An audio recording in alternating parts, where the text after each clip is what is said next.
Pretty good. Is your real time up, Judge? It should be. Yes, it is. Yes, it is. Right, thank you. No, Nicole. Council, do you have the redacted jury? List? We have the redacted list, yes. All right, thank you. I'll call the case.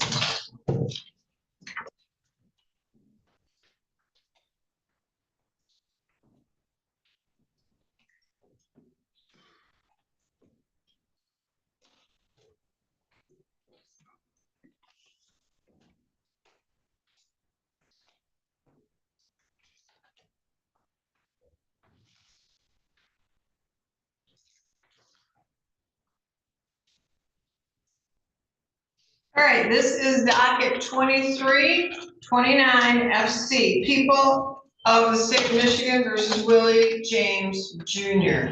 Counsel, your appearances for the record. Your Honor, thank you and good morning. Deputy Chief Assistant Prosecutor William Carino on behalf of the people of the state of Michigan. Your Honor, the record should reflect that seated with me during the course of this trial will be Detective Kasha Lowe, LOWE, from the Lansing Police Department, and my paralegal Samantha Corso, both of whom are seated to my right. Counsel. Thank you, Your Honor. Good morning. Jared Austin appearing on behalf of Mr. James. He is present with me at council table. Also at council table is Mr. Luke Goodrich, also appearing on behalf of Mr. James. Thank you. And I, for the record, have received from the people a proposed witness schedule every day, as well as a proposed exhibit log. Appreciate that. I take it the defense team also has a copy of each. We are in receipt of those, Your Honor, yes. All right, thank you. Appreciate you providing that with such a long schedule here. Are there any preliminary matters that we need to address prior to entrance of the jurors? The record should reflect I did meet with counsel this morning. They have had an opportunity to review the unredacted jury list, and they now have the redacted jury list for privacy of the jurors. At any time, if you wish to approach and review the names, you may. And it was stipulated that juror full sequence number 256 would be released, and that was because he is a detective and familiar with the case. All parties agreed, but did not see anybody else. And on behalf of the people, what are the other motions you'd like to make a record of? Your Honor, thank you. And the people to the court's comments, yes, we did meet in chambers and discuss the issues that the court has placed on the record. We did receive the unredacted juror list, and all parties did recognize one potential juror who, as the court correctly stated, is a detective with the Ingham County Sheriff's Department. All of us know him, and in addition, he did some work on this case, so by stipulation, we did agree to release him. With respect to the other matters, 3 of those are fairly simple matters, Your Honor, one of which we can take some argument on at a later time. It's going to be my recommendation, but I'll go through those, please. First, as per usual, we're going to have a stipulation for a sequestration of any and all witnesses related to this case. There are no witnesses present for the people in the courtroom at this time. We did indicate to the court that the parents of the crime victim in this case are watching the jury selection. My understanding is on Zoom this morning. They are not in the courtroom. They are witnesses in this case. They will be the people's first and second witnesses. However, the Crime Victims' Rights Act, we believe, allows them to watch the voir dire, and I do not believe that there's an objection to that. Otherwise, we would ask for against sequestration of all witnesses. As it relates to— Let's stop there. I would agree with that, and defense agrees with that as well as stipulation. Yes, Your Honor, I'm not objecting to the parents being able to watch the voir dire process via Zoom. And I understand they are going to be the first 2 witnesses that the people intend to call. Thank you. Mr. Carino. Your Honor, thank you. The next preliminary matter relates to one of our witnesses. We have a witness by the name of Liliana, Lillijana Rose, date of birth 4/3/2002. Ms. Rose was personally served with a subpoena to be present. We placed on the witness hotline that she was to be in court here this morning at 8:30. She has not appeared pursuant to that request on the witness hotline. So at this time, we're going to be moving for a bench warrant for her. We have a bench warrant prepared. We can provide that to the court. And if the court would be kind enough to sign that, it can be entered into lien and we'll apprehend her immediately and bring her before your honor. You may approach. Thank you, Your Honor.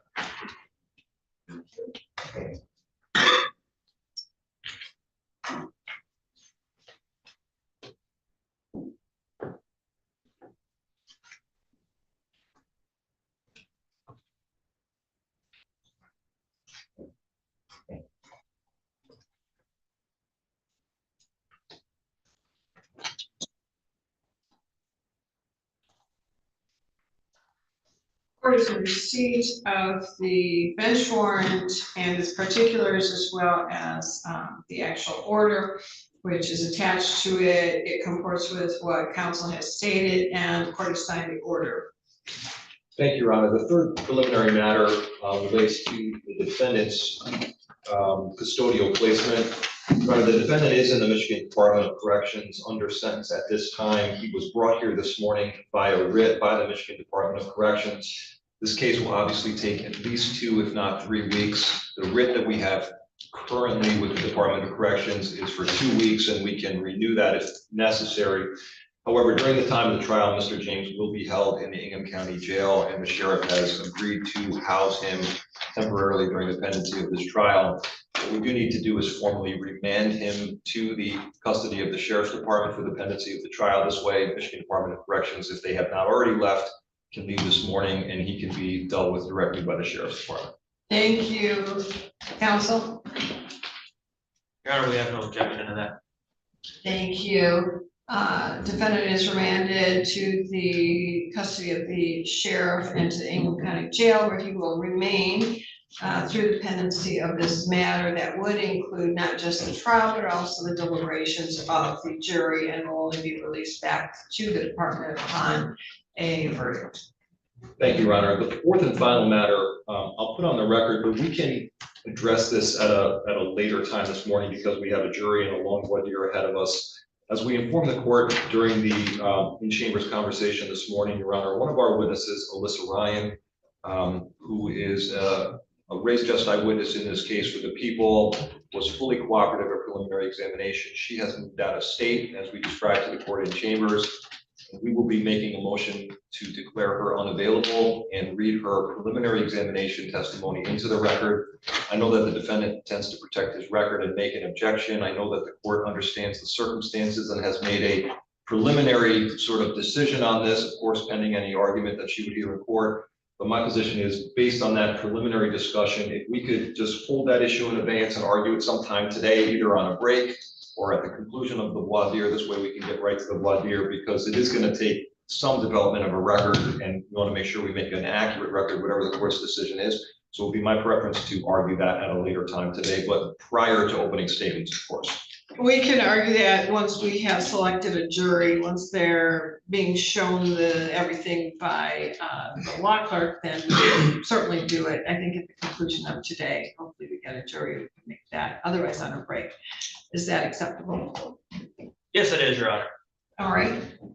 Well, other than that, the people have no additional preliminary matters. We are prepared to take the jury this morning and will now defer to the defense. All right, and there is a stipulation for sequestration of all witnesses, correct? Yes, Your Honor. Yes, Your All Honor. right, so ordered. Yes, sir. I have nothing additional at this time. When we make our additional record as it relates to the people's witness, there is another brief matter I want to just raise and make a record of, as well as we talked about in chambers, but I don't think it's necessary to do so at this time.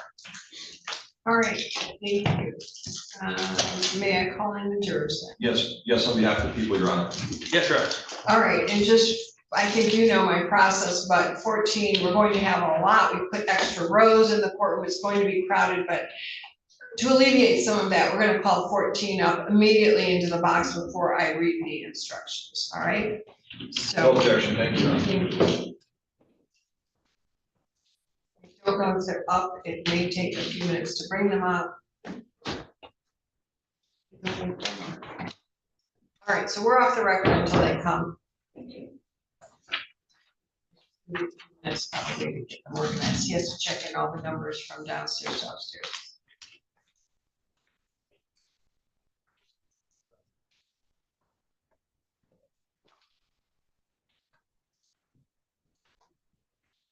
I don't know how many of you have seen, some of you have been here, but, so she's the court reporter, does real time, which is what I demand, I don't know, I demand it. So as she's doing this, she writes really clean. And I can read what's there, so there's the objections. I'm looking at content. So sometimes there's an objection, or say whatever, but I would make a different ruling depending on how I hear it. So what I do is I just pause it, go back, and I'm looking at the content, not just the objection. So I don't hear it, but different sides, different things. Right, language, right? Slides is like this. Don't check, I'm looking to say, Selman, I don't remember, I just scroll up. But she, I don't know. she writes, with the court recorder, when you have a policy equipment, you don't. Like a normal court reporter who's not trained in this, you don't. But when you're in a big trial, and a lot of times counsel, especially over weeks, will want transcripts. So she'll go in and look, she's already got this, and she just goes and cleans it, not, it's not a lot of work, but it's better than listening to it type. They don't always have really review that as quickly during the trial. So a lot of attorneys will look like their openings. Remember, we talked about classes, that opening and close, I promise you this, okay? So to have that accurate, many attorneys get the opening themselves and opposing counsel. They told you this, now they didn't do that kind of thing.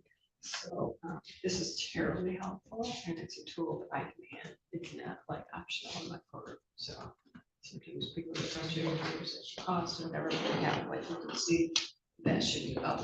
No, I say screens, I have extra microphones, and so we make a good record, and that's important for both the people as well as defendants.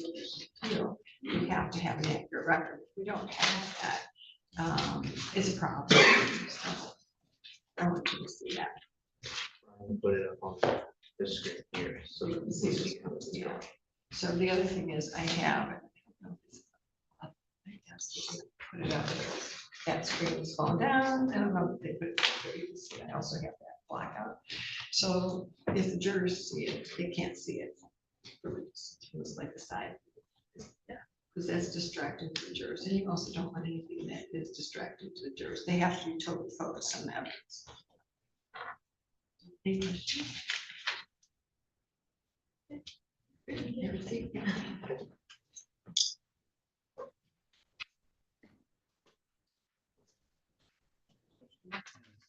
Oh, yes. You just figured. Yep, no, no, I gotta good. get that over.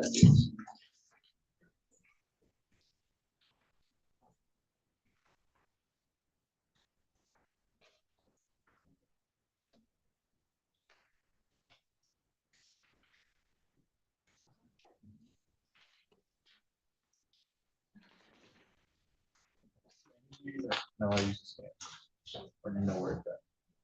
I don't know where it is. I know how to use it.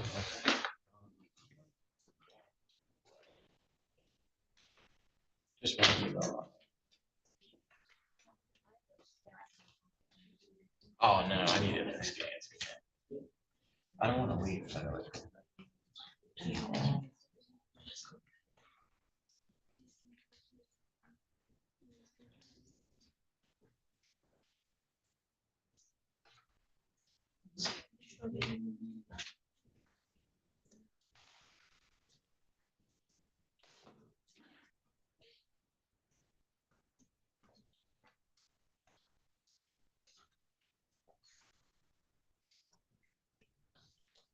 Wait, this is so people are really good at it. Attorneys who all should do.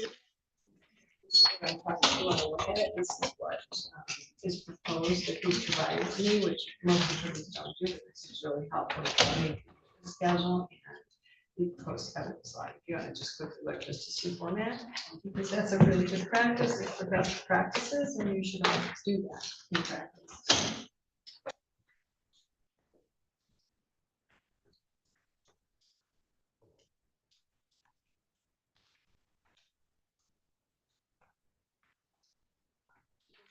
Proposed, but it gives me, it's less work for me, it's notice, is very organized. We double check each other, that's up to my own list, but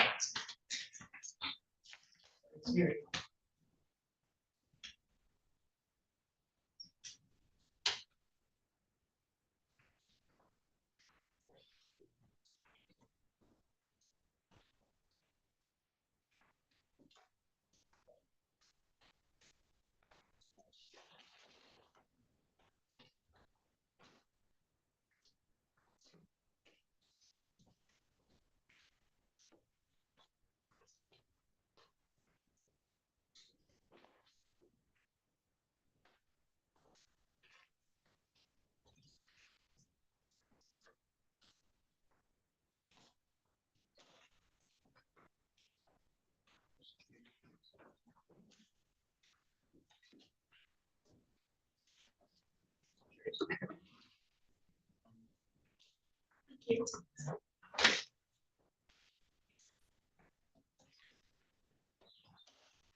Yeah.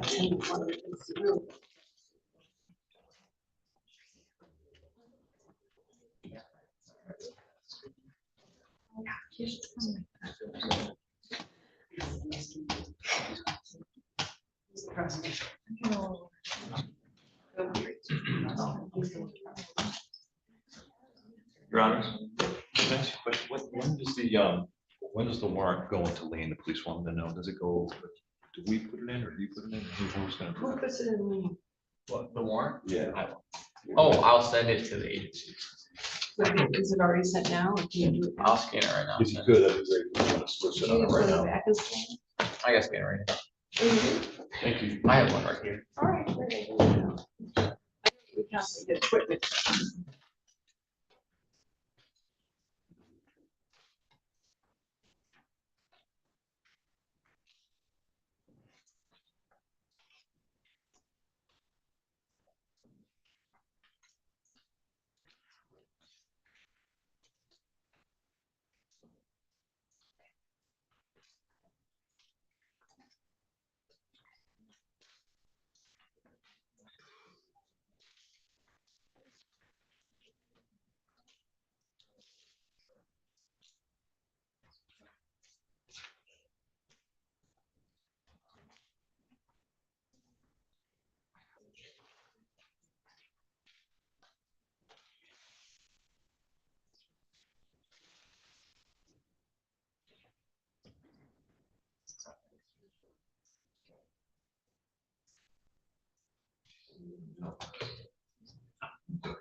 Because I still have to create this bench warrant, but since she's not suspended, I Okay. need her date of birth, I need it. Mr. Carino, Yes, Your would Honor. you approach Yes. and talk to the clerk, please?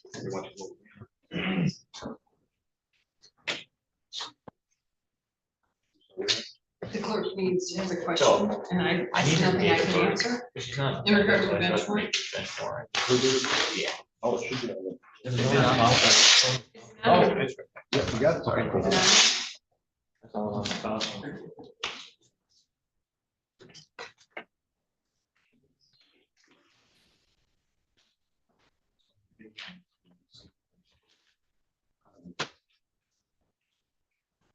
Your Honor, Yes, would Mr. James have time for a restroom break Yes, before we he bring in would. the jury? certainly.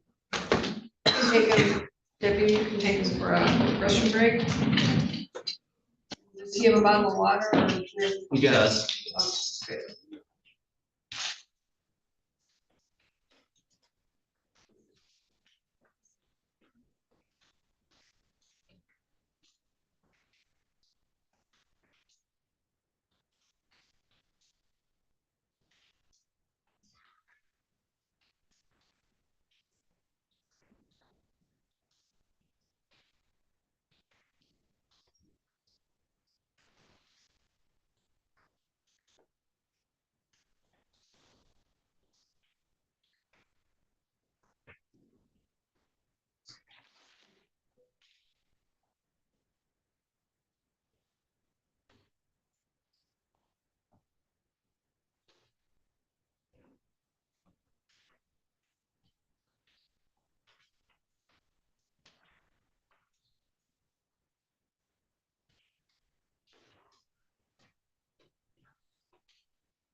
all present and the conference board.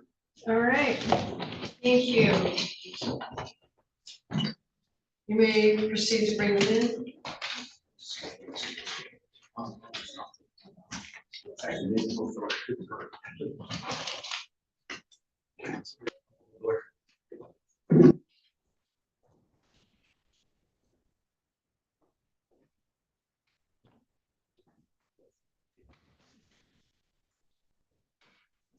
All right, guys, come on in.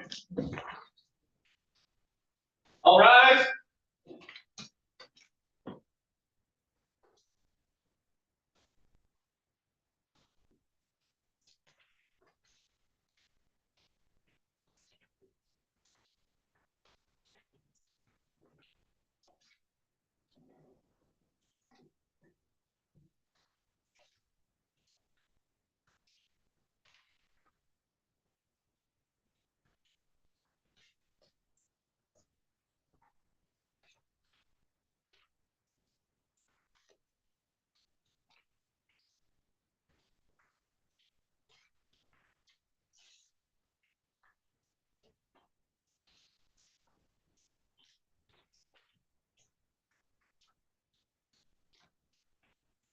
If you just want to sit in the front right there, bro.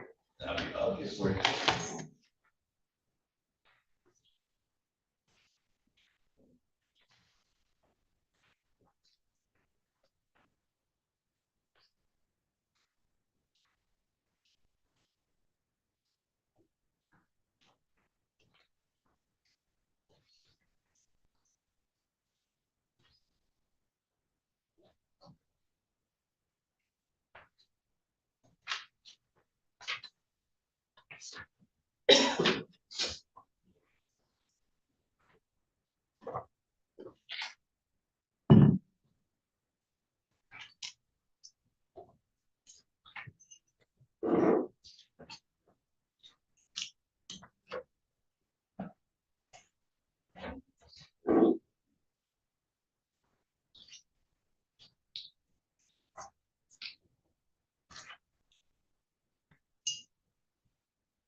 Want to fill this out.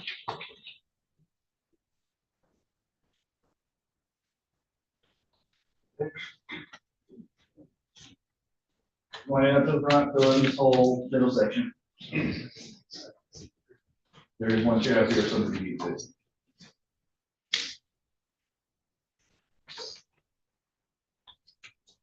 Come on, fill the whole aisle here. Don't worry, there'll be plenty of seats in a minute. Bill, could you and Jerry come up here for a moment? Yep, come on in, push up, guys.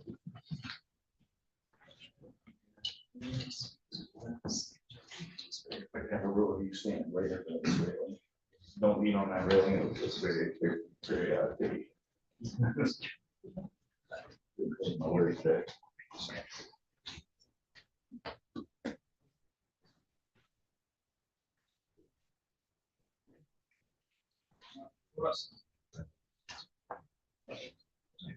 Right there, right there.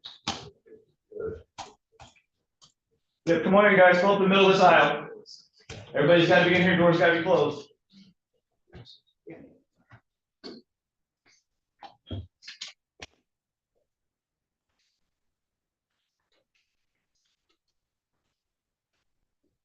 Good morning. I need those doors shut, if everybody could come in. Yeah, all right, very good. Are there people outside the door? I think just workers. Just interns, Judge. Okay, well, they all need to come in, so we're not. They're coming around. All right, very good. Thank you. Good morning. You may all be seated. Those of you who do not have seats, I promise you that you will have seats very, very quickly. But just give us a few minutes. Is there anybody who is standing who actually needs a seat for physical reasons? If so, we can swap out a seat. Seeing no hands raised. All right, thank you. Ladies and gentlemen, I'm Judge Rosemarie, Aquilina, and it's my pleasure and privilege to welcome you to the 30th Circuit Court of Ingham County.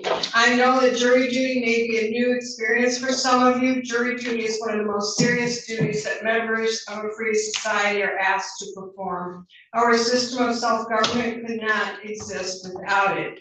The jury is an important part of this court. The right to a jury trial is an ancient tradition and part of our heritage. The law requires that both a person who is accused of a crime and the prosecution have the right to a trial, not by one person, but by a jury of 12 impartial persons. Jurors must be as free as humanly possible from bias, prejudice, or sympathy for either side.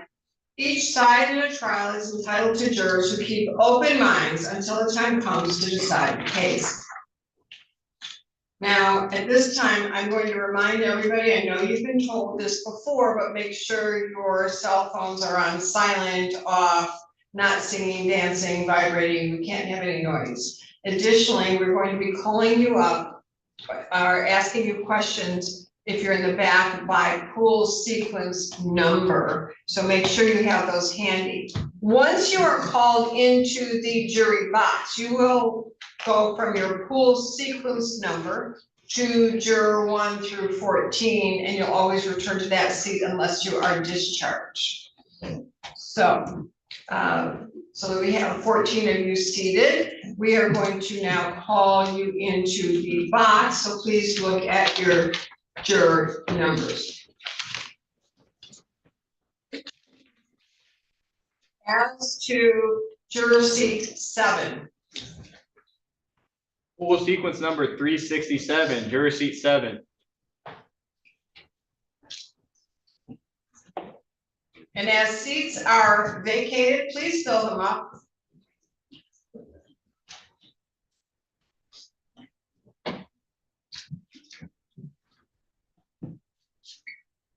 As to juror seat 6. 6, then we go 7, 8, 9. Are we going 7 through 14 and then back to 1 through 7 to 1 and then 14. 7 to 1? Okay, we're through that. Juror seat 6. Full sequence 319, juror seat 6.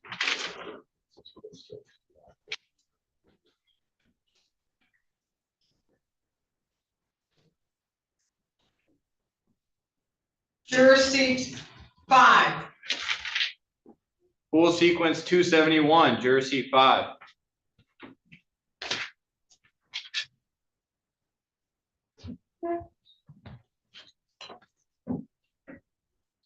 Juror seat 4. Full sequence 181, juror seat 4.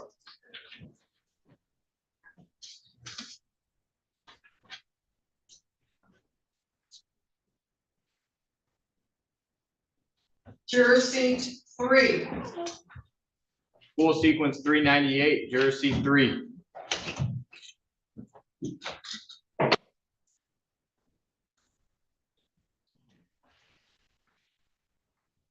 Juror seat 2. Pool sequence 267, juror seat 2.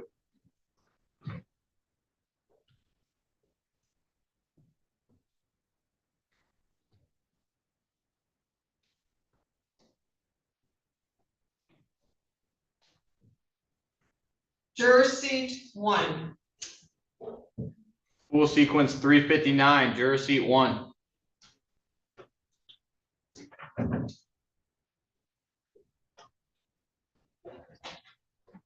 Go in first. I'm sorry. Let him go in first. Yeah. Good go. Juror seat 14. Pool sequence 236, juror seat 14. Oh, I apologize. It should be 316, right? Yes, 360. Pool sequence 316, juror seat 14.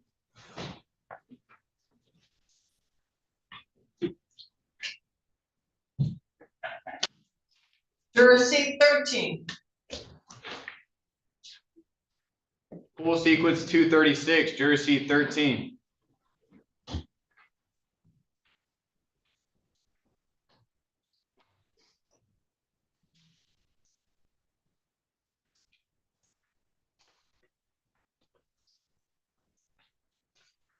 Juror seat 12. Pool sequence 286, juror seat 12.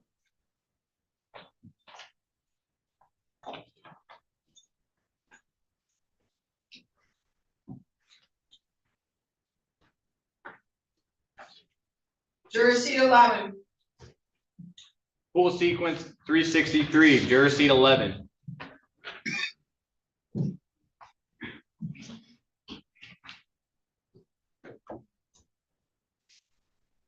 Juror seat 10.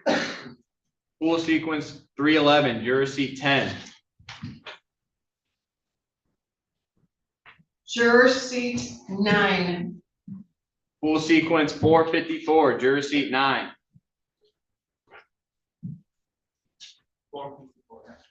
Correct, 454. And finally, juror seat 8. Pool sequence 349, juror seat 8.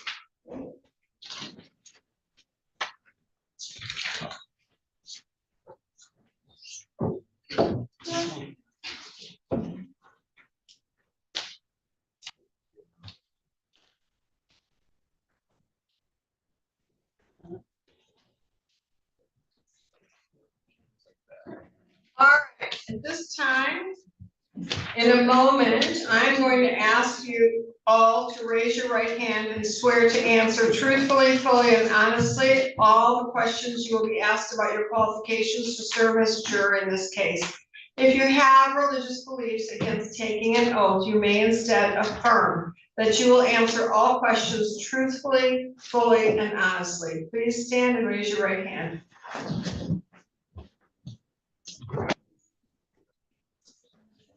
Everyone. Thank you.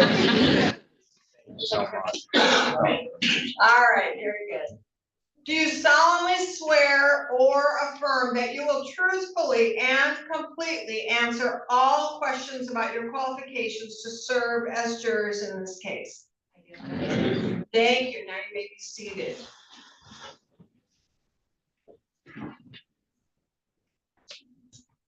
Now, I have a lot of questions to ask you, and then the council has many, many more. But I'm going to start with this. And that is to tell you that I'm sure some of you groaned. It's Friday, you thought you didn't have jury service, and you made the calls all week and thought I'm home free, but no, you're not. I have jury selection in this county on Fridays. And so you all by lottery have been selected. Now, I don't know your lives, but I want you to know that the questions council and I will ask, I want you to think very carefully before you answer them. You need to answer them honestly and completely. But you also need to think about, would I want someone like me, if something happened to a family member, a loved one, a friend, or you, would you want someone like you to serve on the jury? I understand this is an inconvenience, and council and I want to thank you for being here. For those of you who wonder what would have happened if I stayed in bed or went to work or went shopping instead of coming here, what would have happened? Well, that's why we keep track of all of your numbers. There are always people who don't show up, so what happens to them? Well, there's bench warrant, a little bit of paperwork, and my clerk who sits next to me will prepare that. You will be picked up by, or they will be, not you, but they will be picked up by law enforcement. They get an Uber sheriff ride. They get a hotel stay in Mason. They get to wear a fashion statement known as a jumpsuit. I'm not sure what Crayola color you'll be wearing. Then you're brought before one of us judges who has, we rotate the duty to have jurors appear in front of us. You're given a hefty fine, and then guess what? You still have to serve. So that's how important your duty is. We appreciate it being an inconvenience. The questions we're going to ask is this a real hardship? Now, the length of cases vary from case to case. This trial may very well last about 3 weeks. I'm gonna go through the trial schedule that council and I have agreed upon. No one has a crystal ball. It could be 2.5 weeks, could be 3.5 weeks. I don't know. I know you're all busy, but I am looking for a hardship, not just, oh geez, I don't wanna do this. Okay? Again, think about, if this happened to you or someone you love, would you want someone like you to serve? And I can tell you, I talked to 100% of jurors after a verdict has been made. Doesn't matter what the verdict is.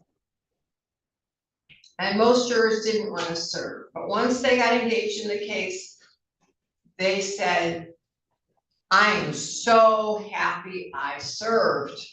I got to see how our legal system works. I learned a lot. I really enjoyed it. So y'all have something to learn as part of our community. It really is a wonderful service that you provide, and we don't take that lightly.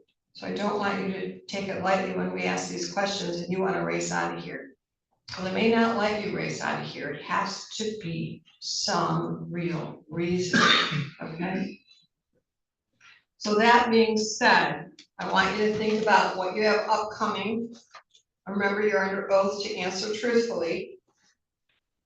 The schedule, the proposed schedule is Monday, February 2nd, Tuesday, February 3rd, Thursday, February 5th, Friday, February 6th, Monday, February 9th, Tuesday, February 10th, Thursday, February 12th, Friday, February 13th.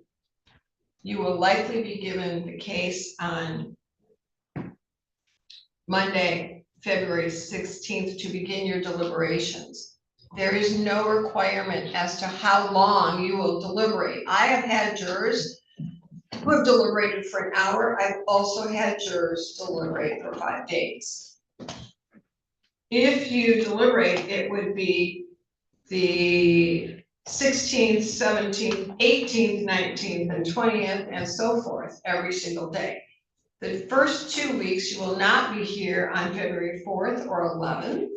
Those are Wednesdays, and to keep my docket moving and all the things I have to do as a judge and that council needs to do, we handle on Wednesdays. So we're very busy on Wednesdays, and I generally don't have a jury trial unless we're running short of time, and then that's a whole other story, and we would let you know. But for deliberation, you do deliberate while I am out here, and then if we're needed, we deal with that and jostle the schedule in front of me.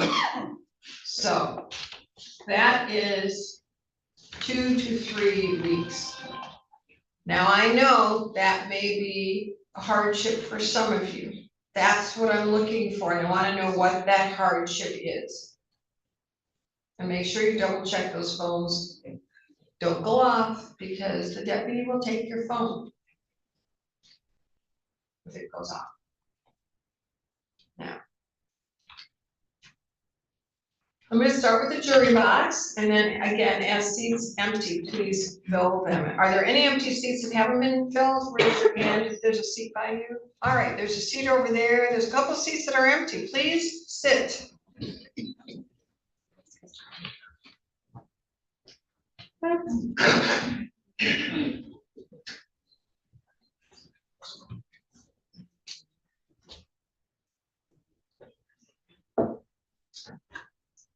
All right, so let me start in the jury box, and now you are jurors 1 through 14.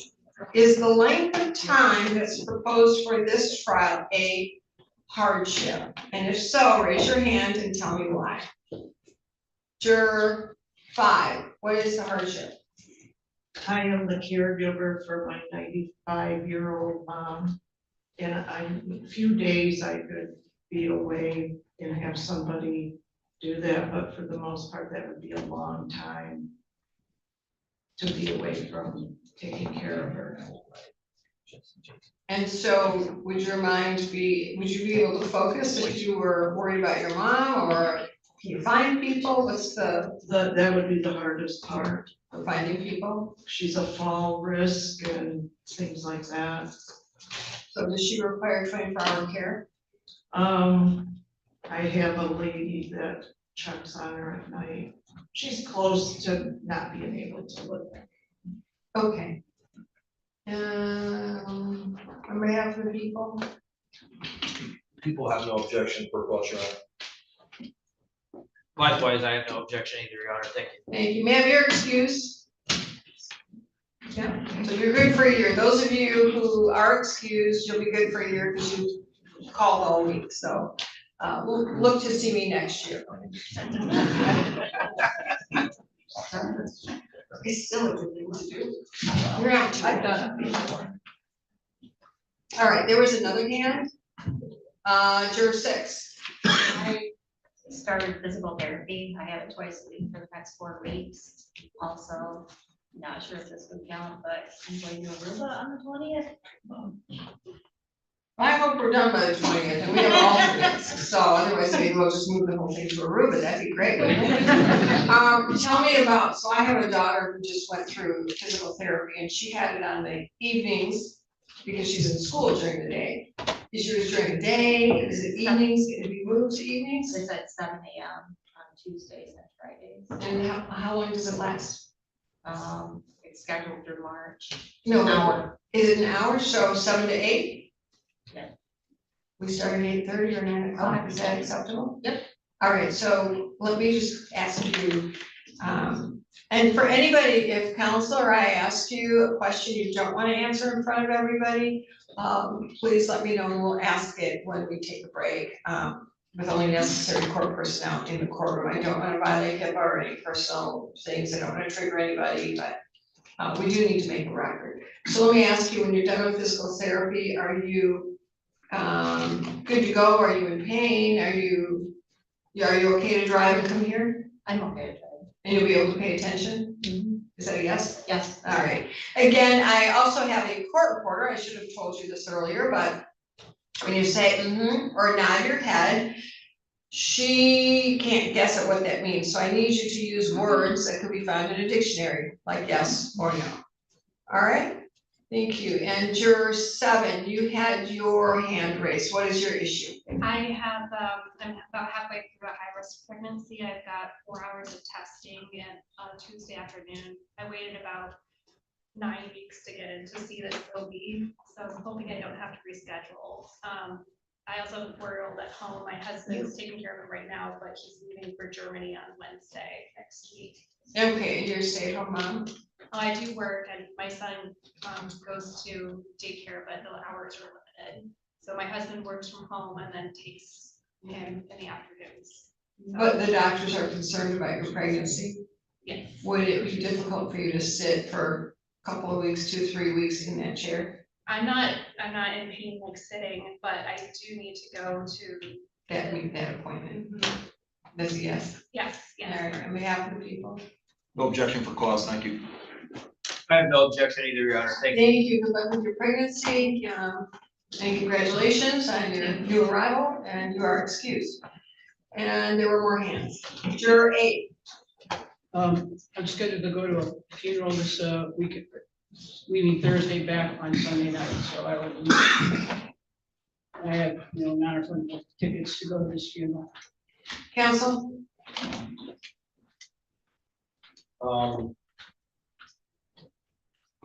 The people have no objection for cause, Your Honor, thank you. I have no objection, Your Honor. Thank you. Thank you, you're excused. Juror 1, you just put your hand up. Yes, I have a doctor's appointment on Monday the 2nd. And I also have travel plans beginning on the 16th. Okay, that, I don't know that will be a problem or not. The doctor's appointment, is that something that can be moved, or what time is it? It's at 9:15, I think, on Monday morning. I can probably call him and move that. Is it something, and I don't want you to do it if it's something that you really need to have, and you've been waiting to get in, because I know like specialists, you sometimes have to wait for months, I don't want that to happen. Is it something that can be easily moved? It should be possible, yes. All right, we'll leave you on for now. Okay. All right, and then juror 9, you do hand up? Yes, I have my travel to my business to Germany, so I can move it to end of February, beginning of March, because I want to ask, is it okay for this period of time? Will it be a hardship to move it, or is that all right for your business? It's okay, I didn't buy a ticket actually. Oh, good, good. It might be cheaper in a month, I don't know. Yeah, okay. So we're gonna leave you, thank you for letting me know, and, is there any other, all right, juror 13. Would I be able to disclose everything privately? Yes, so we'll just wait until we take a break, is that all right? All right, anyone else in the jury box? Okay, as to juror seat 5. Full sequence 368, juror seat 5. 368. As to juror seat 7. Full sequence 435, juror seat 7.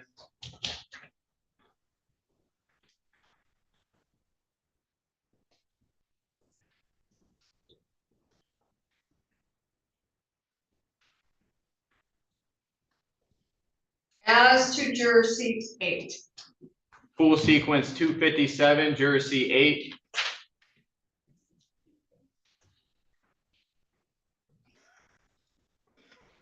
Please fill in the empty seats. There should be 3 more empty seats.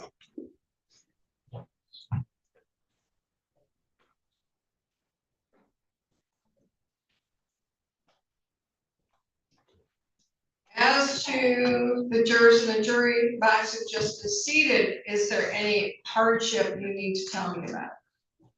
Juror 5. So I actually have recently put in for FMLA. My spouse is doing partial hospitalization and it only leaves me to care for the kids. So I had to reduce my hours for work in order to care for them. So you have a family FMLA issue as well as financial hardship? Is that a yes? Not a financial hardship, but FMLA in order to take care of the kids while a spouse is in. All right, counsel? Thank you, no objection for cause on behalf of the people. I have no objection either, Your Honor. Thank you. All right, thank you, you are excused. Yeah. Anyone else in the jury box? Juror 7. My husband is a school teacher, and then I have 4 boys, and I have to get them back and forth to school. And so I'm still bringing them to school by 8:45. I don't know, I mean, I can try to get other people to help us for those 3 weeks, but that is one reality I have. Understood. I'm gonna leave you on for now. All right, anyone else? All right, as to juror seat 5. Full sequence 381, juror seat 5.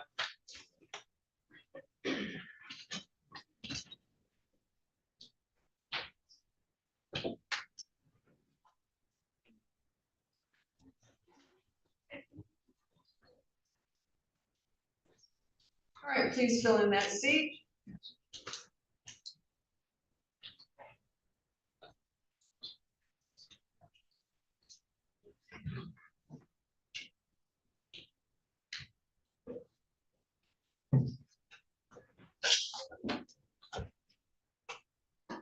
Juror 5, any problem? No? Is that a no? No. Okay. All right, very good. Now, how about all of you who are standing? Is there any issue? Hardship? Yes, sir? Could you come forward and we can make sure we hear you? Those two that have raised your hand back there.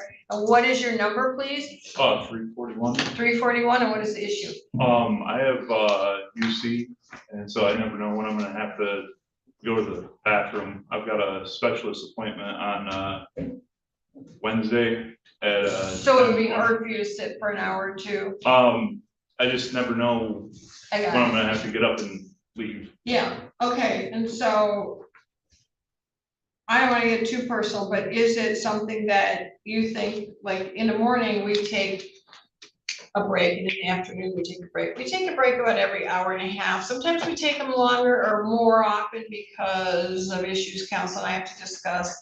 But sometimes you might be seated for 2 hours as opposed to an hour and a half. Do you think that will be a problem or disruptive? It could be possibly. I just When are you seeing the specialist? Wednesday, 10:20 a.m. Okay. Council? Sure. Yeah.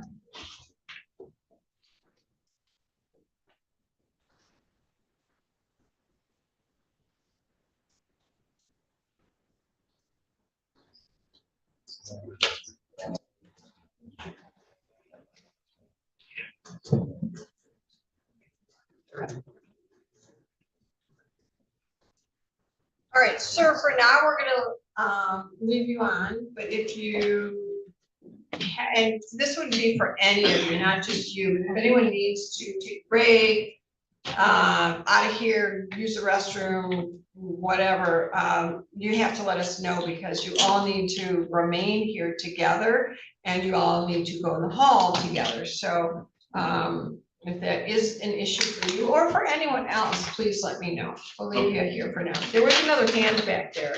Okay, sir, what is your number? 244. And what is the issue? As of the 16th, I'm scheduled to be out of country. Okay. Well, we're gonna deal with that, but thanks for letting us know. We have 3 people so far who are traveling on that day or around that day, so we'll have council. I don't, do you see that on?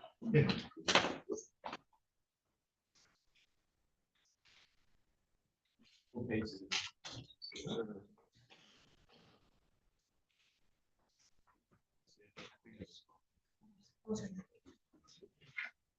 The attorney list, it's on page 2.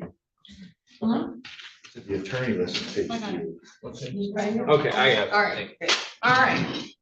Yes, sir, what is your number? 355. I work in Toledo, and I work on this specialized equipment. My partner is the only other person that can work with that equipment. We'll be out of country February 6th through the 1st of March. So is this a business you own? No, So you have a boss? I do. Well, there's no only, your boss will have to figure it out.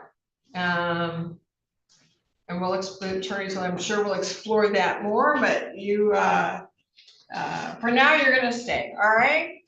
And yes, sir? What is your number? 304. And what would you like me to know? I have a flight vacation planned for February 7th through the 9th with my wife. Yeah, I believe that is cause you are excused, but let me turn to the council. Council?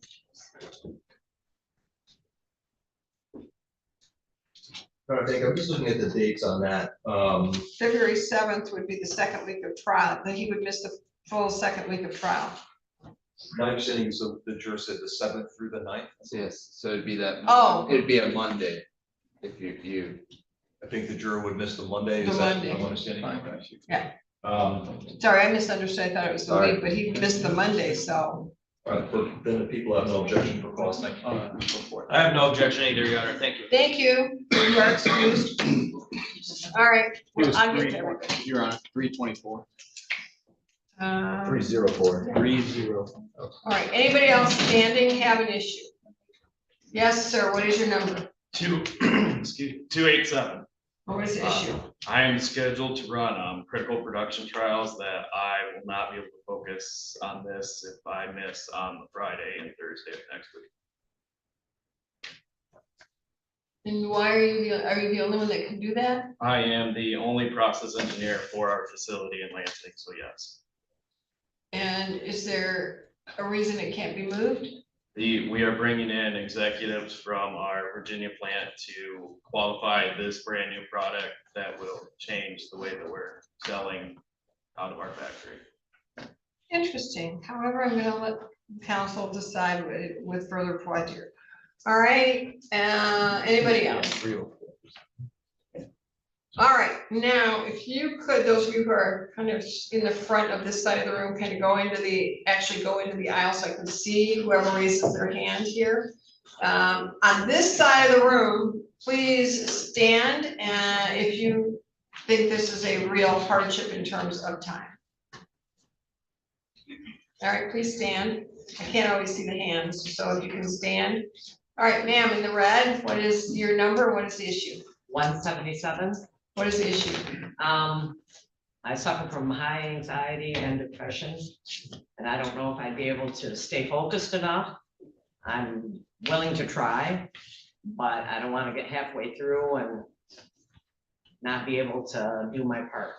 Okay, so right now in this room, are you having anxiety? Yes, do situations I've had like? anxiety all week. I didn't sleep at all. I haven't ate anything. All right. But I'm willing to try. So when you have anxiety, can you pay attention? I'm sorry? When you have anxiety, does that stop you from paying attention? Yes. I think that's cause, counsel. No objection for the people. I have no objection, thank you. You're released, ma'am. Thank you. Hopefully you get a good night's sleep now. All right. Ma'am, you just stood up there in the, what is your number? 405. What is the issue? The issue is I've moved doctor's appointments and dental appointments to next week, not anticipating this trial would run into next week. So I have a doctor's appointment on Monday, and I have a dental procedure on Wednesday. I know we're not here on Wednesday, but it's extensive, and they don't know what my recovery time will be. And is this something that I've been waiting a year and a half for the dental procedure because Delta Dental had to make decisions regarding payment. Yeah, insurance companies are not our friends. I know. Right? I had to get that in. about Yeah, Delta Dental. I get it. We pay them and then they give us a hard time. I get that. Yeah. So, ma'am, is it a hardship for you to move that another 2 weeks? I won't be able to move it 2 weeks. I've waited a year and a half. We finally got the approval from Delta Dental. And if I have to move it, we have to reapprove through Delta Dental because of the payment schedule from. All right, Delta. I think that's cause, counsel. Excuse me, no objection for the people, thank you, Your Honor. I have no objection, thank you. You're excused, ma'am. Good luck. Thank you very much. Sir, what is your, and yeah, everybody who's standing, please sit as you can. What is your number and issue? 395. I have to travel for work on the 13th. And what's is it an evening issue? What's this? Where are you traveling out of town? Yeah, out of state for a week, leaving on the 13th for a conference that my company produces. Thank you. Any objection, counsel? No objection, Your Honor. You're excused, sir. No, Your Honor, thank you. Sir in the white shirt next to him. What's your number? 149. What is the issue? I do have a doctor's appointment out 2 weeks from now on Friday. I do believe I can move it, but my physician is contract for 6 months and 3 weeks would be coming apart on them. for that. I wanted to bring it up because I wasn't sure. What do you mean your position is contract for 6 months? My position. Oh, your position. My position in the job is a contract position for 6 months. I'm already 2 months into it, 3 weeks, a month taken away from it. I just don't know if that was something that'd be fair to them. I wanted to bring it up because I wasn't sure. Okay, well, let's just chat about all of you who are worried about work. You cannot be dinged in any way for serving on a jury. I did have, and I always tell the story because, yeah, it was pretty incredible. I had a doctor's office who actually fired someone for jury duty. That person brought a lawsuit. It landed in front of me. How do you think the jury ruled? It's not lawful for them to do anything to you for doing your civic duty. And so that person got a really nice settlement, and the doctor got a really nice lesson. So that should not be a problem for you in any way, all right? Thank you, that's okay, I'm glad you raised it. Have a seat, thank you. Ma'am, what is your number? 333. And what is your issue? I have an older brother that is a widower and he has nobody but me, and he's possibly could be at the end of his life, and we have to make some decisions about hospice or a facility that can take care of him. We're right there. I was with him last night when I got the text that I had to come, and he's quite a ways from here. He's in Novi.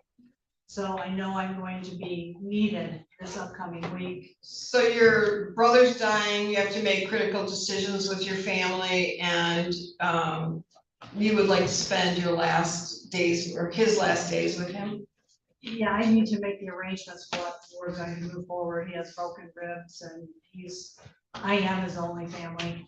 Oh, I see. So, I mean, a couple days, I thought, if it was today and 2 days next week, really wouldn't be a problem, but if I'm gone every day, I think, yeah, it would be a problem. Counsel? No objection for the people. No objection, thank you. I am so sorry about that. You are released. You raise your hand, can you stand? What is your number? 486. I'm sorry? 486. 486, okay, what is the issue? Okay, I work for a special needs school and I'm now the cook there, and my boss over me, she works the other section. And it's like 120 kids, so I am the cook and the prep and lock, clean up and everything. And 2 weeks, we short staffed already, and 2 weeks would be. Yeah, I get it, we're short staffed here too. As judges, we're doing double duty because we're short a judge, we're short prosecutors' offices, short a couple prosecutors, the defense offices, short a couple, we're every bit. The clerks downstairs are short, we're short everywhere for workers. So I understand that. Have a seat. Ma'am, what is your number? 354, and I'm a kindergarten teacher, and being out of my classroom for that many days would be very hard and detrimental really to their education, and I wouldn't be able to focus because I'd be thinking about them all day, just like I have been today. Have a seat. Sir, what is your number? My number is 215. I do have non-refundable international travel starting on the 18th of February. And that I feel I might have weird incentives during the deliberation. Weird incentives, you mean to come to a quick decision kind of thing? Because Okay.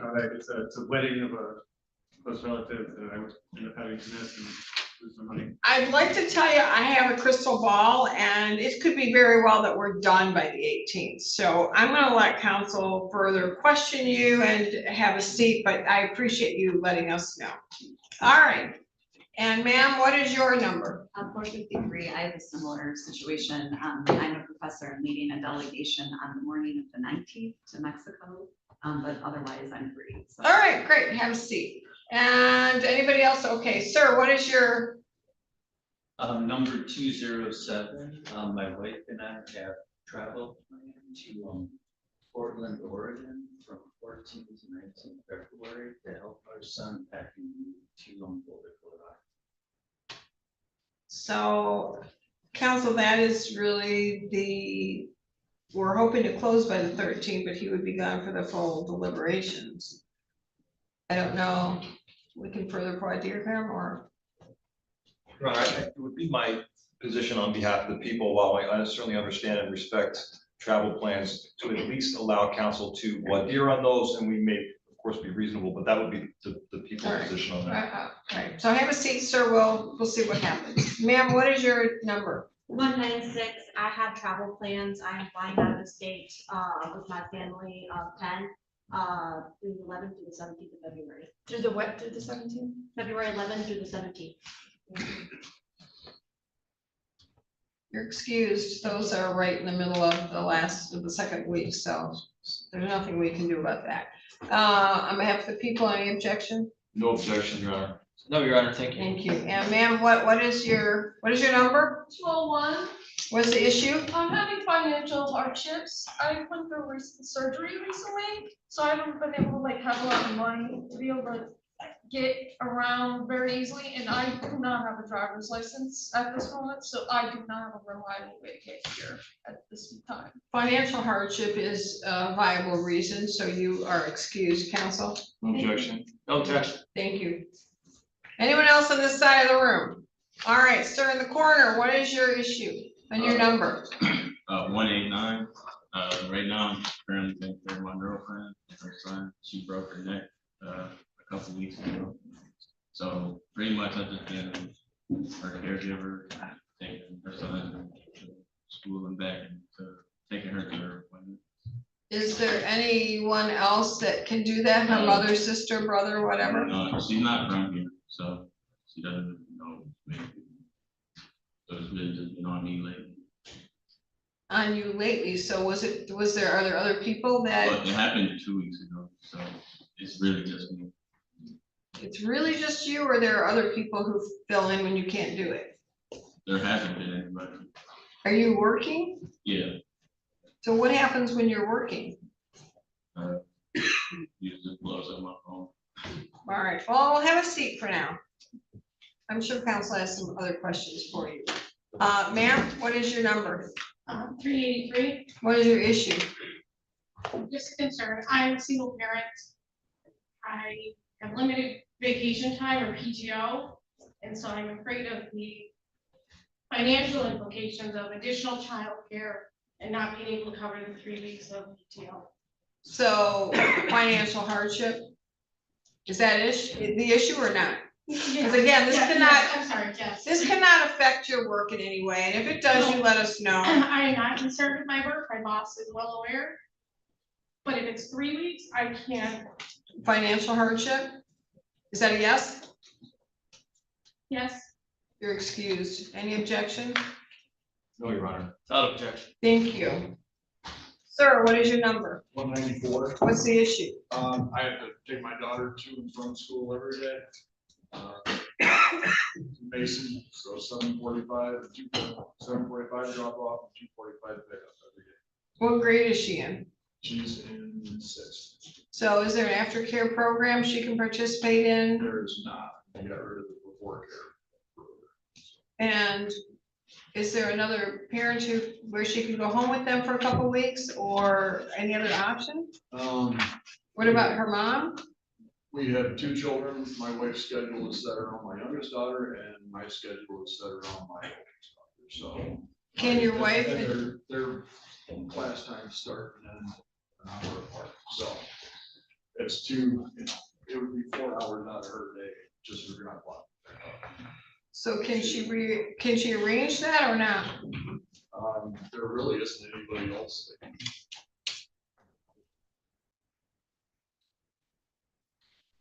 I'm gonna let council question you further, but there may very well be a good reason. Let me just let council further question.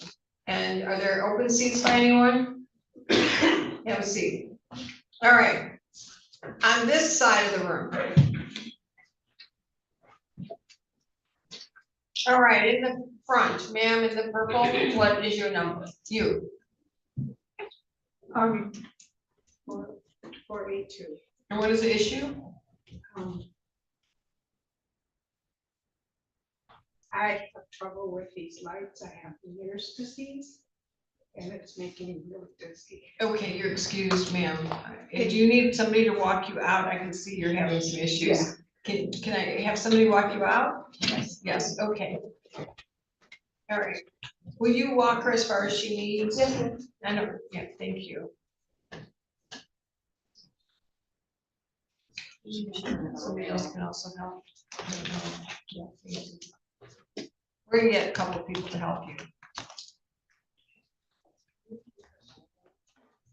Any objection, council? Of course, not for the people you're on. Absolutely not, Your Honor. Thank you.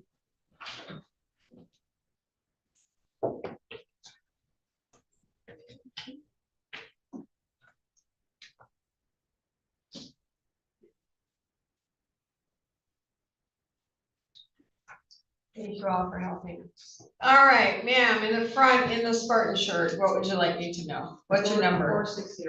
I have travel plans from the 15th to the 22nd. Okay, I'm gonna leave you for now, like the rest, but we'll further investigate that. All right, ma'am, in the brown, what is your number? 2889. What is it? 289? 289. And what is the issue? I'm a single parent with no family. Yes, I'm sole provider for my son, and 3 weeks it would be impossible. In terms of, is this a financial hardship? Financial hardship and time-wise. You're excused for financial hardship, counsel. No objection on the basis of financial hardship, Your Honor. Without objection, thank you. Thank you. And ma'am, what would you like me to know? What's your number? 154. I have non-refundable travel plans, 5th, 6th, and 13th. 5th, 6th, and 13th? Is that a yes? Yes, sorry. That's okay. You're excused. That's right in the middle of trial. Any objection, counsel? No, Your Honor. No, Your Honor, thank you. Thank you. Thank you. There are a couple seats empty. Please take them. All right, over here. What is your number? 366. I'm sorry. 366. Yes? I won't be able to be here for my sister and her fiance. Ma'am, I need you to speak a little bit louder, okay? I live with my sister and her fiance, and they work from 8 to 5 every day, and I do not drive. I actually came here with my old teacher, which is sitting right next to me, and she lives an hour away from me, so it's going to be hard for me to get here. Okay, and can you afford Cat bus, Uber? No, because I do not know when to get off or not. Okay, understood. Any objection? None to the people, thank you. No, Your Honor. Thank you very much for coming here and teacher for assisting. So you are excused.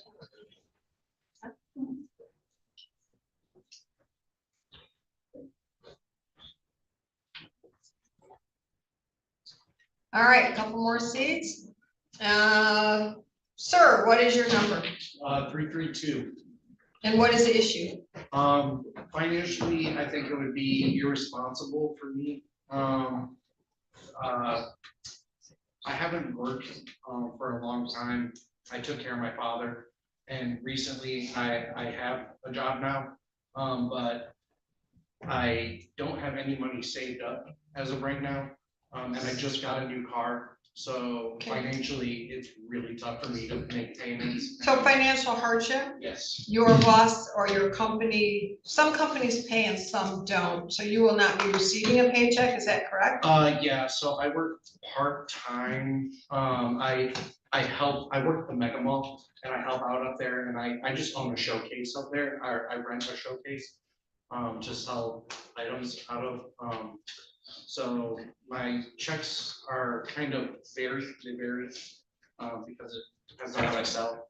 So out at the Mega Mall, aren't there other people with those showcases? Aren't there other people who will also, if somebody comes up with something from your booth, it can still be sold or no? Oh, yes, of course, yeah. If another employee is working, yeah, they can sell things on my showcase. So can you have another person cover for you during this time?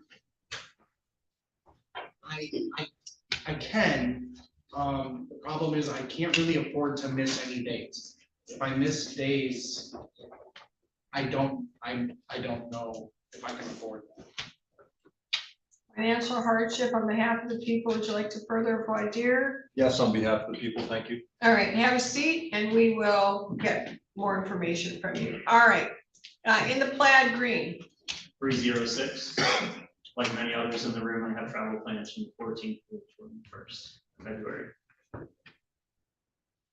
Okay, it's in our last week, so have a seat. Council will further question you. And ma'am, in the white, what is your number? 422.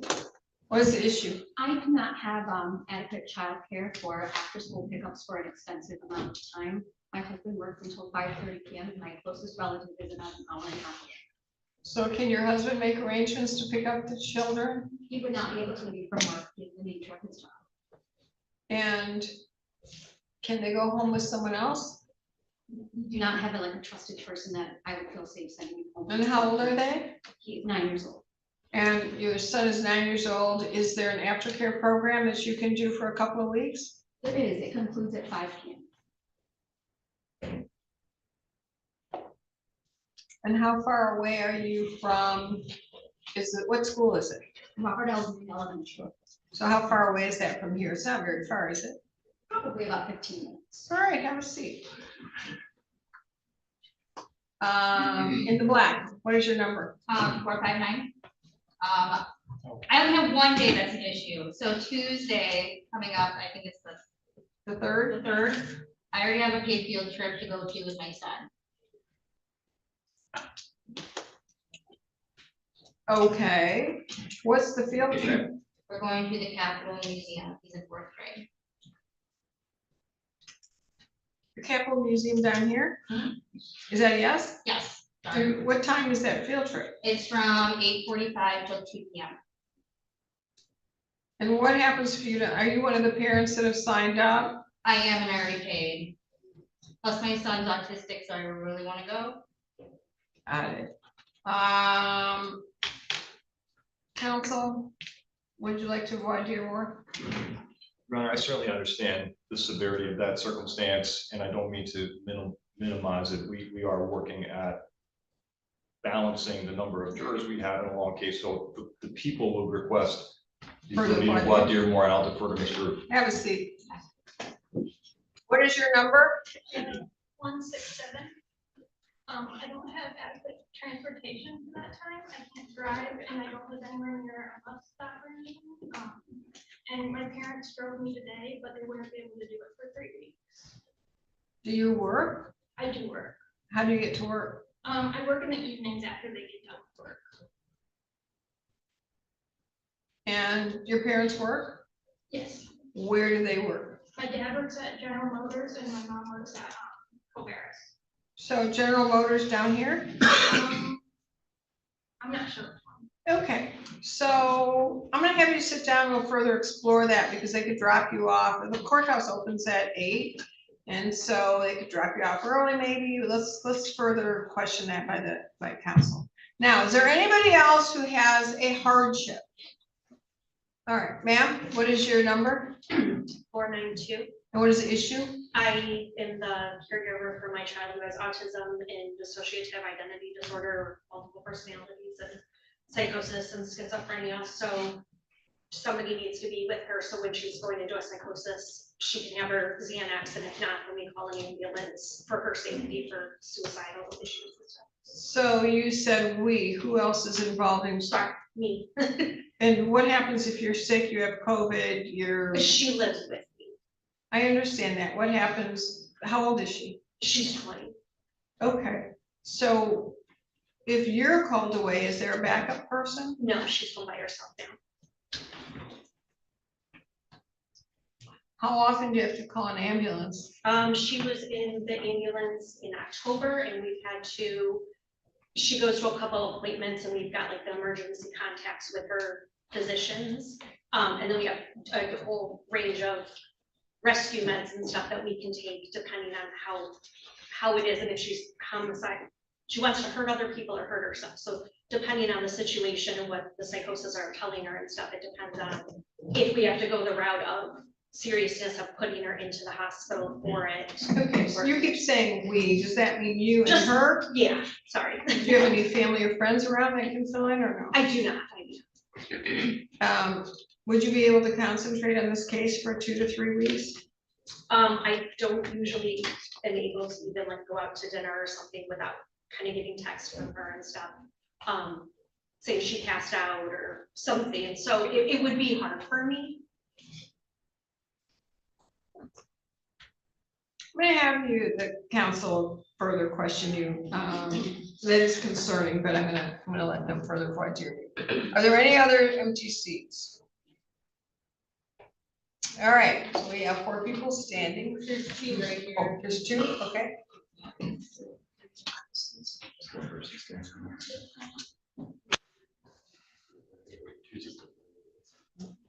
Are there any other empty seats? There's 1 right here.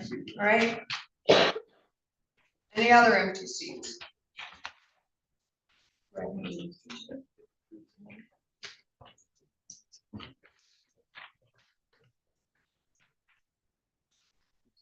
All right, so we've got, I need to talk with juror 13. So I'm going to ask all of you to go out into the hall. We may have that extra seat. It will just take a drink of water, use the restroom, and then we will talk with her. And then it's a good time for a break. And then council, I've got a few pages to read, and then council will question. All rise.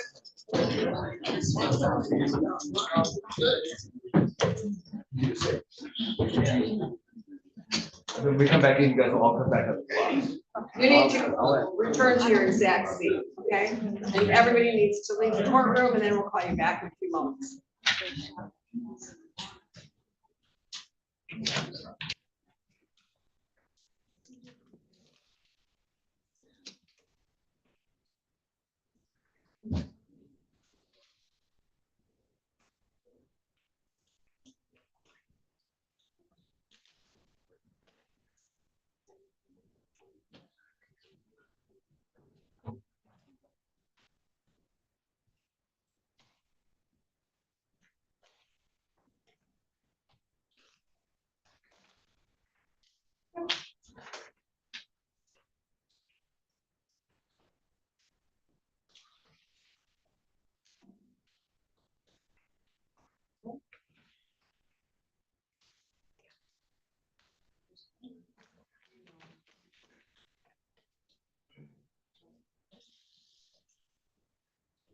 Right. This will probably take, for those of you watching or here, it'll probably take about 15 minutes. Do you want that muted? Yeah, just make sure we're muted. Yeah, just mute us for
Thank you. And just for clarification, we discussed off the record that February 16th, Monday is a holiday.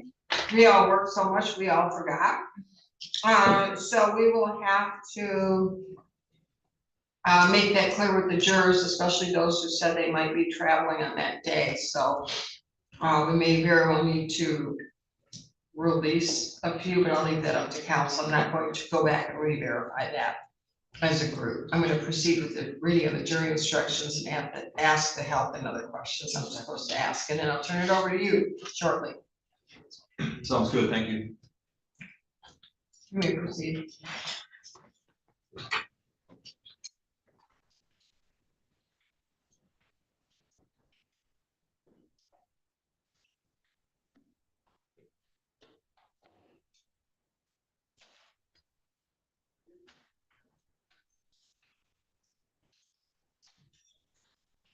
Hey guys, good morning. All rise.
We approach as a jury sworn in.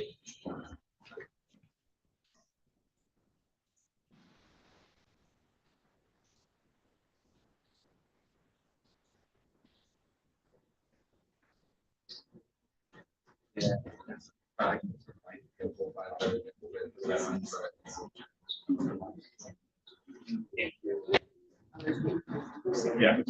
can ask a question. Right.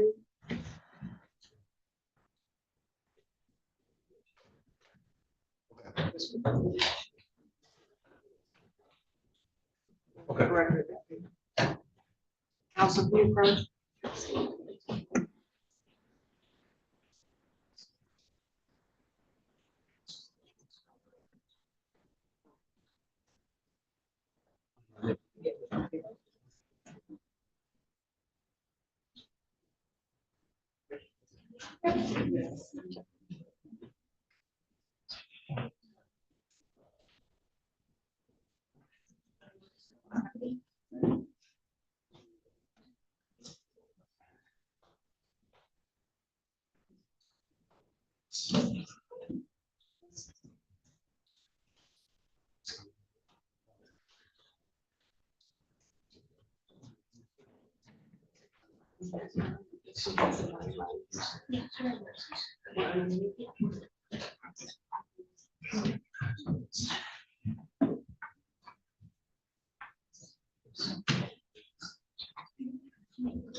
Exactly, as I said, there's gotta be seats. We're only one short when we left.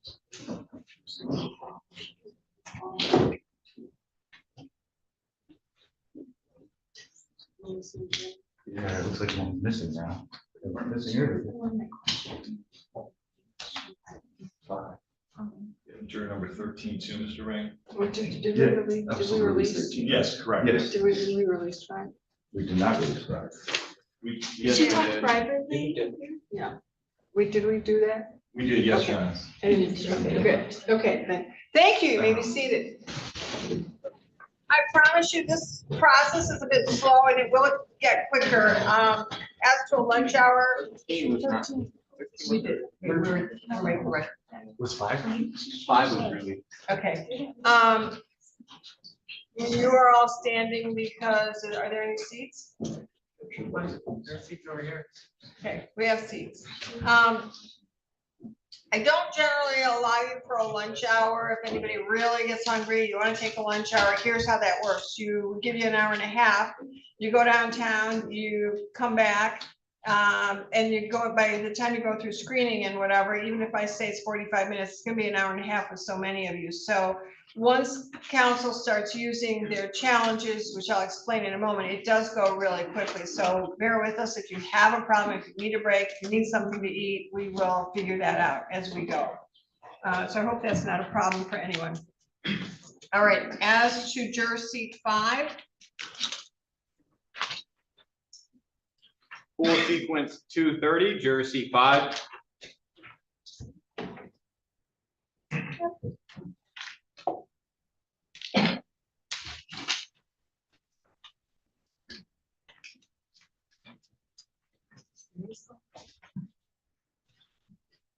As to juror seat 13.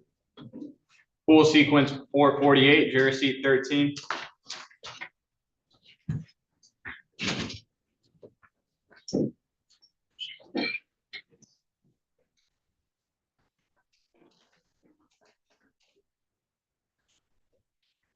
Or is there a seat you can sit in?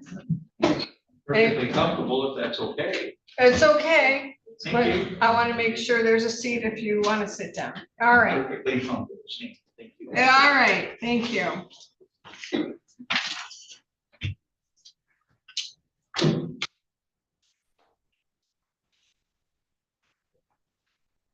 A trial begins with jury selection. The purpose of this process is to obtain information about you that will help us choose a fair and impartial jury to hear this case. During jury selection, the lawyers and I will ask you questions, and you've just seen that.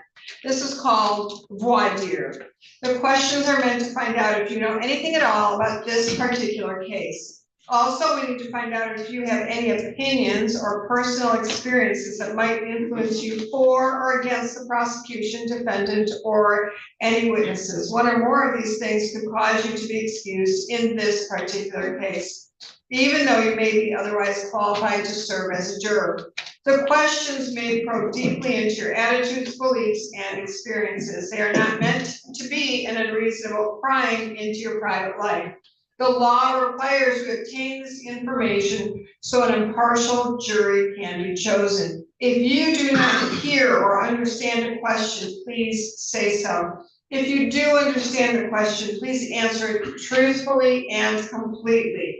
Please do not hesitate to speak freely about anything you believe we should know. During jury selection, you may be excused from serving on the jury in one of two ways. First, I may excuse you for cause, and again, you just saw that. That is, I may decide there's a valid reason why you cannot or should not serve in this case. Or a lawyer from one side or the other may excuse you without giving any reason at all for doing so. This is called a peremptory challenge. The law gives each side the right to excuse a certain number of jurors in this way. If you are excused, you should not feel badly or take it personally. As I explained before, there simply may be something that causes you to be excused from this particular case. The restrictions I'm about to describe are meant to ensure that the parties receive a fair trial. In our judicial system, it's crucial that jurors are not influenced by anything or anyone outside the courtroom. Under the law, the evidence you consider must meet certain standards. For example, witnesses must swear to tell the truth and the lawyers must be able to cross-examine them. Because information obtained outside the courtroom does not have these safeguards, it could give you incorrect or misleading information that might unfairly favor one side or the other. These restrictions continue until you're discharged from jury service. It is your duty as a juror to set aside, it is your duty in this case to decide this case based solely on the evidence you see and hear in this courtroom. You must not consider information that comes from anywhere else. This means that until you deliver your verdict, you must not read, watch, listen to, or receive any information, including opinions or commentary about the case, whether in newspapers, on television, the radio, the internet, or on social media platforms. This also includes, you're going to hear some information about the case. So it includes, as we take a break out in the hallway, you do not use your phones to research any names you may hear or to research anything about this case. We have had in recent history someone who heard about the case and then Googled it and then announced it out in the hall, and that was a huge problem. And it gets to be an expensive problem because we have to then release people and start all over again, and it costs the county and your tax dollars a lot of money, and we need to make sure that you're only receiving information from the lawyers when you're all acting as the jury. So please, if there's something you learn and it's a problem, let us know, but don't speak about it in the hallway or with anyone.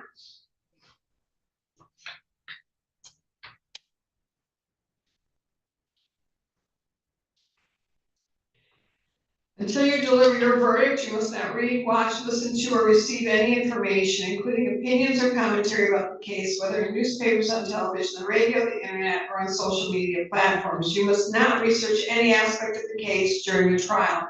This means research using a cellular phone, computer, AI, or other electronic device to search the internet, as well as research with traditional sources like encyclopedias, dictionaries, reference manuals, newspapers, or magazine articles. You must not investigate the case on your own or conduct any experiments conducting the case, including investigation or experiments using the internet, cellular phones, ChatGPT, AI, computers, or other electronic devices. You must not visit the scene of any event at issue in this trial.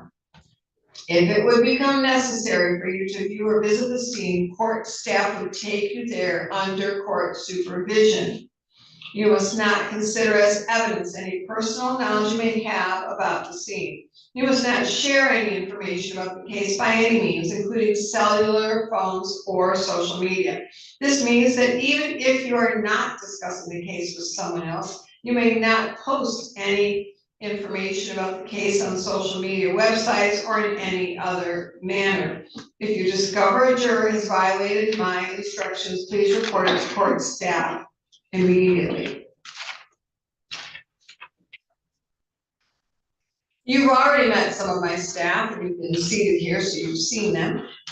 Brian Ring is my law clerk and court officer, and he's the go-to person if you have a question about schedule, restrooms, places to eat, whatever it is you want to know, except the winning lottery ticket number. If he figures that out, I get that information. So other than that, he knows, or will find out whatever it is you need. My court reporter, Nancy Renke, she is my silent partner. She takes down every single word in this courtroom, which is why I've instructed you to use words, not nods and heads, It's really important to her and to this case, to every case, that the court reporters see what's going on around the courtroom, who's speaking, but also that you're speaking in words. And so she needs it to be quiet, so please do not whisper amongst yourselves. Again, triple check those phones are off. My judicial assistant is in the back, Nicole Smith. If you recall, she is likely the person who will answer the phone and assist you. And my deputy clerk, Romero Guerrero, is here. He's the one that really keeps track of all the numbers along with Nancy and does a lot of paperwork for this court. And then you see a lot of people lined up. I am a law professor, a judge who likes to teach other potential lawyers and students and people in law school. And so I invite them in the courtroom to be part of the process to learn. So from time to time, you will see a couple of students or dozens of students, and they're here to observe and to learn.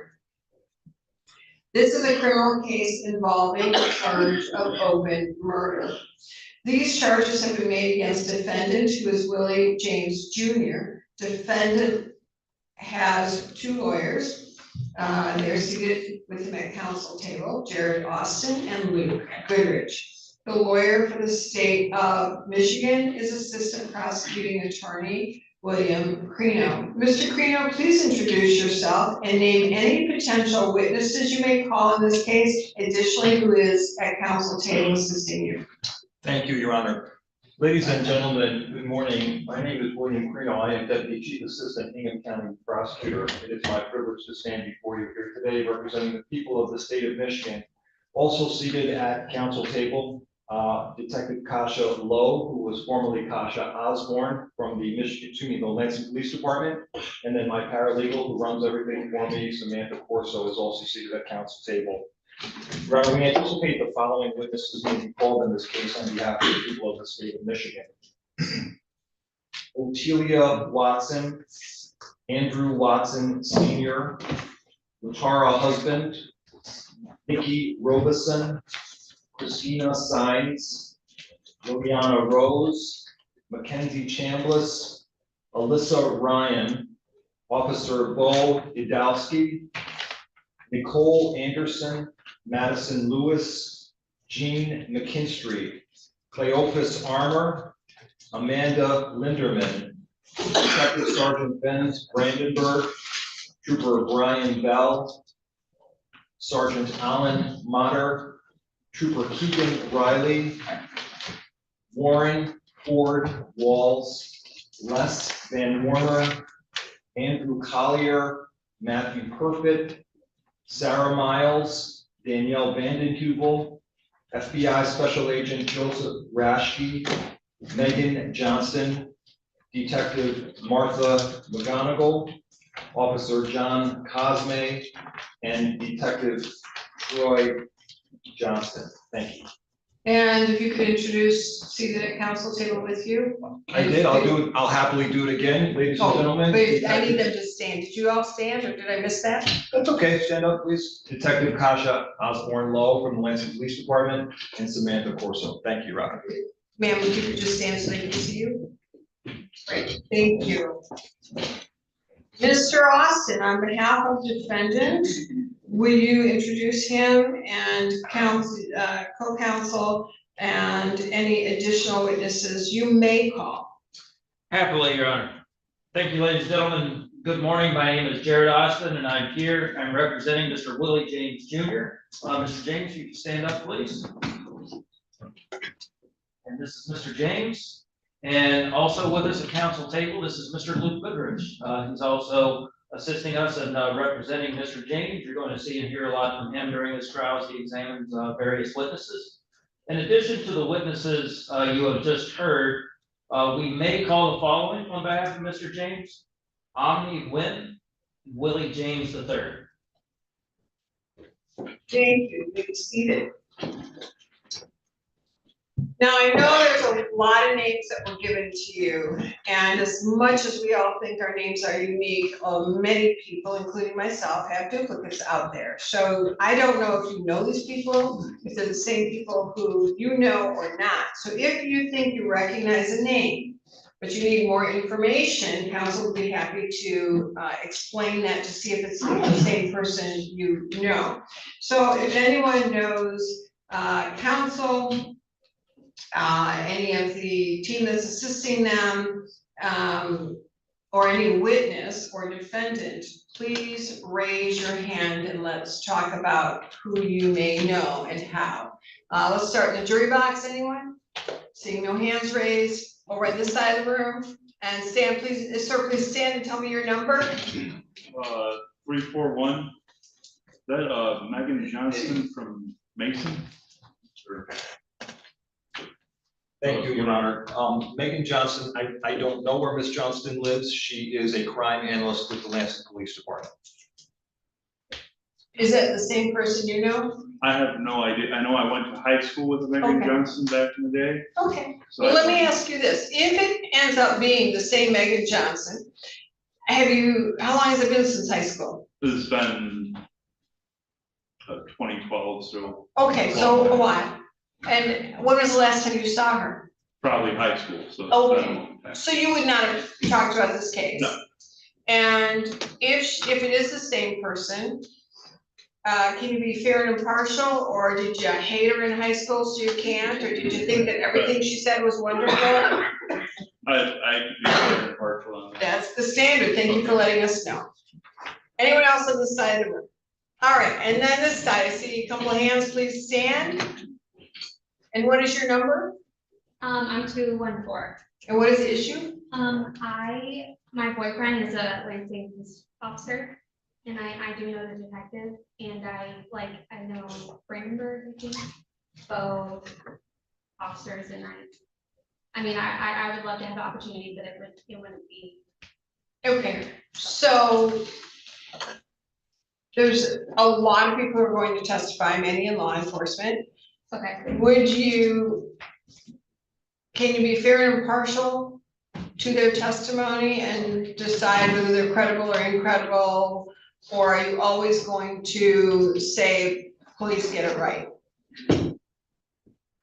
Truthfully, I'd be neutral. Okay. But at the same time, I can't sit here and not say something. you know? Okay, oh no, we So, want to know, but the issue Yeah. is, so I would want to know, can you be fair and impartial to those people, based on what you know about law enforcement and your relationships?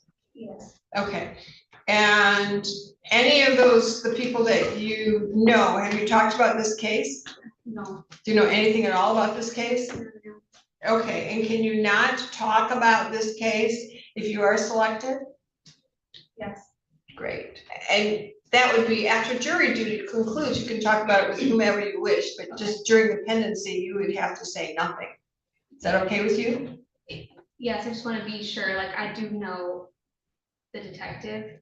Okay. So that, I just want to air everything out. Yeah, that's good. So based on how you know her, can you be fair and impartial to her testimony? Of course. Okay, and you've not talked with her about this case? No, ma'am. All right, I'll let counsel further for you. Thank you for letting us know. What is your number, sir? 332. And what is the issue? Who do you know? I'm not sure if I know any of them or not. I'm terrible with names, but I'm good with faces. So I may know someone, I may not. I just wanted to air. All right, and I appreciate that. I have the same issue. But could you, if you recognized someone during the process, could you let us know, and then we would have this conversation? I could definitely let you know on that. All right, thank you. And what is your number? 362. And what is it? Who do you know? A witness on each side. Okay, have you talked about this case with either witness? No. And when was the last time you contacted or were in contact with these people? 1 week ago, a witness on this side. Okay. And did they express that they were a witness? No. And how is it you know them? We appreciate the same detail shot. Okay, and what about the witness on this side? Went to high school with it, see it frequently, just out on weekends. Okay, and in regard to the testimony of both of the people, you can be fair and impartial? I don't believe so. Okay, so Your what, Honor, yeah, I don't mean to cut the quote off, my apologies. I did speak to Mr. Austin, and it would be the party's intentions to release him All right. on for cause by stipulation. all right, you're excused, sir. Thank you for letting us know. Anyone else? Okay, all right. Now. I don't understand. And he's supposed to be silent, and I didn't even address it. All right, so we've already gone through the length of the trial. Now, what we did discover and what counsel, I'm not gonna go through this all again, but what counsel and I discovered, because we worked so much, the 16th is a holiday, so they'll talk about that with you. So likely the case would go to you the 17th, and I know that 16th was a question mark for some of you, so. Now, I want to address a couple of other things before I turn this over to counsel. Do any of you have health problems where it might be difficult for you to sit for an hour and a half to 2 hours at a time. Are you on medication where you take it at night because that's how it's prescribed and then you can't sleep, or you wake up drowsy in the morning, or something you take in the morning and you're drowsy during the day, so you can't pay attention?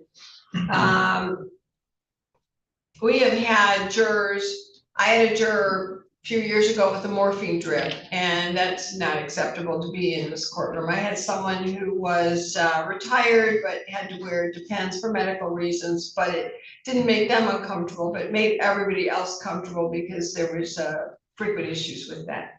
And he had his caregiver with him, so, but really was excited to serve, and we had to tell him no.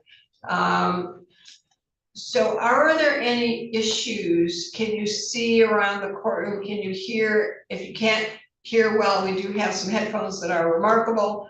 Are there any language barriers? We have a lot of people who English is a second language and they're really not understanding. They've only understood half of what's been going on. That's you, that's fine, but we need to know about it.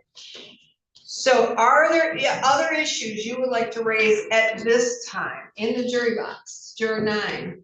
The language issue. Okay. I understand English enough and I like this experience. So maybe sometimes I don't understand, because this is, like English is like a 3 language I know. So what's your primary language? German? No. Oh, what is it? I speak Swedish, but for me, I'm a Kurd. I speak Kurdish, all dialects. I speak Arabic, Persian, Swedish, English. You must be But very, sometimes, yeah, I just say, oh, I don't have that language brain. My dad knew 9 languages. It's pretty amazing that you can do that. But I have an uncle who's German, and he always says my English is not so good. But he understands every single thing. It's just sometimes he needs it in context, or you do things differently in the other country or the language, or there's a different word for it with the same meaning. Have you understood everything so far? yeah, I understood more than 80%, but I listened to the name and say, oh, I don't know the whole names. And that's okay. Yeah, but this is the first time, I just. So how long have you been in this country? 6 years. Okay. All right. So I'm gonna let the attorneys question you further. I think your English is really good. But I don't like the 80%, but I think that you're not crediting yourself enough, like my uncle. So. But I want to be sure, I want this. And I It's appreciate it. important. Yes, it is very important. I'm going to let the attorneys question you further. Anyone else? All right, how about on this side of the room? Is there any medical or other issue you need to let me know of? How about on this? Oh, yeah, ma'am, what is your number? 485. 485, what is the issue? So, I'm curious about what the case basically partially is going to be, because of my past experiences, I don't think I will be suitable enough, because, depending on the situation and circumstance of the, case, it might be on one side, and I'll just click on that. So you've already formed an opinion? It's kind of like that because of my past and the experience that I've had before. That's why. So without any evidence, if you had to tell us what your verdict would be, what would it be? Initially, it would be like if somebody did something wrong, and obviously they did something wrong, that should be. Well, there's an instruction that I will read to you, and I want everybody to know that just because someone has been charged does not mean anything. That is not evidence, okay? The people have the burden to prove guilt beyond a reasonable doubt. So he has pled not guilty, and we're here to determine what happened. And so as a jury, you decide what the facts are. I deal with the law, you deal with the facts, and it's based on the evidence and information that comes in during trial. Can you do that, or is this case, because of the topic, the issue, triggering for you? It's because the situation, it's because previously in my past, I have been through a lot of stuff related to it and close to it, which is why I don't think I will be suitable enough, honestly. So you can't be fair and impartial? Counsel, would you like to go into further or by stipulation? Your Honor, I appreciate that you're bringing that to our attention. These are relevant, and I think likely, I know where this will go, but the people would like the opportunity Right. to, dear, I don't know if the defense would like to or not, but I'll defer to the defense. I think based on the statements that the prospective juror has made, Your Honor, I think it would appear to be the challenge for cause at this point. Your Honor, if the defense makes the challenge on this, then the people will stipulate for cause. Thank you. Thank you. Your excuse. Thank you for letting us know. I'm sorry that all happened to you. Anyone else? And this side. How about on this side of the room? All right, seeing no hands raised. This is a criminal case. The paper used to charge defendant with a crime is called an information. The information in this case charges defendant Willie James Jr. and reads as follows. That on or about January 12th, 2021, in the city of Lansing, County of Hingham, state of Michigan, at a specific location known as 2010 Georgetown Boulevard, defendant did murder Andrew Watson II. This is known as count 1, homicide, open murder, and is contrary to the laws of the state of Michigan. Defendant has pled not guilty to this charge. You should clearly understand that the information I have just read is not evidence, and information is read in every criminal trial so that defendant and jury can hear the charges. You must not think it is evidence of his guilt or that he must be guilty because he has been charged. A person accused of a crime is presumed to be innocent. This means that you must start with the presumption that defendant is innocent. This presumption continues throughout the trial and entitles the defendant to a verdict of not guilty unless you are satisfied beyond a reasonable doubt that he is guilty. Every crime is made up of parts called elements. The prosecutor must prove each element of the crime beyond a reasonable doubt. Defendant is not required to prove his innocence or to do anything at all. If you find that the prosecutor has not proven every element beyond a reasonable doubt, then you must find defendant not guilty. A reasonable doubt is a fair, honest doubt growing out of the evidence or lack of evidence. It is not merely an imaginary or possible doubt, but a doubt based on reason and common sense. A reasonable doubt is just that. A doubt that is reasonable after a careful and considered examination of the facts and circumstances of this case. In a moment, Mr. Crino will begin questioning you, and he will be questioning the 14 potential jurors in the box. However, that does not mean the rest of you think about, when I get out of here, I'm gonna eat this for lunch, I'm gonna drive over here, I'm gonna have a great weekend, whatever you should think about. What I need you all to think about, because this will also get us out of here quickly, is the questions that Mr. Crino is asking, actually that all counsel asks. How would I answer the question? Make a note of it, because if you are called up to replace a juror, then counsel does not have to ask or re-ask all the same questions. And they may, because it's important and they want to establish whatever your answer is for the record. However, they can also, for some of them, say, did you hear the questions? Is there anything you want me to know? And begin that way so it would stop some of the double and triplicate and quadruplicate questioning. So please pay attention, make a note of what you might answer in response to both counsel. If you need a break, raise your hand and let me know, and we will take a break. Mr. Crino, are you ready at this time? Yes, thank you very much, Your Honor. You may proceed.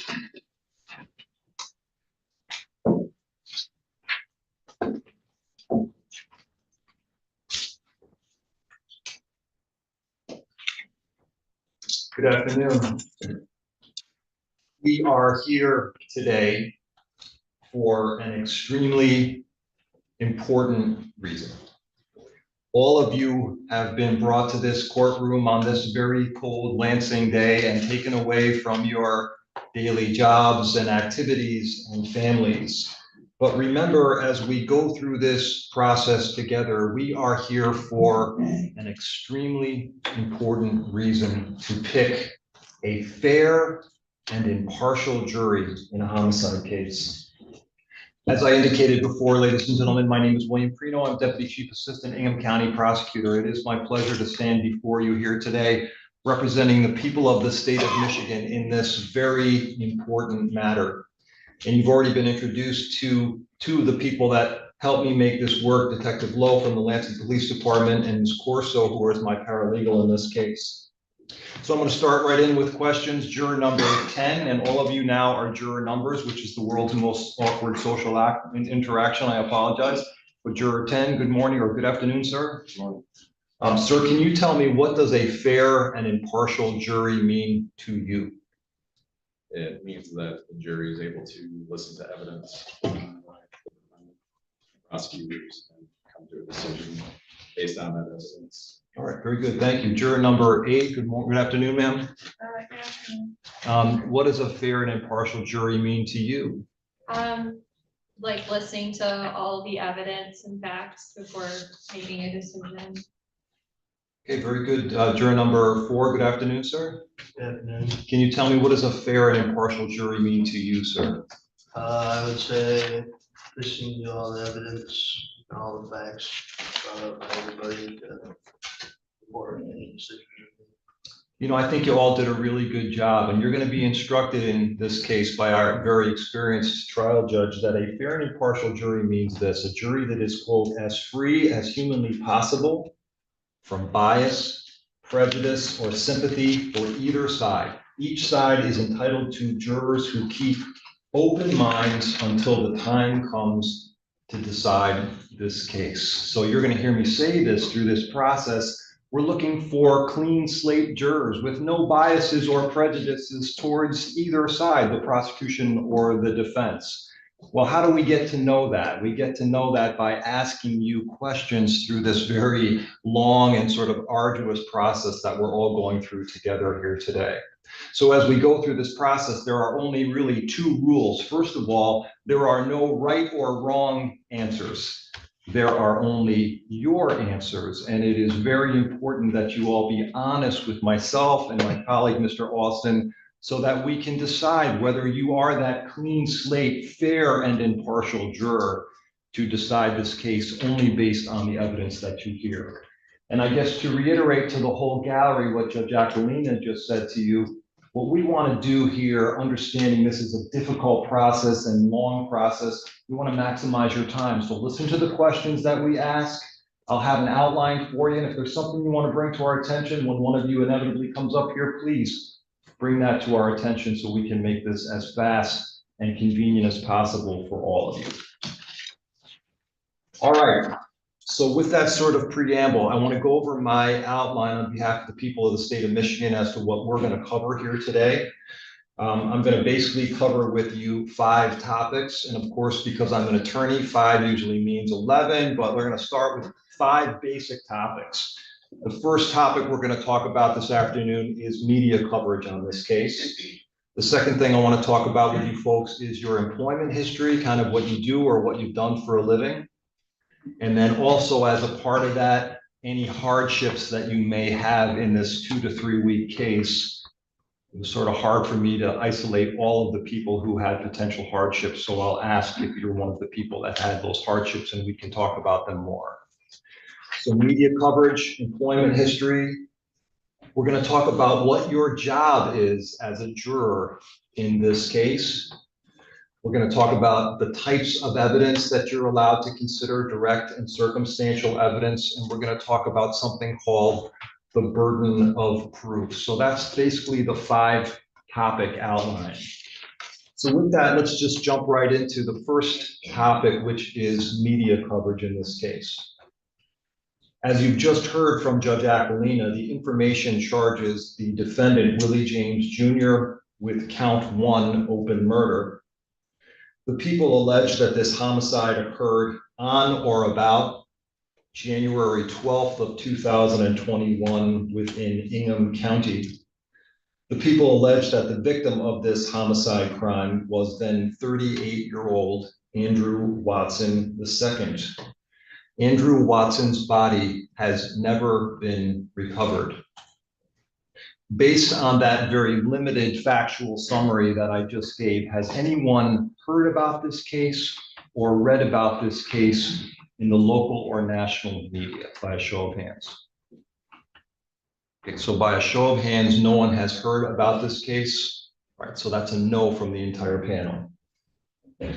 If we go through this process and something triggers your memory that you may have read about this case, heard about this case, or even talked to someone about this case, please bring that to our attention so that we can decide whether you can separate out those extraneous facts from what you actually hear in the courtroom. Is that fair?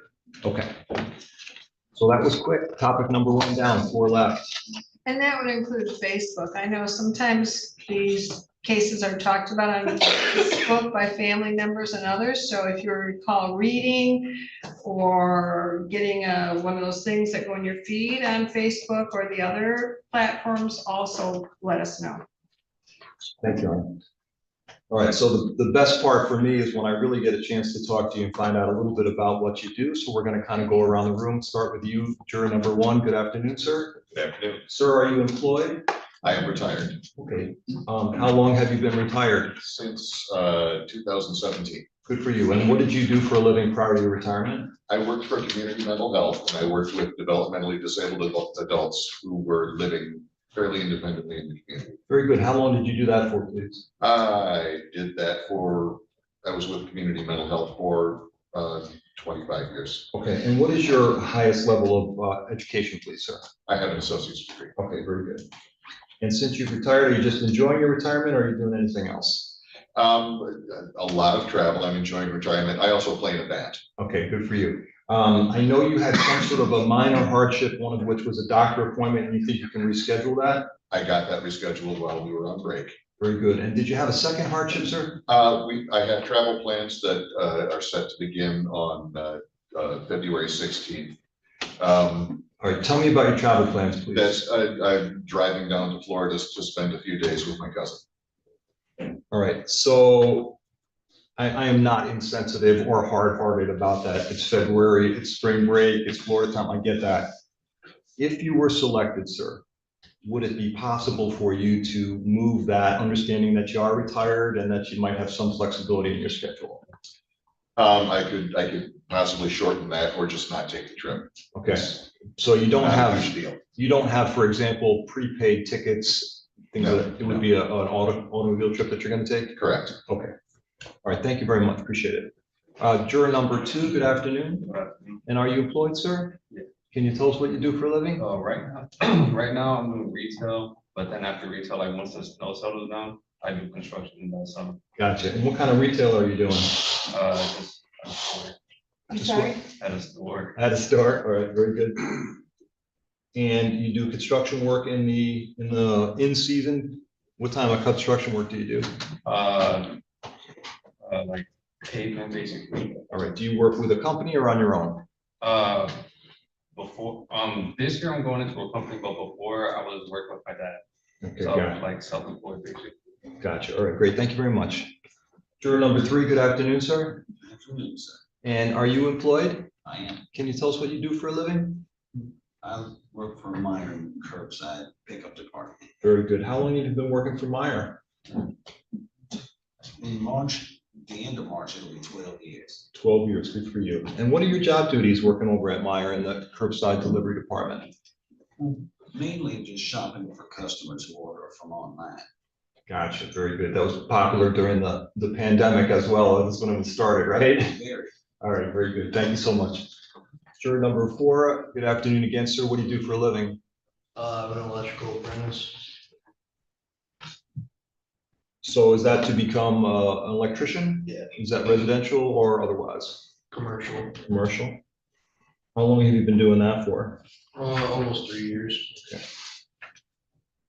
And I know that's hard to get certified and it's complicated stuff. When do you expect to be certified or ready to go out on your own in that area? Should be 2 years from now. 2 years, okay. And I don't believe that you brought up to our attention any hardship, is that correct? All right, thank you. All right, juror number 5, good afternoon, sir. And can you tell us what you do for a living, please? I'm a geologist for the state of Michigan. Oh, very cool. Can you tell me what you do as a geologist for the state of Michigan? So I work in the remediation redevelopment division. Yeah, what's that? It's a division of the department that's alphabet soup. So there's state of Michigan, Eagle, Department of Environment, Great Lakes and Energy. It was formerly known as the DEQ. Yeah. And then within Eagle, there's the remediation redevelopment division. Okay. And then I work in the geological services section. Okay. So we provide all of the drilling, sampling, surveying, mapping services for all the districts of the state of Michigan. Primarily for part 201 and 213, leaky underground storage tanks, old gas stations, dry cleaners. We also do work for Superfund and other divisions as well with that stuff. All right, interesting. How long have you been doing that kind of work for? Specifically in this role, 3 years. Okay. Can you tell me what your highest level of education is, please? Bachelor's degree. Okay. Bachelor's degree, then? Great, thank you. Juror number 6, good afternoon. And I think you might have told us before, but we've talked to so many people. What do you do for a living, ma'am? I work at Jackson, formerly Jackson National Life Insurance Company, Gotcha. And what do you do for Jackson National? senior accounting analyst. Okay, senior accounting analyst. And do you have a lot of people that work underneath you? No, I'm on a team. You're on a team of people, okay. The reason I ask that, sometimes where we have supervisors on our jury, you know, my way or the highway, I'm the supervisor, and this is a very collaborative process, okay? Not a supervisor. All right, are you a person, sounds like you are, who can work collaboratively with people in making decisions and looking at evidence and things of that nature? Yes. All right. How long have you been doing that kind of work? I've been at my current job for 25 years. I've been doing my current job since 2017. All right. Now, did you bring a hardship to our attention before? I'm flying to Aruba on the 20th of February. Flying to Aruba on the 20th, huh? Okay, you got prepaid tickets, spring break for family, or is it just a trip? Going with family. Gotcha, all right.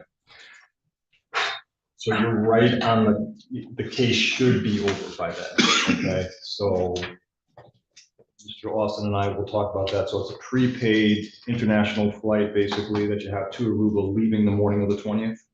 Okay.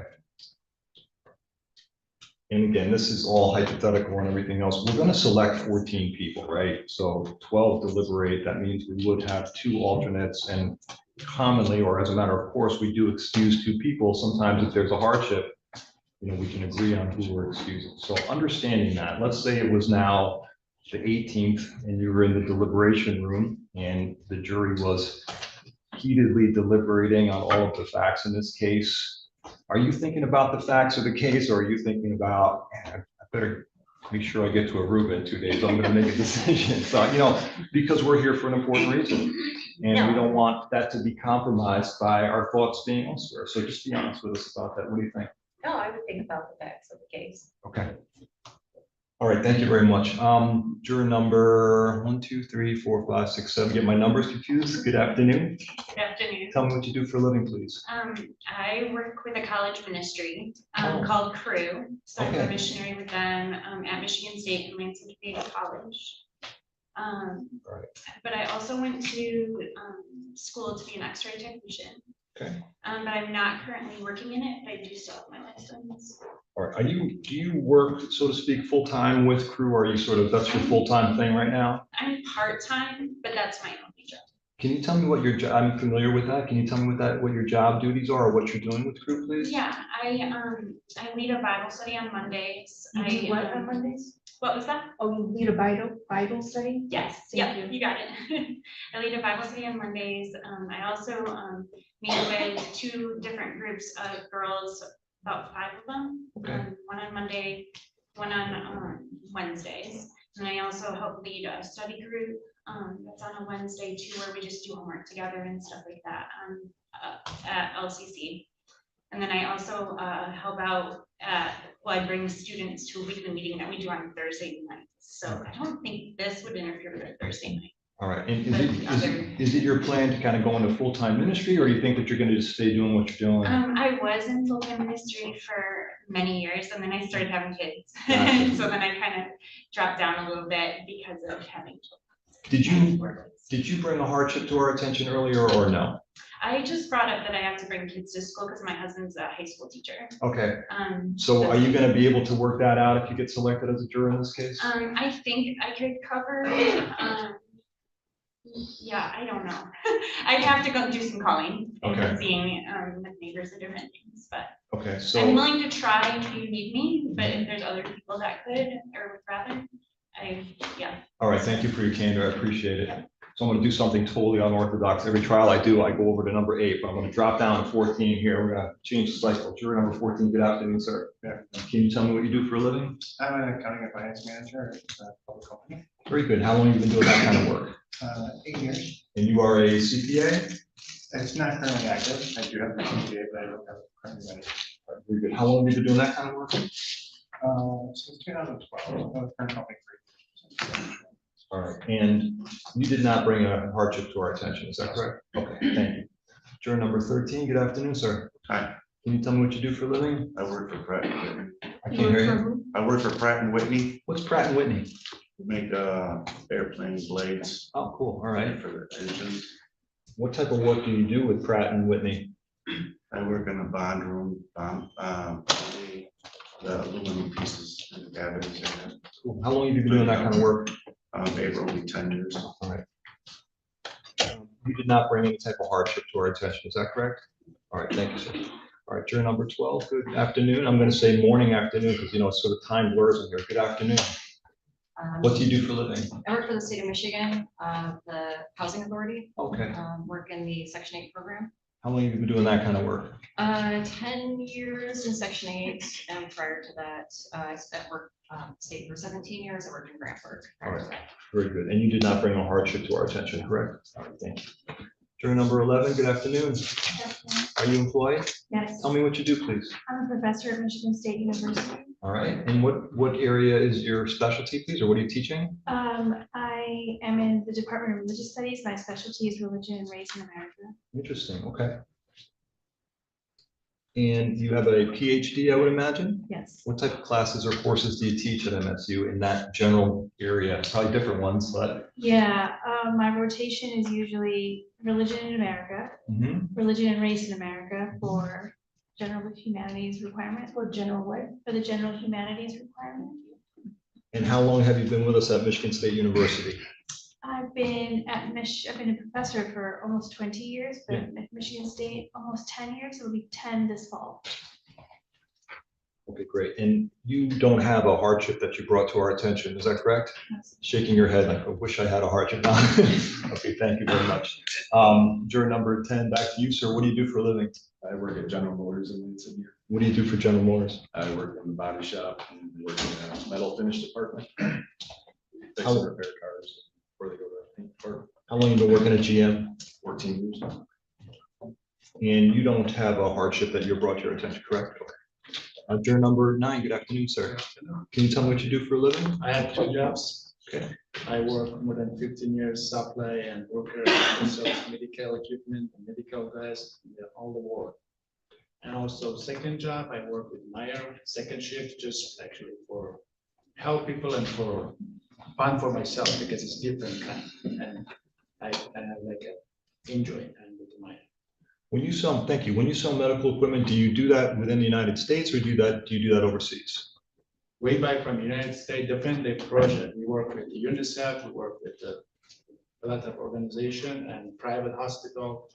So we buy from US or we buy, like it's just a cap, this is a unit we buy from Europe, US, China, depend the project and the money. Okay. How much they. And the fact that you are multilingual, obviously a huge. Yeah, every day I need to talk to minimum 3 languages. Gotcha. And I know you didn't bring a hardship to our attention. You did bring the fact that you are concerned, or at least the language barrier may be there to some extent, if I understood you? Actually, no, it's very important. I appreciate if you call me and I like help, but I want to be sure I'm a correct guy, I can help. George, and good, that's why I'm asking, because it's the first time for my life, and say, I want to be sure I can help 100%. Right. But I was a different culture, and for me, it's not like difficult for myself. You got the point? I do, yeah, and it's interesting in this case, because you're gonna hear me, when I talk about my next section, you're gonna hear testimony in this case from people from all parts of our community. You're gonna hear testimony from people who are just regular, everyday people, and you're gonna hear testimony from people who are experts in DNA, science experts, right? So you're gonna hear lots of different words being used in here. Do you think you will be able to manage the language if some of that gets more complicated, or do you think you would be prohibited from understanding that information? My question is, if I don't understand, I can ask, say, sorry, I didn't understand. Is that possible? To some extent, certainly, yes. Because I will try to understand. That's why in the beginning I asked you to help me. I can help. For me, it's not difficult because it's not like, oh, this is something I cannot do. I passed and done a lot of difficult in my life situation. For example, we go to talk to different culture. Some of them angry, some of them not. But I need help the hospital. That's my goal. That's my life experience. So I think I can do that. All right. I need assistance sometimes maybe because it's new. I don't know what is the case in the future. Perfect. Thank you for your candor. Appreciate it. And lastly, back to you, juror number 8. Can you tell me what you do for a living, please? I'm an ophthalmic assistant, Okay. And how long have you been doing that kind of work? 9 years. And do you work at like an LOI care or something like that type of Yeah, I business? do. All right, very good. I just picked that out of the blue. So I yeah. go there. All right. And you did not bring a hardship to our attention, is I that did correct? not. Okay, thank you. Media attention, employment, and hardship. 2 down out of 5, okay? 3 more to go. Everybody has a job in this courtroom, okay?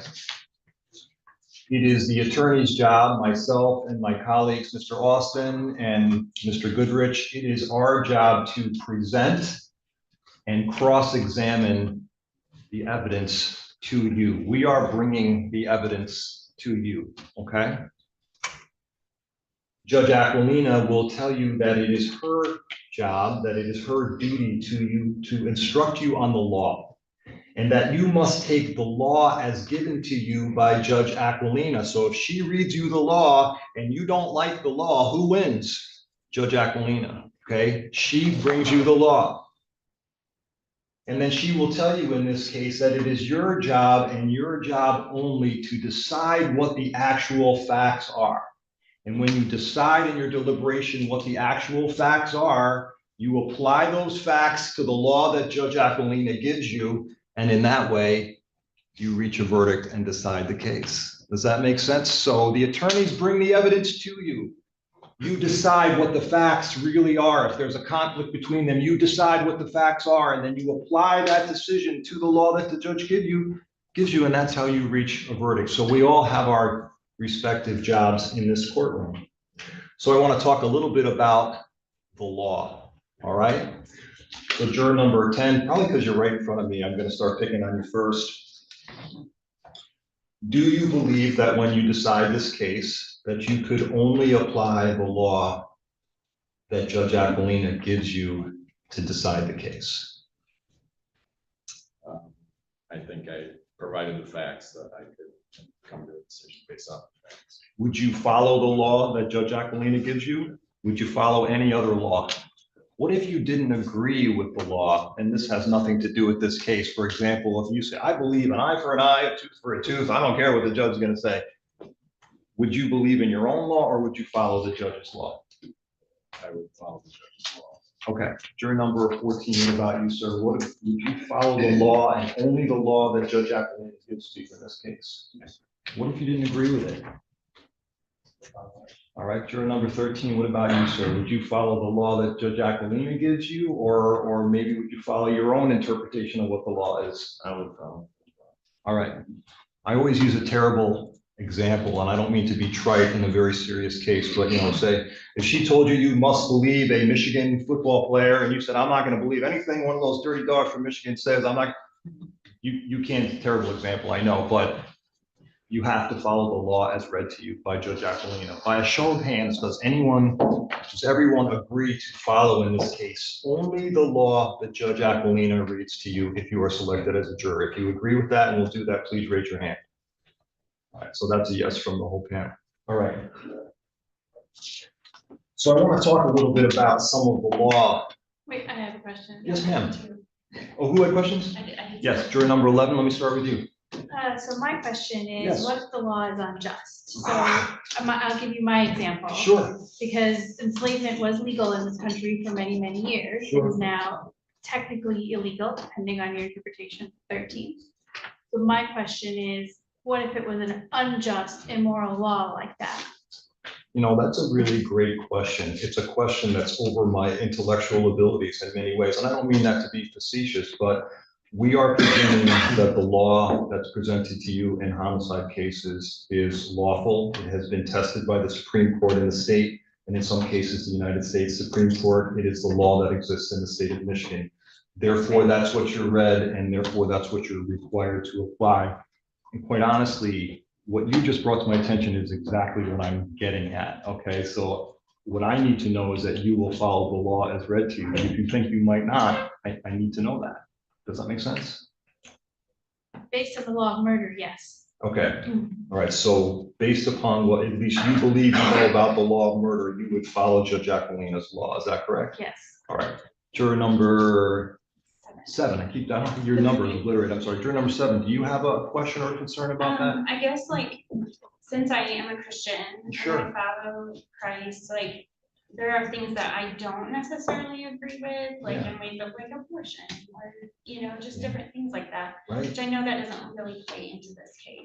Absolutely. But, yeah, some of those things could, if any of that stuff comes up, that could be a touchy thing for me. Right, and it's interesting because we all have hotbed issues in our life, don't we? That abortion laws or slavery laws, I think uniformly everyone would be against slavery in the United States, but understanding that as an analogy, we do have hot button issues. Some of them might be like self-defense, right to use force, safe storage of weapons, things of that, child abuse, religious application of medical care, things of that. Those are hot button issues, right, that many of us have, and there's no right or wrong opinion to have.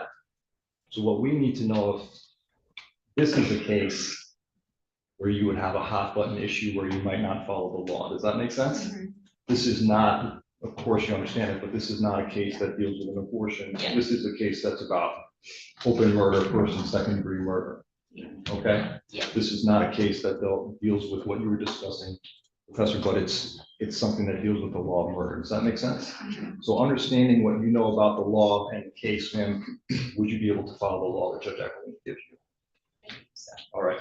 And juror number 11, would you be able to follow the law? Okay. Let me just ask, does anyone, and you, ma'am, specifically, do you have any problem deciding a case against your fellow citizen on a religious basis? Sometimes we have people who say that's God's decision, not mine. Is that how you feel, or can you make a decision? I would probably be relying on the Lord's giving wisdom to help make the decision. Does that make sense? Yes. I think that's where I would be more coming from in this. We ask you to rely on your own common sense, everyday experience, the evidence that was in, and then talk it out with your fellow jurors and reach a verdict and rethink your decision if the others disagree with you, so you can talk about it. Are you able to do that? I think I would. All right.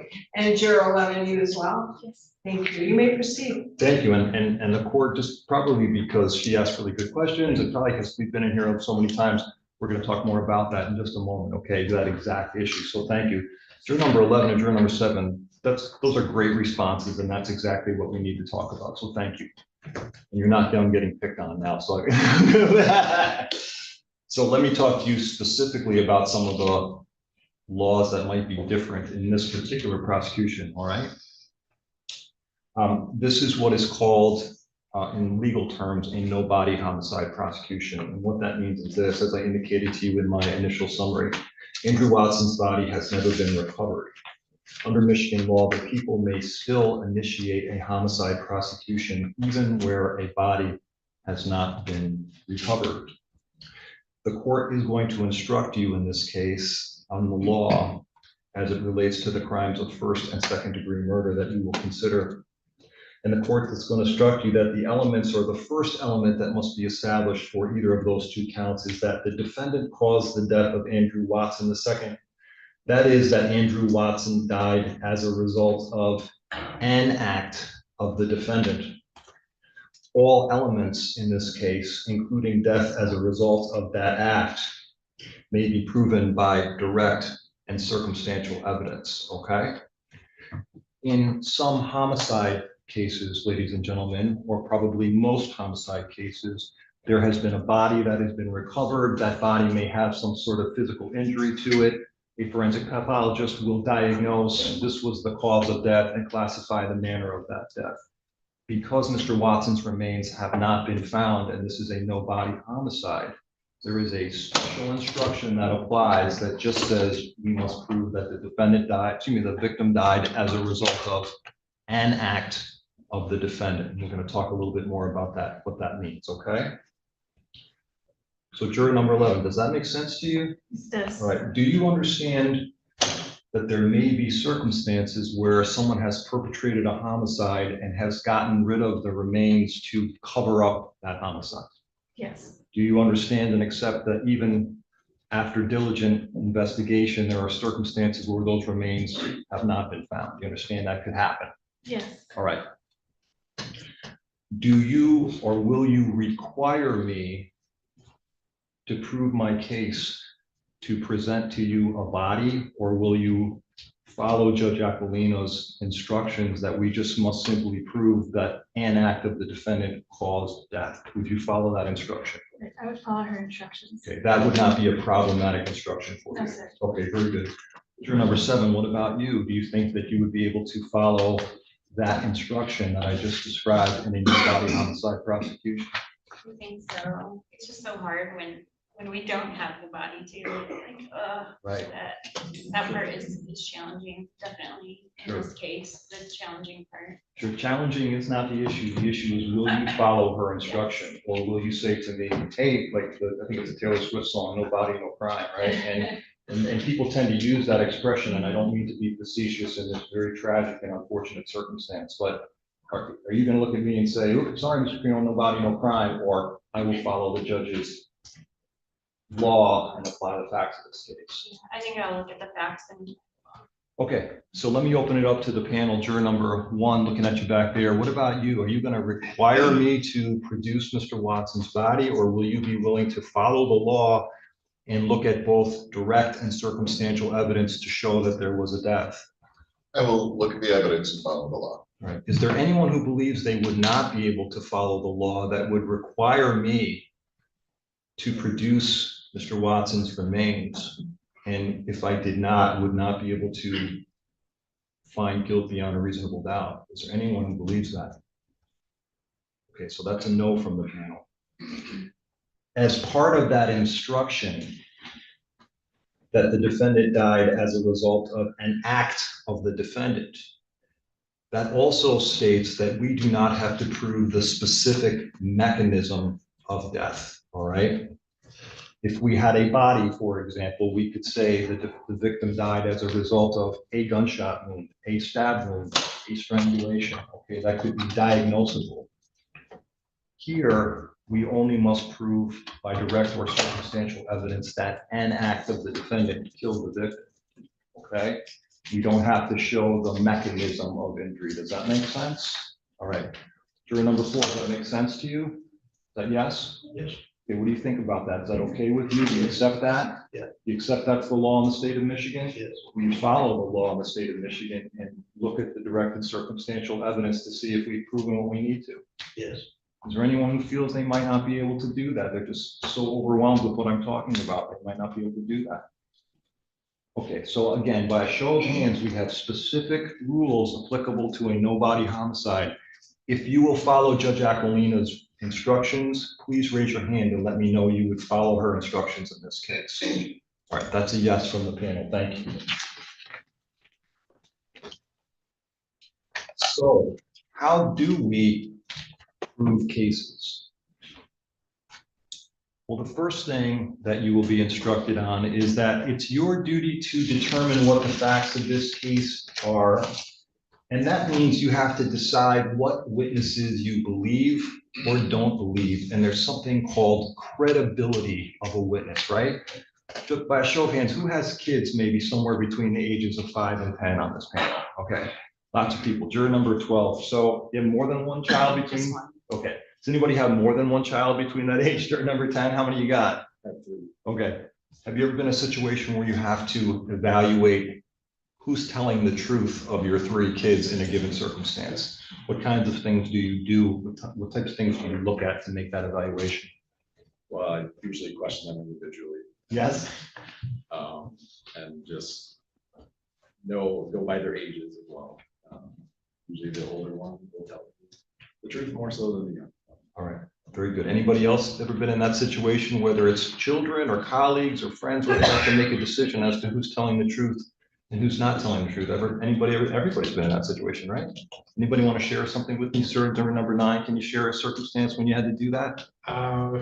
Yeah, I like different situations. I'm listening and then I ask a question. For example, let's say we supply a patient the piping system and we have problem with the pressure and I don't know does it work come through from the piping problem or the worker. Then I just ask a question. Then I figure out, oh, that's a piping problem. Or the worker just forget check twice. But then I tell them, look, this is the problem because of this, you should go check. And if it's a piping, I just make a record the piping that comes. So it sounds to me that you're looking at the totality of the circumstances when you make that credibility decision. This is my experience in my work. Okay. I don't know that I'm listening and answer the question of like a witness and then it's for me it's like some, oh no, I know what happened. All right, very good. So hold that thought. All right. So what we've heard now is different ways people evaluate credibility. Before we get to the ways that we evaluate credibility, let me follow up on what Judge Aquilina said. Okay, that means you have to sit there and you have to say, I believe that person or I don't believe that person. All right. Let me go to you, juror number 7, because this kind of goes to what Judge Aquilina was asking me. Do you think because of your faith beliefs that you would be able to decide between the credibility of 2 people, or do you think that you might have some difficulty kind of morally or ethically making that decision? Definitely, we'll look at it through the eyes of scripture. Right. But also like looking, like I definitely feel like I would be looking for evidence, like, you know, like in looking at what was displayed to me and then praying about it and stuff. I'm not sure if I'm answering your question. You're doing just great. You're doing just great, okay? Is there anybody else other than juror 7? And the reason I'm picking on her, excuse me, is because she was able to very openly talk about her faith beliefs and everything else. Is there anyone else who feels like, look, I just can't sit in judgment of another person's credibility. I'm not doing that. Ethically, morally, I'm not doing that. Is there anyone who feels they can't do that? All right. That's a no from the panel. So let me ask you this. And this is some of the most difficult questions we have to ask about. Before we even get to the facts that we look at to determine credibility, we first started with, well, can you do it? Sounds like other than maybe juror number 7, who might wrestle with it a little bit, that was a great answer. Everybody else can do it. Let's talk about some of the things you can't look at when evaluating credibility. So what Judge Aquilina is going to instruct you on this case is as follows. In deciding which testimony you believe, you should rely on your own common sense and everyday experience. In deciding whether you believe a witness's testimony, you must set aside any bias or prejudice you may have and not be influenced by a witness's disability, gender identity, race, religion, ethnicity, sexual orientation, age, national origin, or socioeconomic status. take the time you need to test what might be automatic or instinctive judgments and to reflect carefully about the evidence, all right?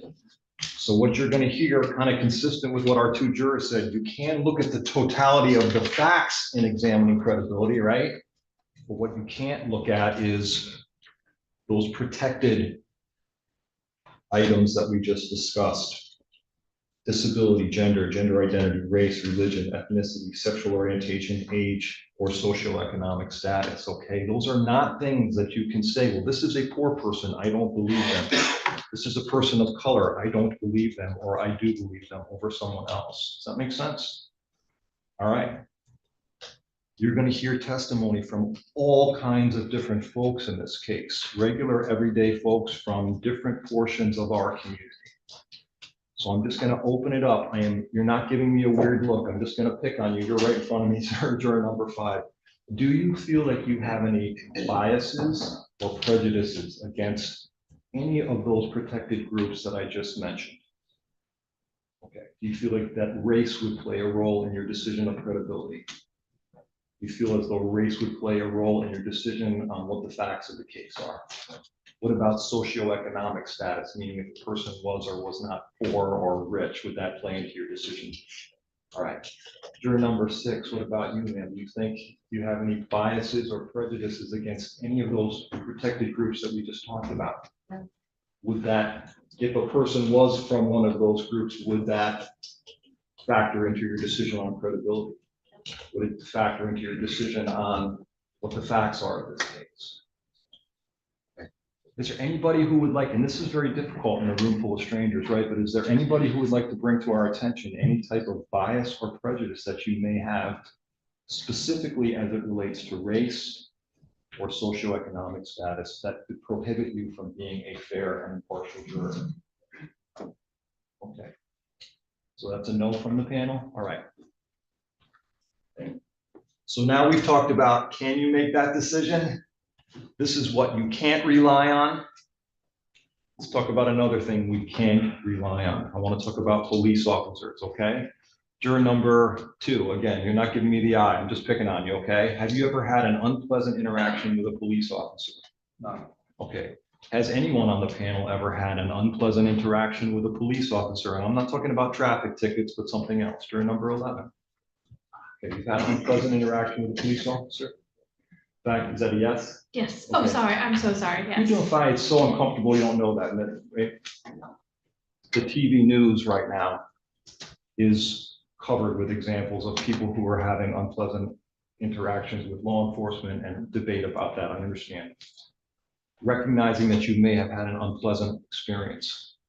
If a police officer goes up to testify, if Detective Lowe goes up to testify, will you say, I do not like police officers, I am not going to believe you because of that? No. Okay, so would you consider it a bias against police officer, or just you've had experiences in the past? Just, I've had experiences in the past and should be honest about that. Yeah, great, okay. Anybody else want to bring something to my attention that they've had an unpleasant or negative interaction with a police officer that might inhibit your ability to be fair and impartial with a police officer? Okay, that's a no from the panel. So Judge Aquilina is going to give you an instruction, and it's a pretty easy instruction. And what Judge Aquilina is going to tell you is that the testimony of police officers is to be judged by the same standards you use to evaluate the testimony of any other witness. That's it. So a police officer doesn't go up there and you say, I believe everything they say. Police officer doesn't go up there and you say, I can't believe a word that they say. You have to evaluate it just like you would everyone else, and that is the law in the state of Michigan. Does that make sense?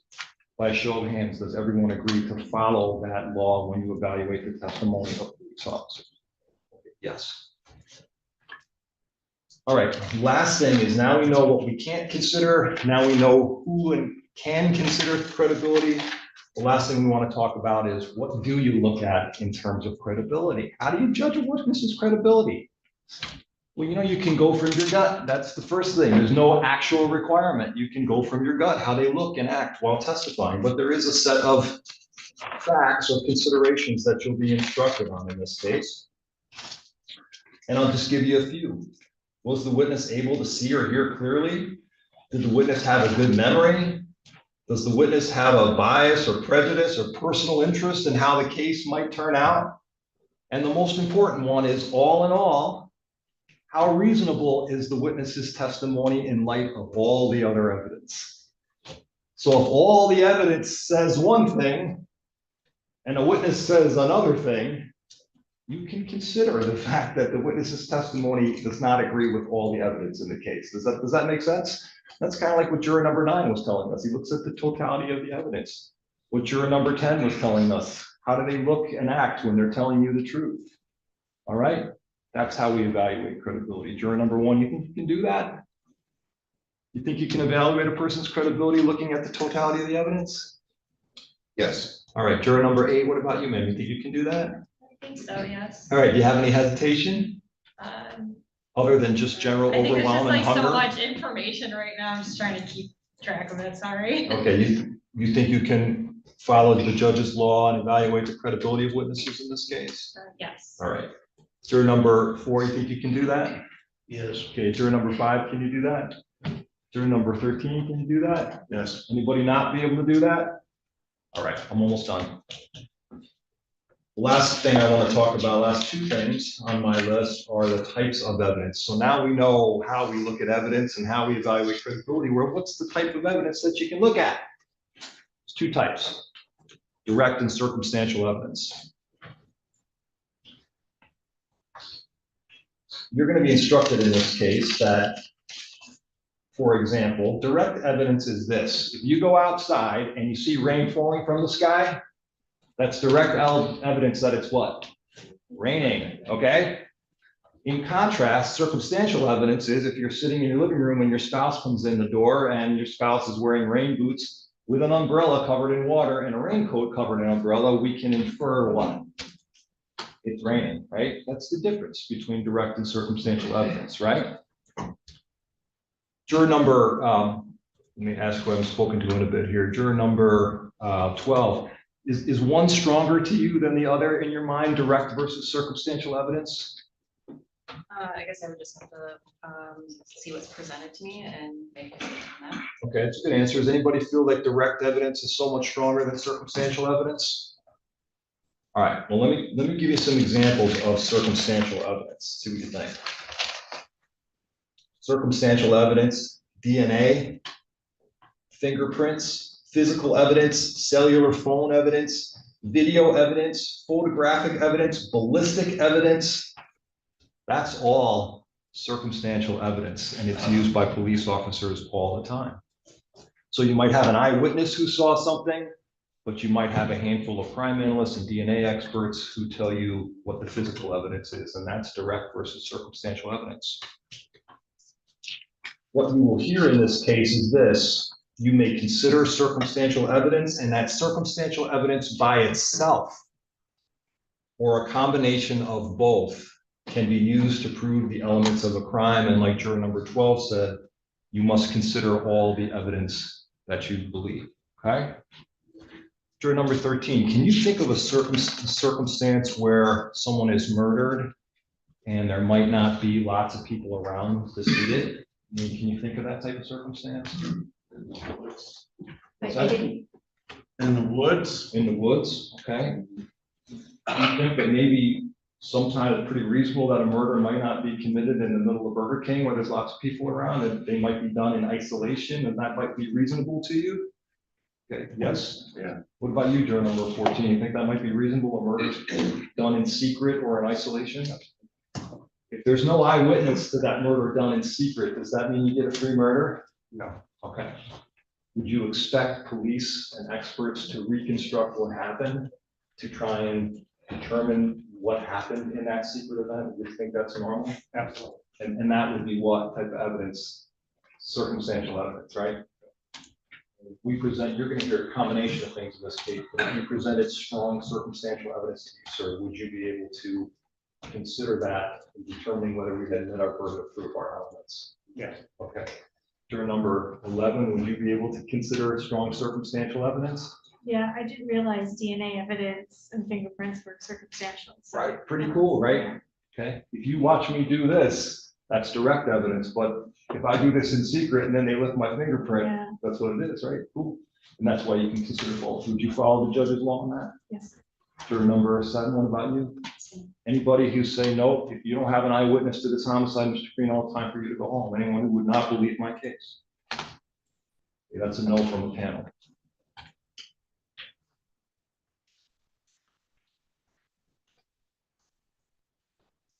The burden of proof, as this defendant sits at the table right now, this defendant is presumed innocent.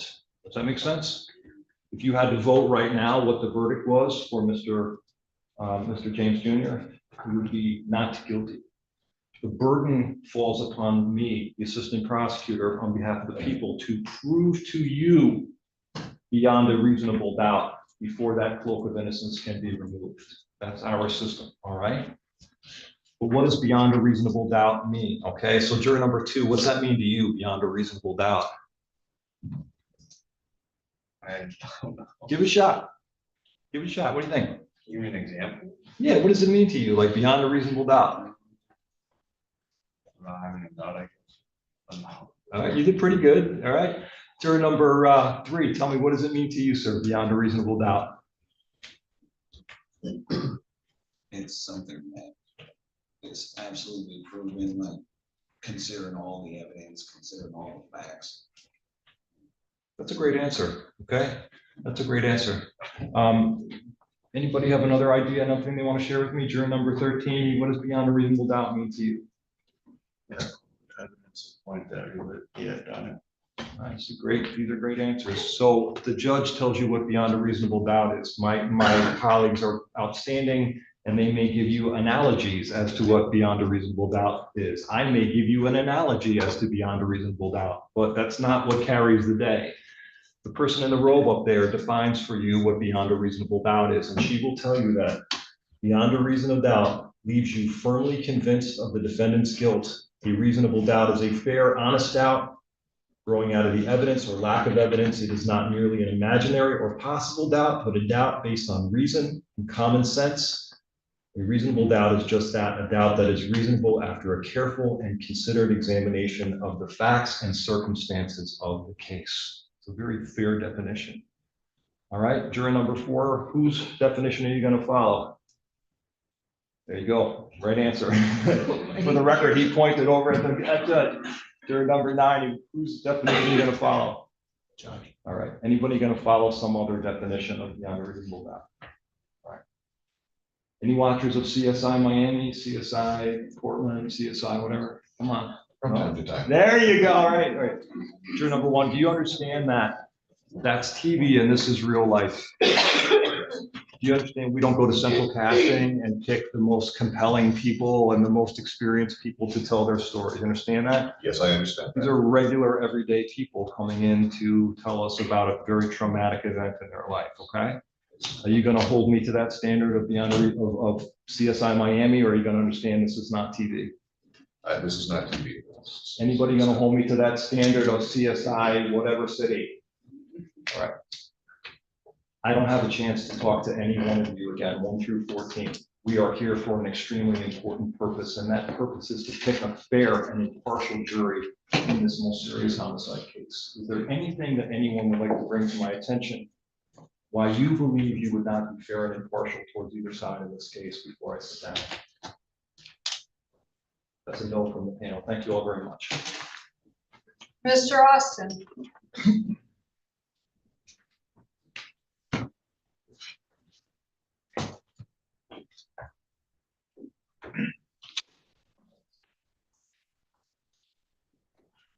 Good afternoon, ladies and gentlemen. And to you folks in the gallery, good afternoon as well. Again, my name is Jared Austin, and along with Mr. Goodrich, we have the privilege and the pleasure to stand here and represent Mr. Willie James Jr.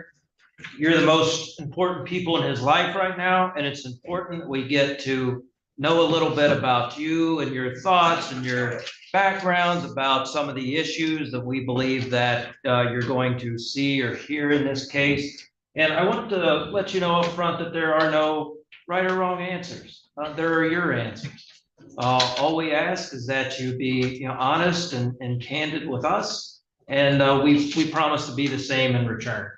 We're not trying to pick on anyone or embarrass anyone. It's possible that we may think that there's something in your background or just some deeply rooted personal feelings that you may have that may not make it so that you're the best candidate to be a juror in this case. And so if you do happen to be dismissed, please try not to take it personally, okay?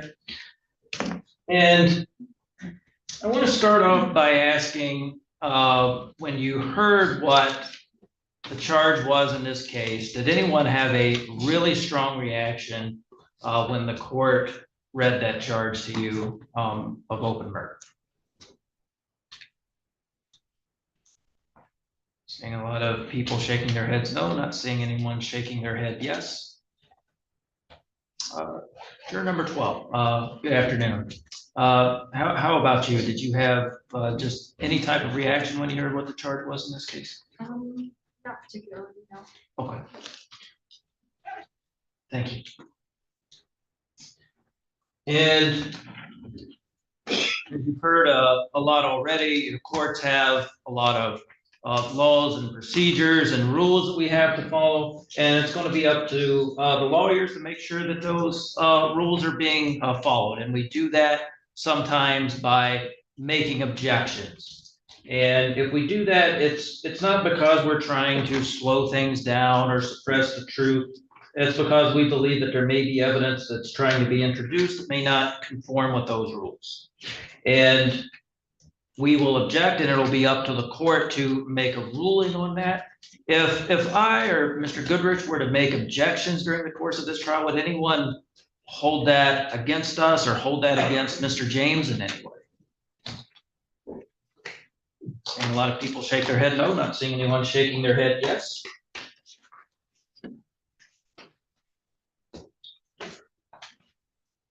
And as you've already heard somewhat, and you will be instructed again further and reminded as a juror in this case, your role is to determine what the facts are. You get to determine the facts of this case. The judge will instruct you on the law, but if you are to sit as a juror in this case, you will be the ones who get to decide what the facts of this case are. Does anyone have a problem or an issue with that, or does anyone not feel comfortable with that? Does anyone feel that they would not be able to do that?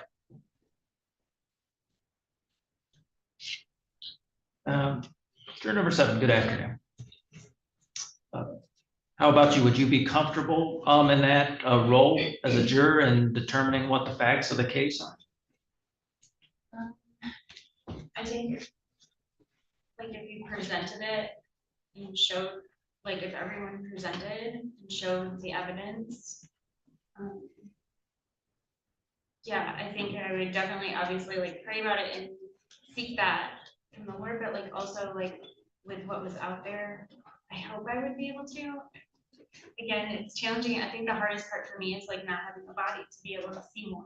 But there is fingerprints, there could be fingerprints or things like that. Like you said, I know there's probably a lot more than I even know yet, but obviously, but yeah, I think it'll be a challenge.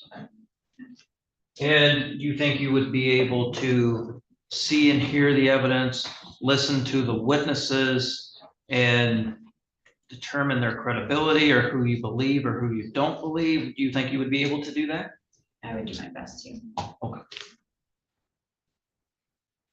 And thank you. Is there anyone that believes that they would not be able to do that, or they would not be comfortable in that role?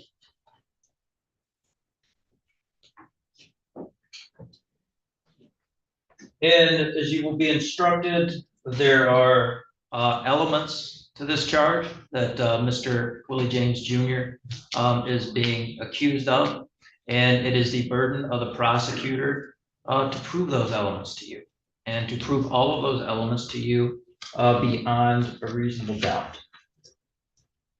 So, kind of starting with an analogy here, is there anybody here that likes to cook or bake a lot? Usually that gets some hands. Okay. Juror number 1, what do you like to do? Cook, bake, what? Cook. Okay. Yeah. Have you ever been cooking something, you're looking at the recipe, and you're trying to make something, but you see that there's one ingredient that it lists that you just don't happen to have, but you go ahead and try to make that anyway, thinking that, well, it's just one ingredient, it won't make a difference. Have you ever done that? Yes, Have you ever done that and had that go wrong and it not work out because of that one ingredient that was left out? not for that reason entirely, but I've had things that do not. Sure. And so elements of a charge, they're kind of like ingredients in a recipe.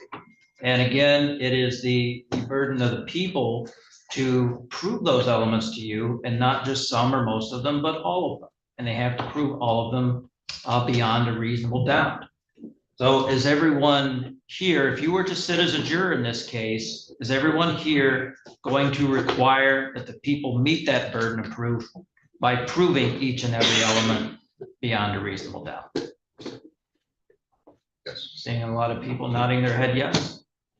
Is there anyone here that would not do that, that they would not require the prosecutor to prove all the elements beyond a reasonable doubt? Number 3, good afternoon.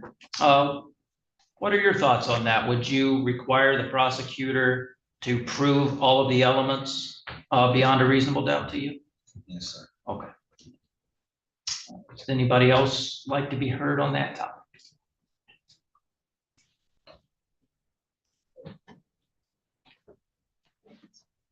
And we've talked a lot about various types of evidence and CSI and so forth. During this trial, it's possible that you may see or hear some evidence that some people would describe as maybe a little gruesome in nature. Since it's a homicide charge and a murder accusation, it's possible that you could see or hear some evidence that some people might feel is a little gruesome, or to some people it might make them squeamish, involving blood and CSI evidence and so forth. Is there anybody here that believe that would make them so uncomfortable that they would not be able to sit as a juror in this case? Is there anyone here that believes that seeing or hearing such evidence would impact their ability to treat Mr. James fairly in this case? Juror number 4, good afternoon. What are your thoughts on that? I don't think it would make any change in my decision, no. Okay. And do you think you would be comfortable sitting as a juror in a case like this and maybe hearing or seeing evidence like that? Yeah, yes. And would that impact your ability to start with the presumption that Mr. James is innocent? Okay. And would that impact your ability on whether or not you would require the prosecutor to prove his guilt to you beyond a reasonable doubt? Is there anybody else that would like to be heard on that topic? Seeing none. Number 14, good afternoon. I was looking through some of the juror questionnaires here. Did I understand yours correctly that you had indicated that you had previously been involved in a criminal case in some way? Yeah, the company I work for, I used to work in internal audit department. In the what department? In the what department? Internal audit. And we had identified a woman in our company that was committing embezzlement. And so I was the one who discovered it, and then I led an investigation for almost a year to finalize it, and I delivered it to the prosecutor's office here. Okay. And did you end up testifying as a witness in any type of hearings or trials? Just before trial. And was that here in Ingham County? Yes. Do you know what law enforcement agency was involved in that? Lansing Police Department. And did you recognize any of the names of the law enforcement officers that were read off to you in this case? No, sir. Okay. And given your involvement that you had in that situation, do you believe that impacts your fairness or your impartiality in any way? No, sir. And was there anything about that process that would prohibit you from being able to treat Mr. James fairly in this case?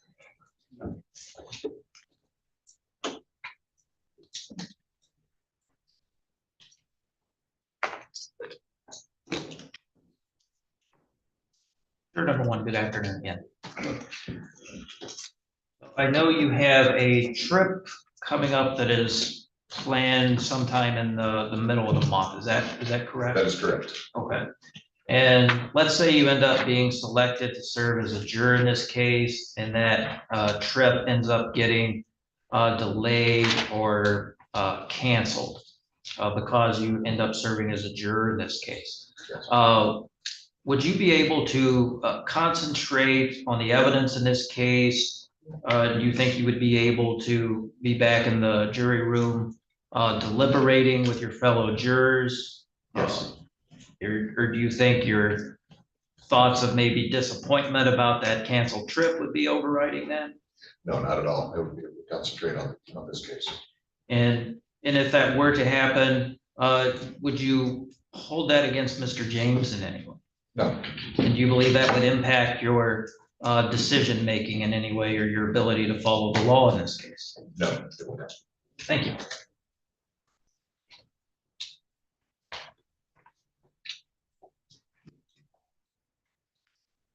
And again, we've heard that the prosecutor has the burden of proof in this case, and that Mr. James is presumed to be innocent of this charge. Is there anyone that believes they would not be able to start this case if they were selected as a juror in this case and begin with the presumption that Mr. James is innocent? Does anyone believe that they would not be able to do that? Okay, not seeing anyone. Does anyone think that that burden of proof is too high? Is that's too much? The prosecutor shouldn't have to be required to prove his guilt beyond a reasonable doubt. That's too high of a standard. Does anyone think that it should be something lower? A lot of people shaking their heads no. No one shaking their head yes. You're number 13. Good afternoon. What are your thoughts on that?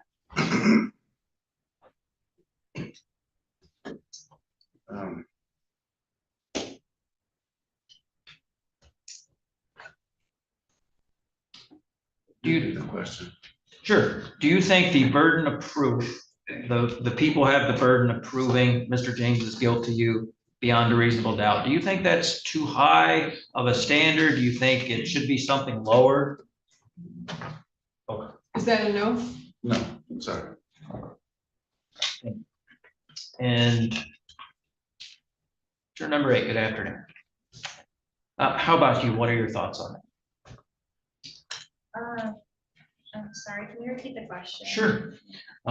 Do you think the burden of proof, prosecutor has to prove Mr. James's guilt to you beyond a reasonable doubt? Do you think that's too high? Do you think it should be something lower?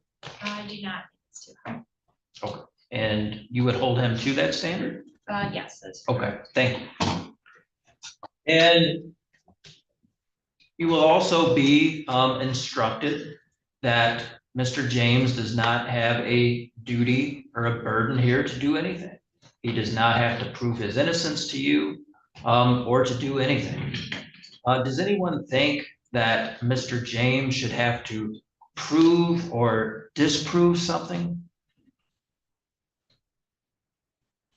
Seeing a lot of people shake their head no. Is anyone going to require Mr. James or Mr. Goodrich and I on behalf of Mr. James to prove anything or to disprove anything?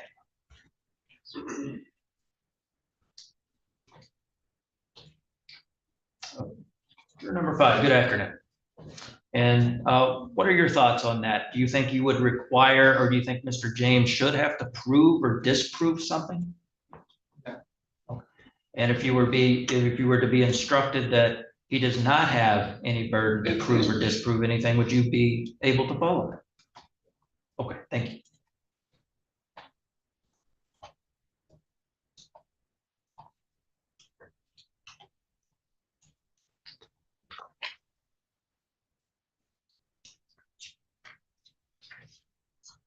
And kind of on that topic, since Mr. James does not have any burden to prove or disprove anything, that also means we don't have to present any evidence or any witnesses at this trial. And Mr. James does not have to testify. Would anybody not be able to render a verdict of not guilty? In other words, let's say the people have presented all the evidence to you, they have presented their witnesses, they have presented whatever evidence they have presented to you. And at the conclusion of that, you believe that they have not proven his guilt to you beyond a reasonable doubt. If that is the situation, would everyone be able to render a verdict of not guilty? Seeing a lot of people shake their heads, yes. Would everybody be able to do that? Even if you never heard from Mr. James, you never heard him testify, you don't know what he would have said, would everybody else, or would everybody still be able to render a verdict of not guilty without hearing him testify if you believed the people had not proven his guilt to you beyond a reasonable doubt?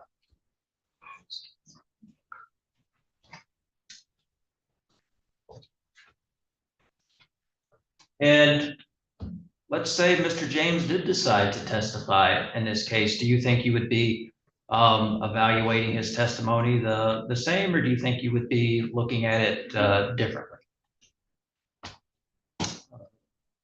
Juror number 11, good afternoon. And what if Mr. James decided to testify? Do you think you would be evaluating his testimony the same? Do you think you would be looking at it differently, or do you not know? Same as the other witnesses? Okay. Yeah, I'm asking, is that what you're asking? Yes, Evaluate yes. it the same? Yeah, I think so. I think, to be honest, I would also be a little bit impressed as well. Okay. And what do you mean by that? You would be impressed as well? I mean, this might be just my own bias, but if he were to testify on behalf of himself, I would find that admirable. Okay. And does anybody else have any thoughts on that particular topic if Mr. James did decide to testify? For number 6, good afternoon. Do you have any thoughts on that?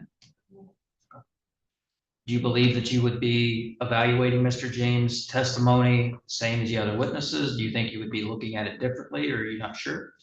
The same as all the witnesses. Okay.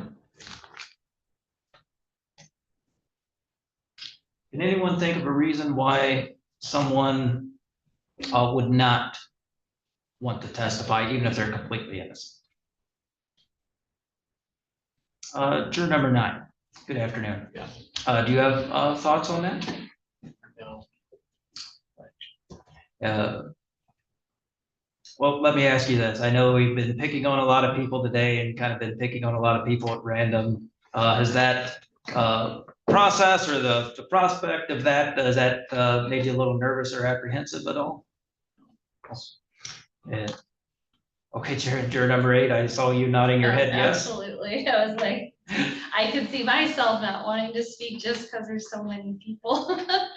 Yeah. And do you think that there are people or a lot of people that would get, nervous speaking in front of people or answering questions? Absolutely.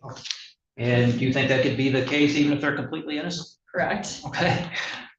Does anyone have any thoughts on that or any opposite views on that they would like to share? Not seeing anyone.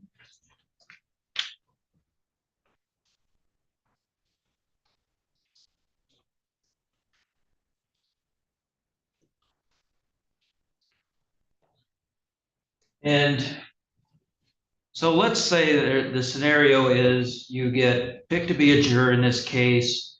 You're back there in the jury room deliberating, and you are in disagreement with your fellow jurors.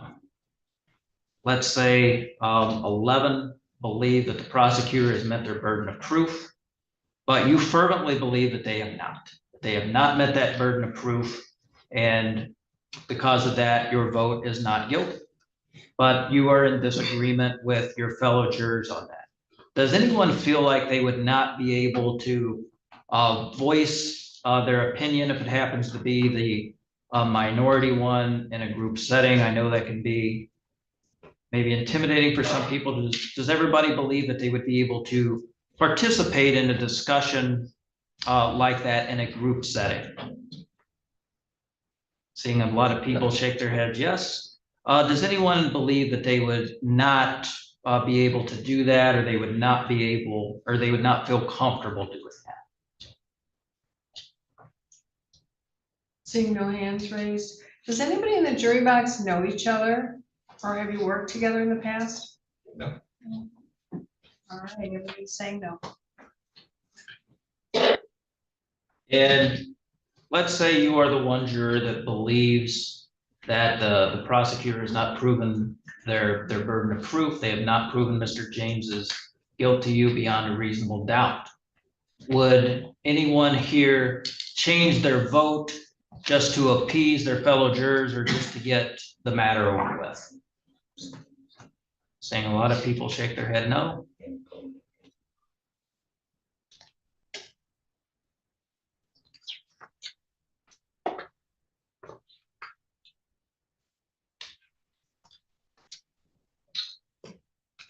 And there was a question earlier about people that like to watch CSI and programs like that. Is there anybody that likes to watch court TV or keep up on any of true crime podcasts, or watching any real life trials or reading about them, anything like that? Sometimes. And yes, juror number 10, what is it that you watch or listen to? At work, I listen to a lot of podcasts, so every once in a while, throw on true crime podcast. Okay. And if you happen to come across such a program or a podcast or a news article that may be talking about this case, would you agree and be able to not watch or listen to that? And is there anyone believes that they would not be able to do that? Okay, juror number 11, you had your hand up. I was just gonna say, I followed a court case recently out of Massachusetts. I can't remember it all the name, but when I followed that closely just because I was interested, it was compelling. Sure. And if you happen to come across any information, such type of programming or broadcast about this case or articles or anything like that, would you be able to disregard and not read or watch or follow those? Yeah. And if someone, if you watch a particular trial or podcast or anything like that, and you believe that you heard something about the law that was contrary to what the judge in this case instructed you, would you be able to follow the judge's instruction in this case, even if it seemed to contradict something that you may have heard or learned in some other case? Seeing a lot of people nod their head yes, not seeing anyone shaking their head no.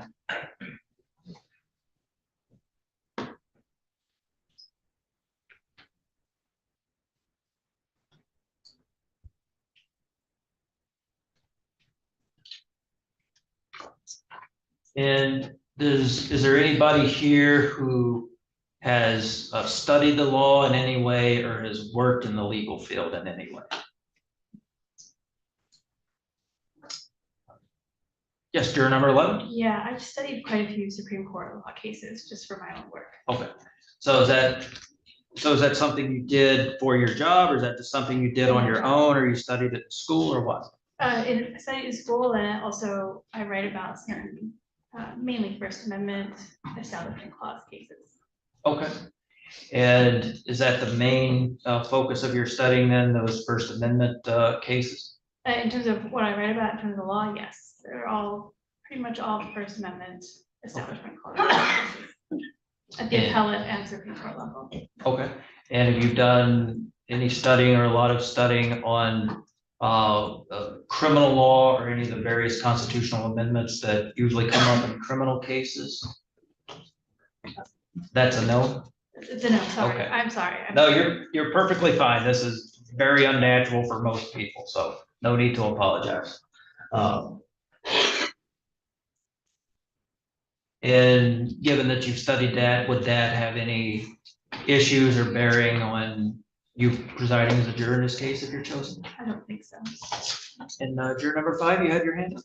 I was just gonna come forward and say that in my work, the work that I do is stipulated by law, so I know a lot of environmental law. And I also work in the Water Resources Division, administering registrations for large quantity water withdrawals. It was all based on law. So I'm familiar with following, implementing laws, and I've read a lot of environmental law. Okay. And do you think that would impact your ability to sit as a juror in this case in any way? Nothing to do with it, obviously. Or do you think that would impact your ability to follow the judge's instructions on the law in this case in any way? And have you done any such studying or research on criminal law? No. Okay. Anybody else on that? Yes, juror number 14? Yes, just a basic business law class in my MBA program. That Can you was repeat that for a us? basic business law class in my MBA program. That was 15 years ago. I haven't done it. Okay. So just full disclosure. Sure. And do you think that would interfere with you being able to be a fair and impartial juror in any way in this case, or to follow the judge's instructions on the law in this case? No, sir. Okay, thank you. And juror number 12, did you have your hand up? Yes, as part of my position, which is changing, but I do the criminal reviews for housing applications if they're denied. So for Section 8. So if somebody says they want to review or they want to dispute their criminal record, I will review that. It's typically just mental health issues that I come across, but And so what does that entail? Essentially just doing like a background check or a criminal background check on someone? yeah, so the iChat's usually already pulled, so I will look at that. And then review police reports.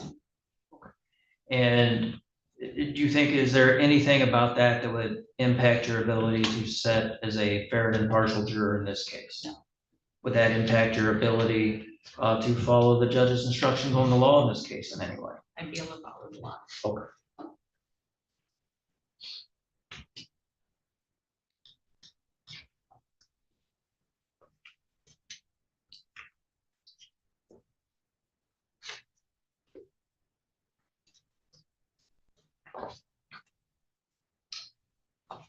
And is there anyone here who has any prior jury service? Have you been selected or served as a juror in any case before?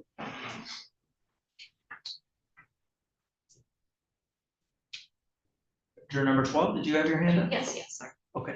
And yes, what kind of case was that? Was it a criminal case? Yeah, domestic violence.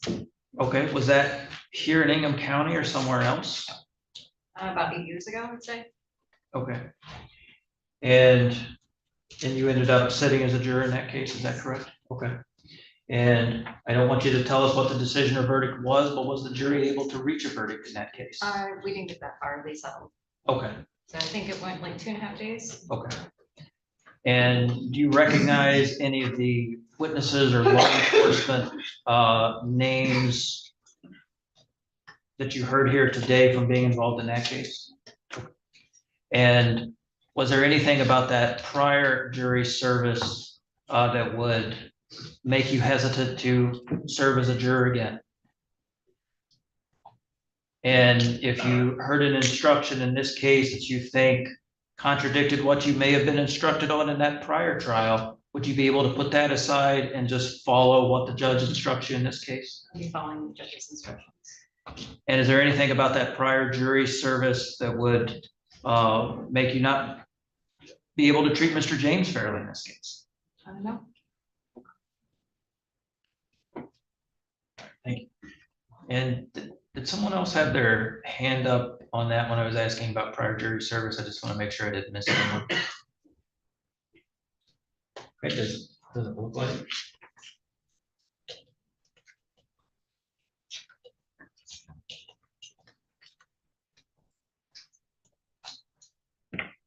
Is there any reason anybody can think of why they would not be able to be a fair and impartial juror in this case? Or is there any reason anybody can think of as to why they would not be able to treat Mr. James fairly in this case? I think I'll just go through and start asking everyone one by one, starting with juror number 1. How about you, sir? Juror number 2? No. Juror number 3? Juror number 4? No. Juror number 5? Juror number 6? Juror number 7? No, sir. Juror number 8? Juror number 9? No. And juror 10? And juror 11? No. Juror 12? No. Juror 13? No. And juror 14? No, sir. All right, thank you all very much.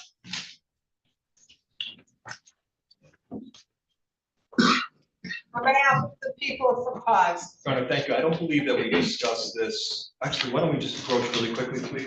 Just another question.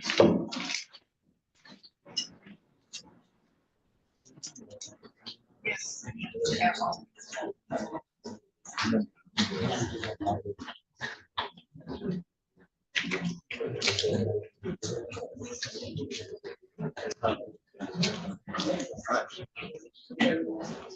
All of that, yeah.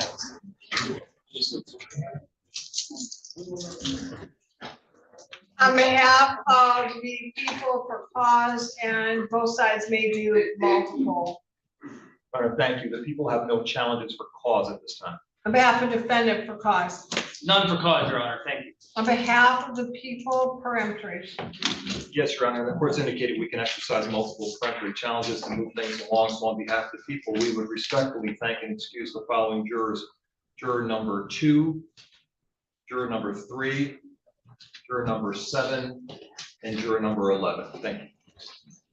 Thank you. On behalf of defendant, any additional peremptories at this time? Yes, Your Honor, if I just may have a moment. You may have a moment. Thank you all very much. You are released.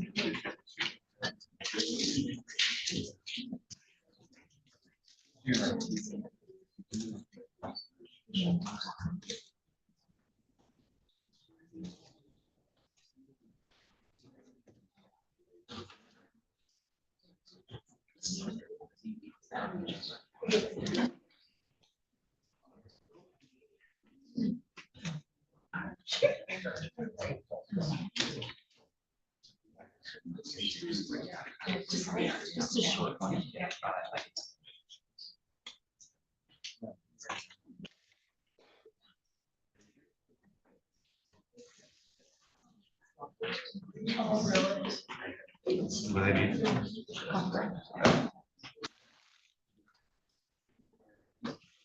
Oh, my, okay. Yeah.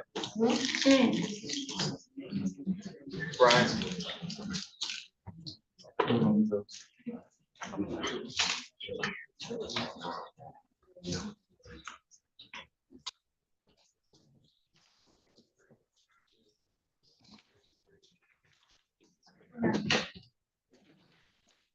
Thank you, Your Honor. At this time, we would like to thank but excuse jurors number 10 and 14. Thank you very much. My plan at this moment is to refill the jury box, and then we will take a brief break. I'm sure you all need it. Yeah. Yep. All right, this part, as you know, does not take long. And just so you all know, you are all referred to as numbers, not because of council's preference, but because of this court's. And it's generally been commented by the public that it is preferred to be referred to as a number. So we follow that. It's not to degrade anyone, but rather for your comfort in being here. As to juror seat 2. Full sequence 310, juror seat 2.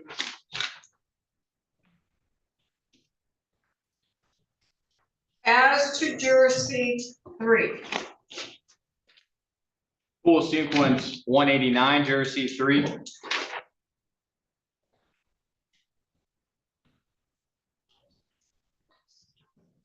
As to juror seat 7.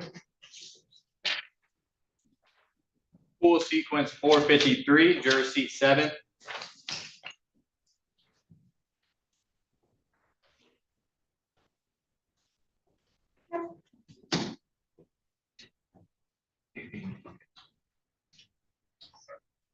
As to juror seat 11. Full sequence 480, juror seat 11.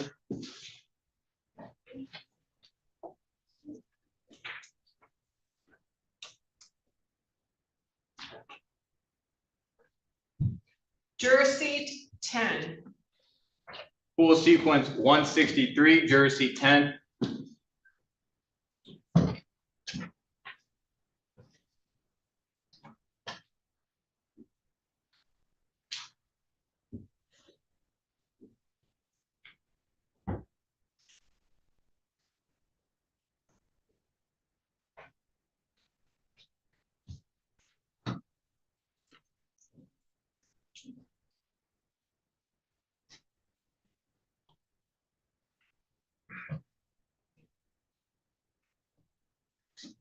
And juror seat 14. Pool sequence 285, juror seat 14. You say 285? 285.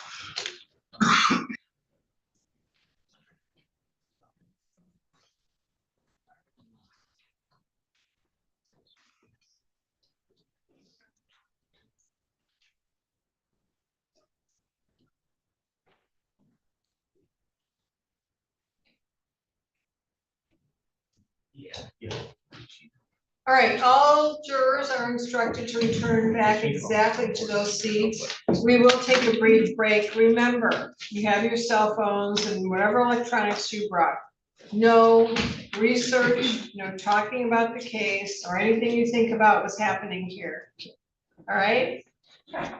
And if there's anyone who has decided they need to speak with us privately again, please let Brian know and we'll handle that before the group comes back in. We're just going to take a brief break, not longer than 15 minutes. All rise. All right.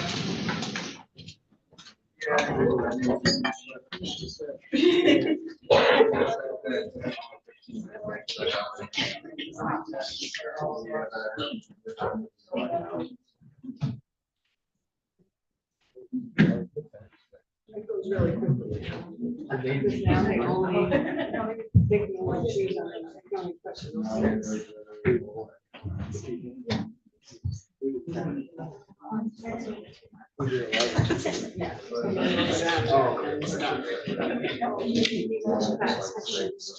Yeah, that's why usually.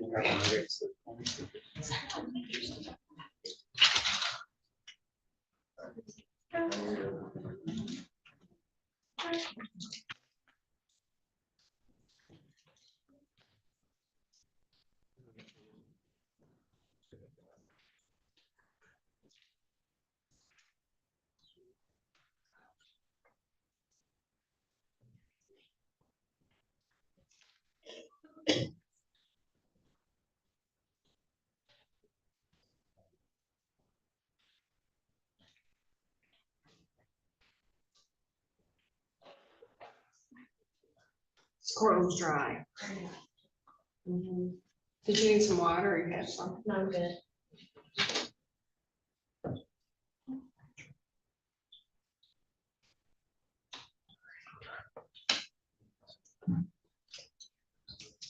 All right, we're in recess. Let's not longer than 15 minutes. Let's get through this. We're close.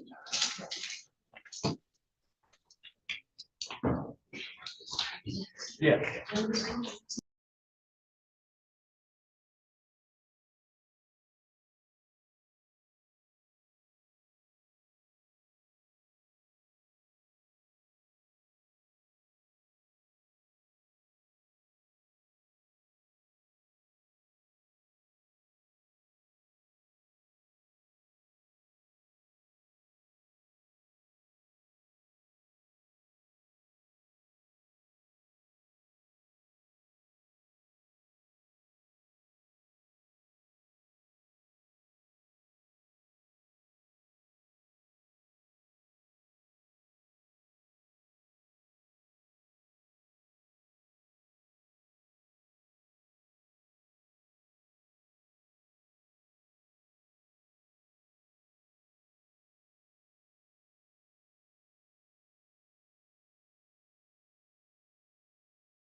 They come down the doors for you.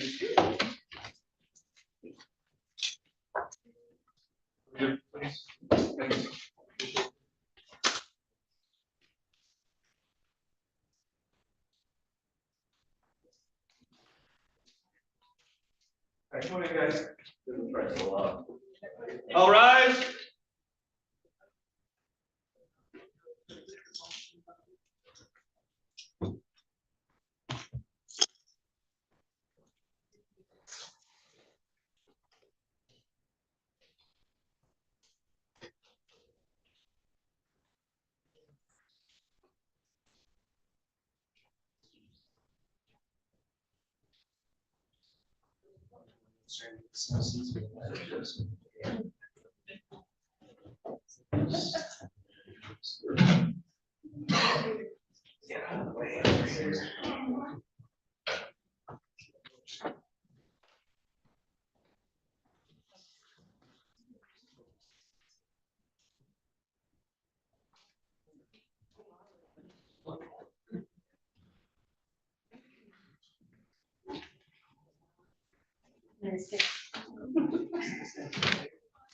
That's wrong. Right.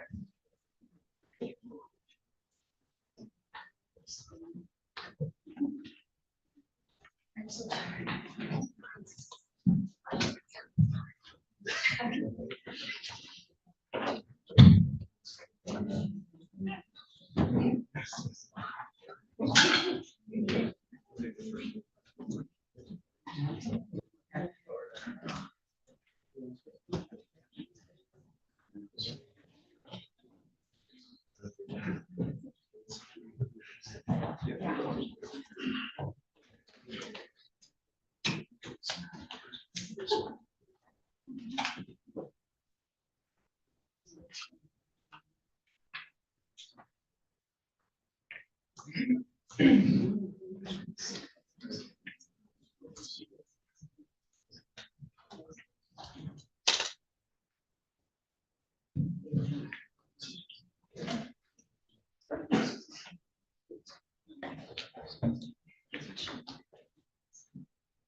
Thank you. You may be seated.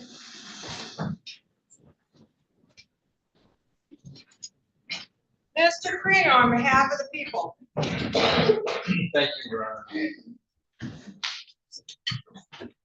All right, to the new people, good afternoon, and I know it's been a long day. Thank you all so much for your patience. We're going to try to do this as best we can. Juror number 2, good afternoon, ma'am. First of all, have you heard or read or seen anything about this case in local media? No, I haven't. All right. Can you tell me what you do for a living, please? I do janitorial work. I'm sorry, I can't hear you. I do janitorial work. Okay, and where do you work, please? Clean team USA, Okay, very good. How long have you been doing that kind of work? about 7 years now. All right, very good. So we had some discussions about what the juror's job is in this case, and that your job is to determine what the facts are and to evaluate the credibility of a witness. Would you be able to do that, ma'am? Yes, Do you have any problems or issues with police officers? they're a little intimidating. Okay, so they're a little intimidating. Have you ever had a negative interaction with a police officer? No, If a police officer testified, would you hold that against the police officer simply because they're a police officer? no, So whose job is it to tell you what the law is in this case? the judge. Right, so the judge is going to read you the instructions in this case. Are you a person who could follow the judge's instructions? Yes, One of the unique parts about this case is that it is a no-body homicide, and there is a specific instruction that will be read to you that we must only prove that the victim died as a result of an act of the defendant. Did you hear me talk about that? Yes, Are you okay with that law, ma'am? yes, So if you are seated as a juror in this case, would you require me as an assistant prosecutor to present either a body or the remains of Mr. Watson before you would ever consider the prosecutor's evidence? no, Do you think you could evaluate what happened in this case based upon direct and circumstantial evidence? yes, Okay. You understand what we're talking about with direct and circumstantial evidence? yeah, And do you have a sense of which one is stronger, direct versus circumstantial evidence? I think they're both important. Right, and if Judge Aquilina instructs you that you can consider both of those, would you be able to do that? Yes, And would you be able to apply that standard to looking at the evidence that applied to whether we showed that Andrew was in fact deceased and that he had been caused by an act of the defendant? Would you be able to do that? I'm sorry, can you repeat the question? Sure, that's a really complicated question. Would you be able to use the standards for direct and circumstantial evidence that the judge gives you in this case? Yes, Would you be able to apply those to the law that applies to a no-body homicide case? yes, And do you believe you could determine what the facts are in this case and apply it to the law that Judge Aquilina gives you? yes, Do you think there's any reason why you might not be a fair or impartial juror in this case towards either side? yes. Okay. All right, thank you. Juror number 3, good afternoon, sir. Sir, have you read anything about this case? No, Have you heard anything about it in the media or anywhere else? possibly, I'm sorry? possibly. Okay, when you say possibly, it's real important that you tell me. So tell I me. don't think so, but I live close to Georgetown. Oh, do you really? Okay. When this happened, back in 2021, did you hear anything about it? I don't think so. So no. I'm sorry. Okay, so you don't think so, and your conclusion would be no, you're not sure, but probably not. Yeah. Okay, very good. Are you employed right now, sir? Yes. Tell me what you do, please. I'm driving for Amazon. How long have you been doing that kind of work? About a year and a half. Now, I think you told us in the beginning that you had kind of a potentially very serious conflict if you had to be a juror for 3 weeks in this case, isn't that right? Yeah. Tell me about that, please. Well, it was just a car accident with my girlfriend. Okay. So, she had broke a bunch of bones and stuff. Okay, what's her physical condition like now? She's bed rest right now. Who's caring for her? It's been me. All right. Are you caring for her like every day, 8 hours a day, basically?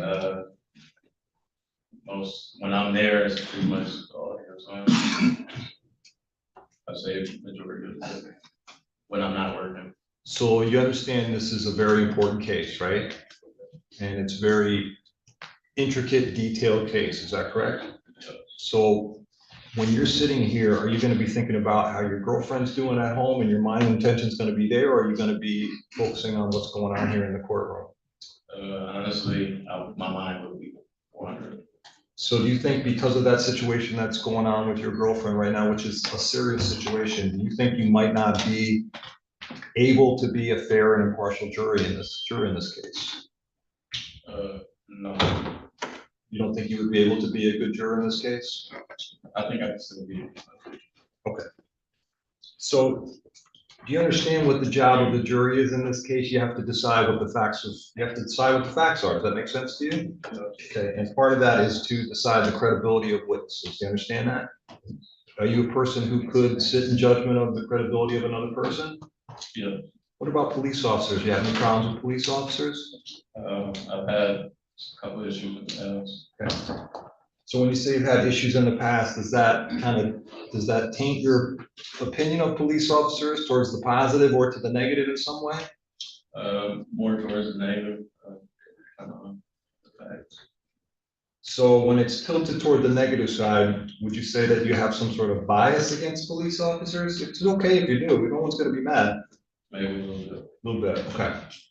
So if you have a bias against police officers, when those officers testify, you might be automatically sort of biased about believing them. Is that accurate?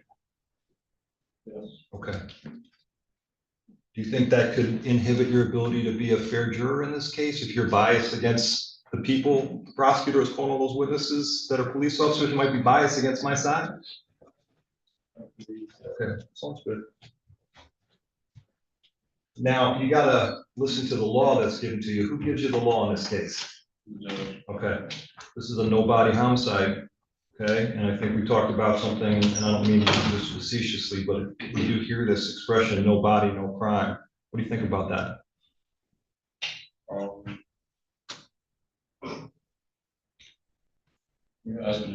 Sure, the judge is going to give you very specific instructions in this case that we don't have to present a body in order to do a homicide prosecution. We only need to prove that the victim died as a result of an act of the defendant. How do you feel about that?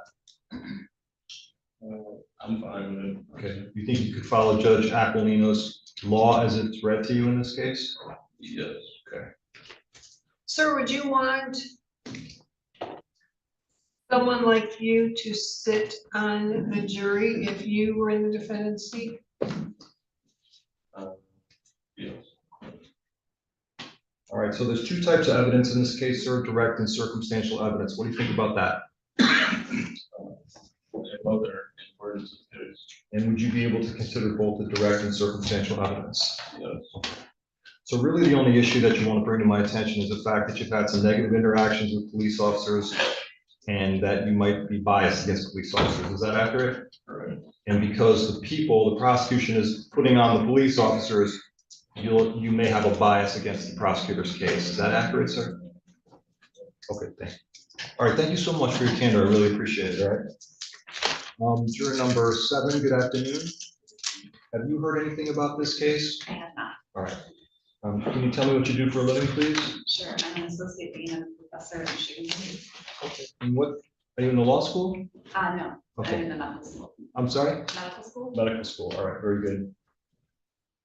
How long have you been associate dean at Michigan State University Medical School? I've been the dean for associate dean for a year, but I've been at the university for 21 years. And you are, I would imagine, a physician, is that correct? I'm not. Oh, okay.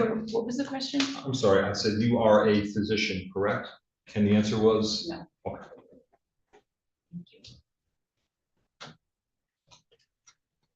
All right, so do you understand what the job of jurors are in this case to decide the facts, and it's your job alone? Does that make sense to you? And do you think that you're a person who could sit in judgment of another person's credibility? I do. You think that you're the type of person that could follow some of the general rules that Judge Aquilina gives you for how you evaluate a person's credibility? Can you do that? Yes, I can. What about anything like, some of those protected areas that I talked about earlier, race, gender, socioeconomic status, anything like that? Anything that would come into play that might cause you to be biased or prejudiced against either side? No. What about police officers? Have you had negative interactions with police officers? No. Would you be willing to follow the instruction and treat a police officer's testimony the same as you would anybody else's testimony? Yes. Judge Aquilina, I'm sure I've beat this horse to death here, but Judge Aquilina reads you the law in the case. Is that right? Yeah. Do you have any hesitation about following the law that Judge Aquilina reads to you? I don't. This is a no-body prosecution, so we are dealing with a slightly altered element for first-degree and second-degree murder, simply that we must prove beyond a reasonable doubt that an act of the defendant caused the death of the victim. Are you comfortable with that? Yes. Are you offended by that in any way? No. If you understand there may be circumstances where a perpetrator of a homicide disposes of remains to cover up that homicide. Yes. Okay. And are you comfortable with the application of both direct and circumstantial evidence in this case? I am. All right, thank you. 2, 3, 7, 10. Good afternoon, ma'am. Have you heard anything about this case? I am not. All right, can you tell me what you do for a living, please? I'm a legal assistant. Do I know you? Yes, I know you. Yes, so could we approach, please?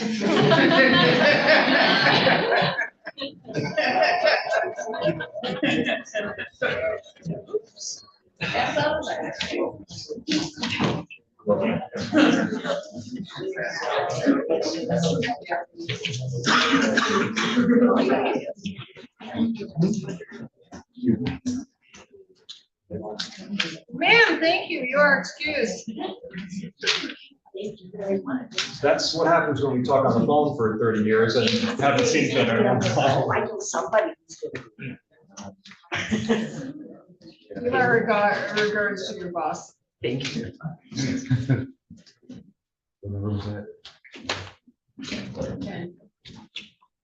As to Jersey 10, Pool sequence 403, Jersey 10.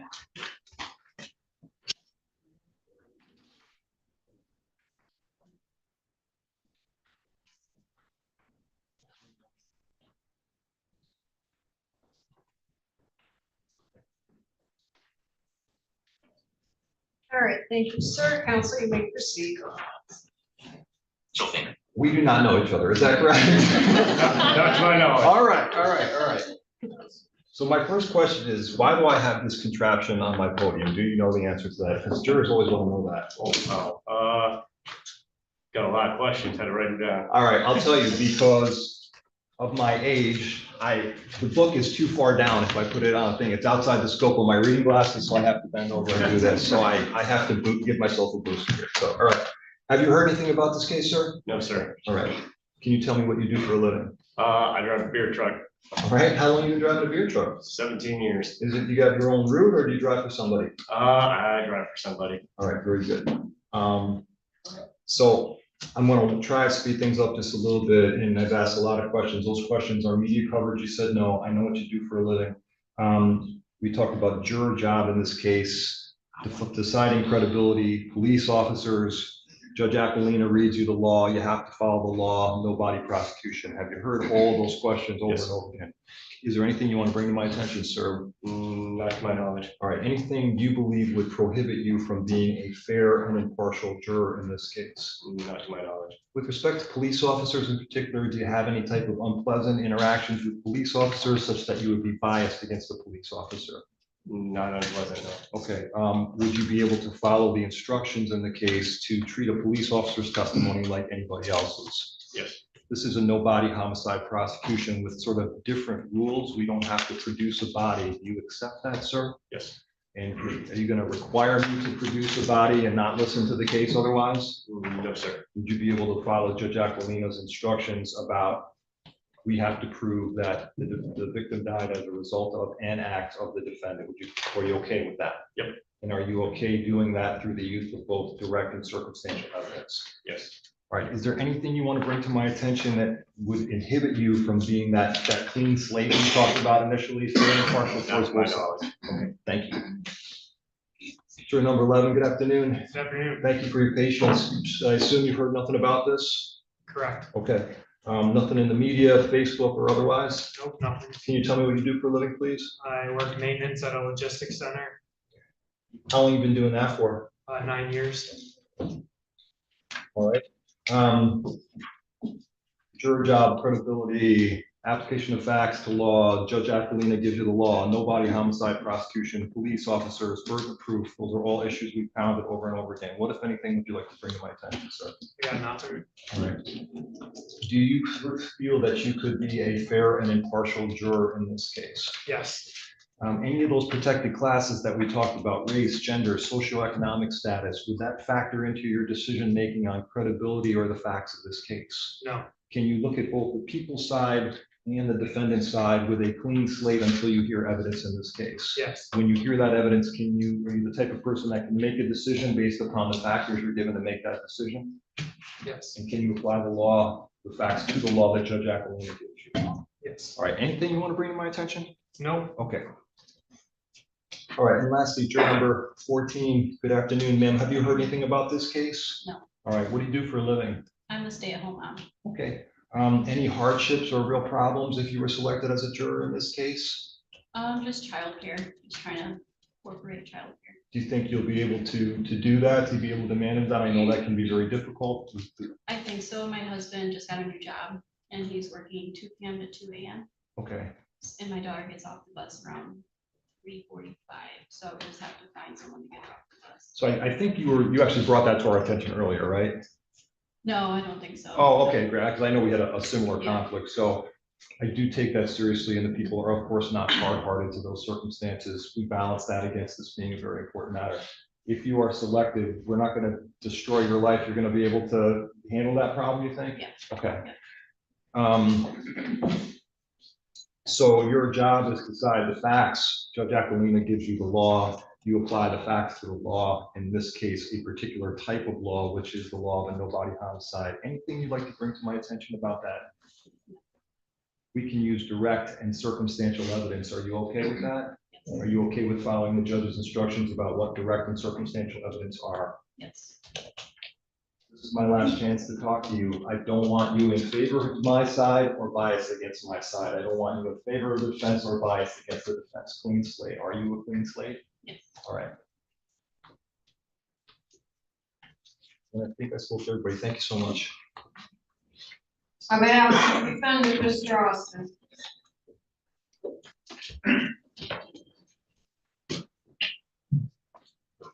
To our new jurors, good afternoon. Which I believe, hopefully, if I was keeping track correctly, would be jurors number 2, 3, 7, 10, 11, and 14.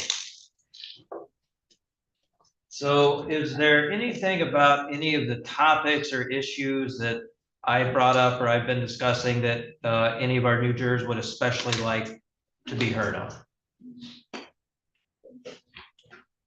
And to our new jurors, is there any reason you can think of why you would either not be able to follow the law in this case, or why you would not be able to treat Mr. James fairly in this case? Not seeing anybody indicating yes. And number 11, good afternoon. Good afternoon. Did I read your questionnaire information correctly that you had indicated that you had previously been involved in a criminal case in some way? Correct. And can you tell me in what capacity that was? Were you a victim? Were you a defendant? Were you a witness? I was a witness. I sold a vehicle and somebody changed the mileage and tried reselling it. And was that in this county or some other county? It was in a different county. Okay. And how long ago was that? I don't remember exactly, but probably like 7-ish years ago.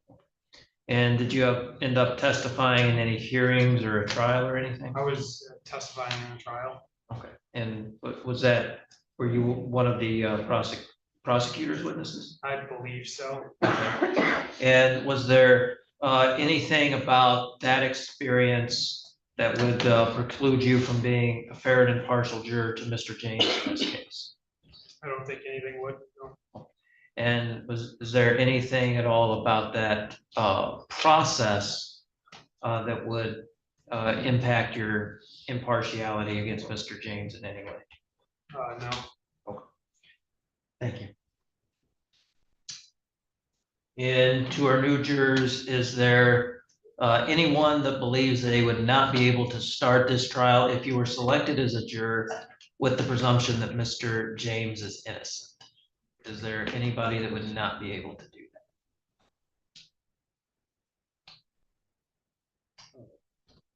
that? Juror number 14, good afternoon. How about you? If you were selected as a juror in this case, would you be able to start the trial viewing Mr. James as innocent?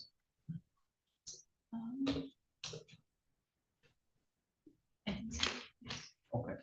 And you said you think so. Is there anything that would make you hesitant or anything that would make you believe that you may not be able to do that? Okay. Thank you. And is there anyone from our new jurors that would require Mr. James to either prove or to disprove anything? Seeing anyone indicate positively on that?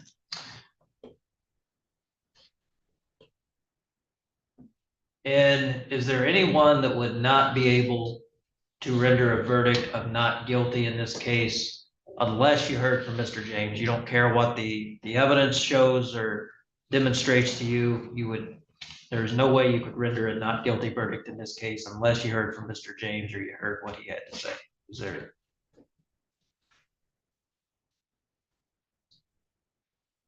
Juror number 10, good afternoon. All right. What are your thoughts on that? No bias. Well, let's say this is a scenario. Let's say you've heard and seen all of the evidence that the people has presented to you, and you believe that they have not proven Mr. James' guilt to you beyond a reasonable doubt. Would you be able to render a verdict of not guilty in that case? Yes, I would. Would you be able to do that, even if you never heard from Mr. James? You have no idea what his version of the events are. Yes, I would. Thank you. And is there anybody that would hold it against Mr. James in any way if he did not testify in this case? Not seeing any.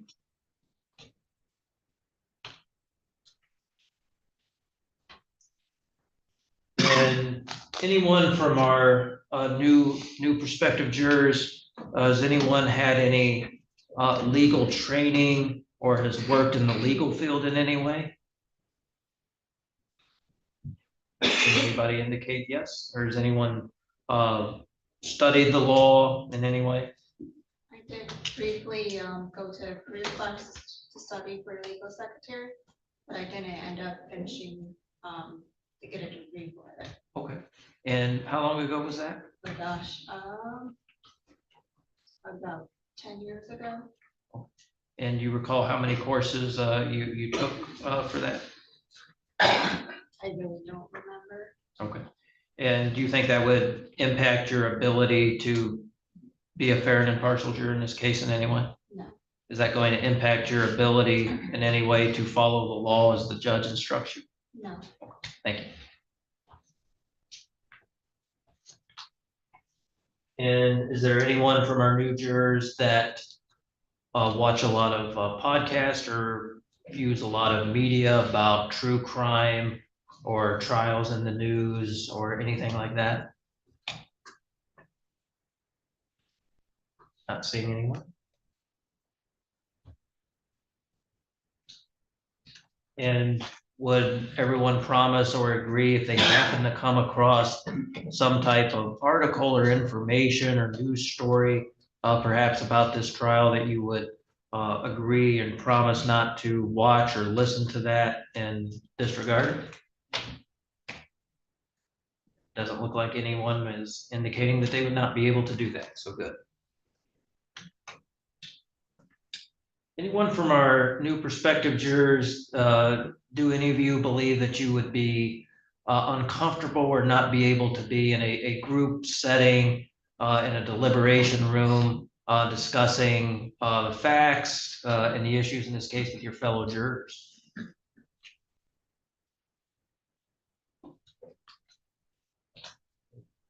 Juror number 7, good afternoon. And how about you? Do you think you would be able to do that? Yes. Okay.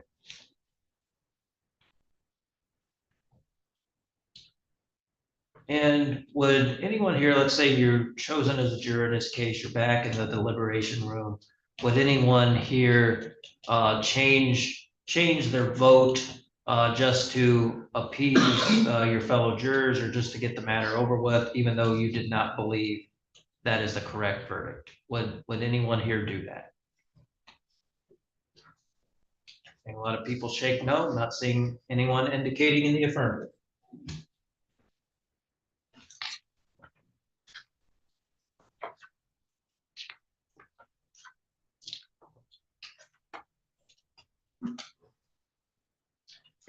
And does anyone from our new jurors, does anyone believe that Mr. James or someone in his position should have to prove something or to disprove something? People shaking their heads no, not seeing anyone indicating yes.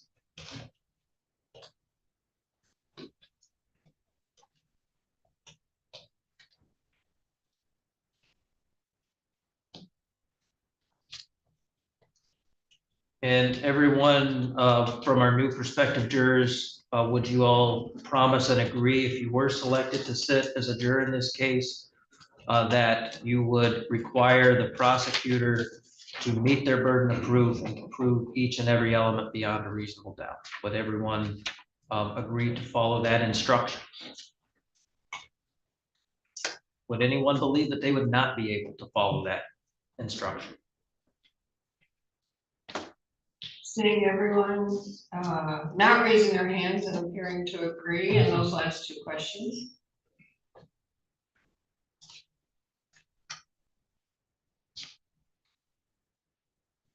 And is everyone from our new prospective jurors, is everyone going to agree to follow the law as the judge instructs, even if you disagree with it or think that it should be something else? Seeing a lot of people not in agreement. I'm not seeing anyone shaking their head no.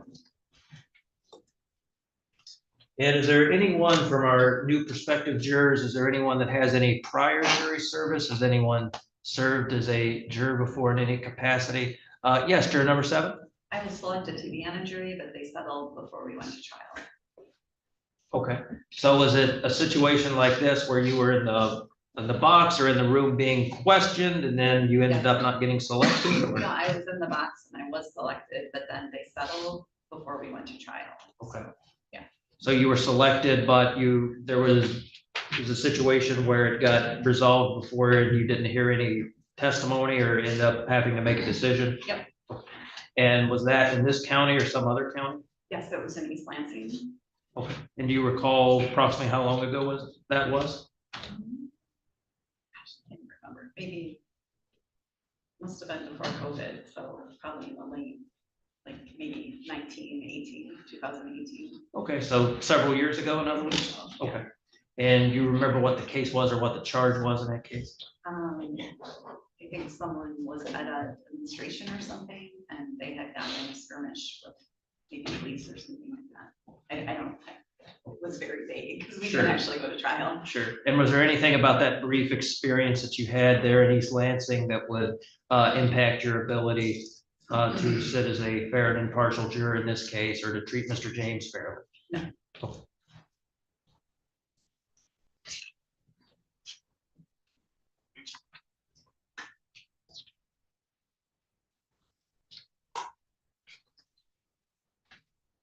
And from our new prospective jurors, is there anything or any reason you can think of why you would not be able to apply the law in this case, or why you would not be able to treat Mr. James fairly in this case? Seeing a lot of people shake their head no, and I'm not seeing anyone indicate otherwise. That's all the questions I had. Thank you all very much. You may.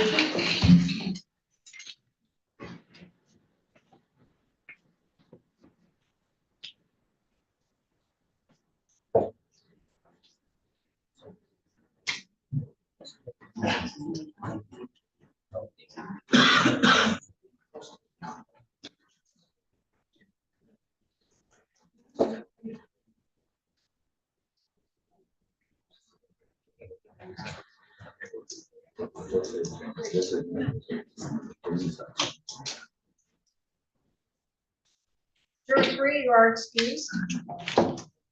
On behalf of the people, challenges for cause.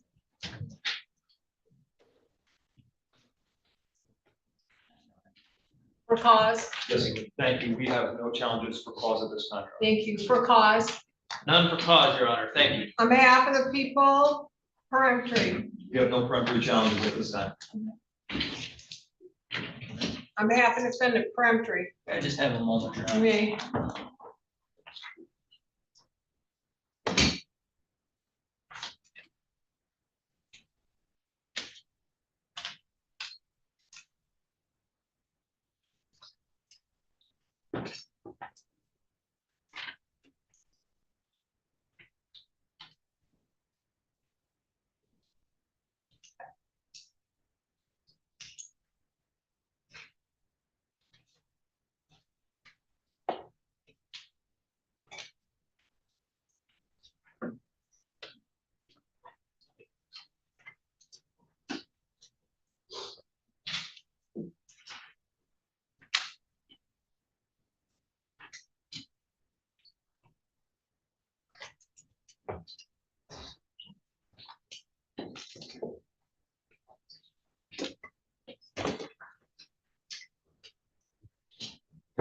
Thank you, Your Honor. At this time, we would like to thank but excuse jurors number 11 and 14.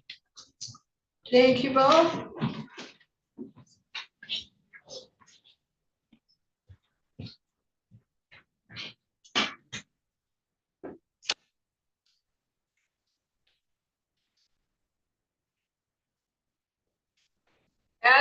juror seat 3. Pool sequence number 348, juror seat 3.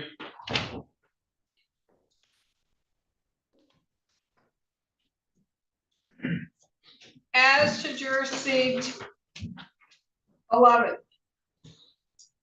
Pool sequence number 459, juror seat 11.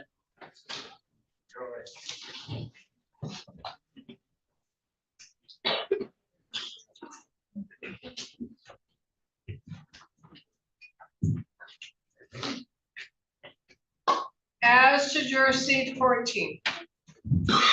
Pool sequence number 492, juror seat 14.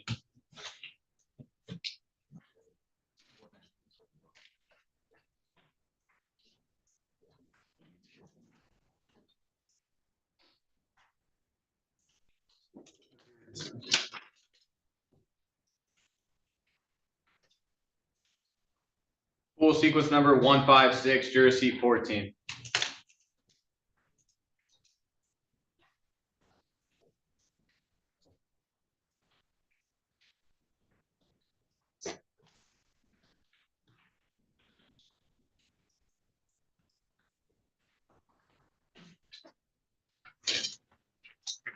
Thank you. Mr. Crino, when you're ready. Thank you, Your Honors. Juror number 3, good afternoon. It's been a long day, man. Can you tell me just 2 questions? First of all, have you heard anything about this case?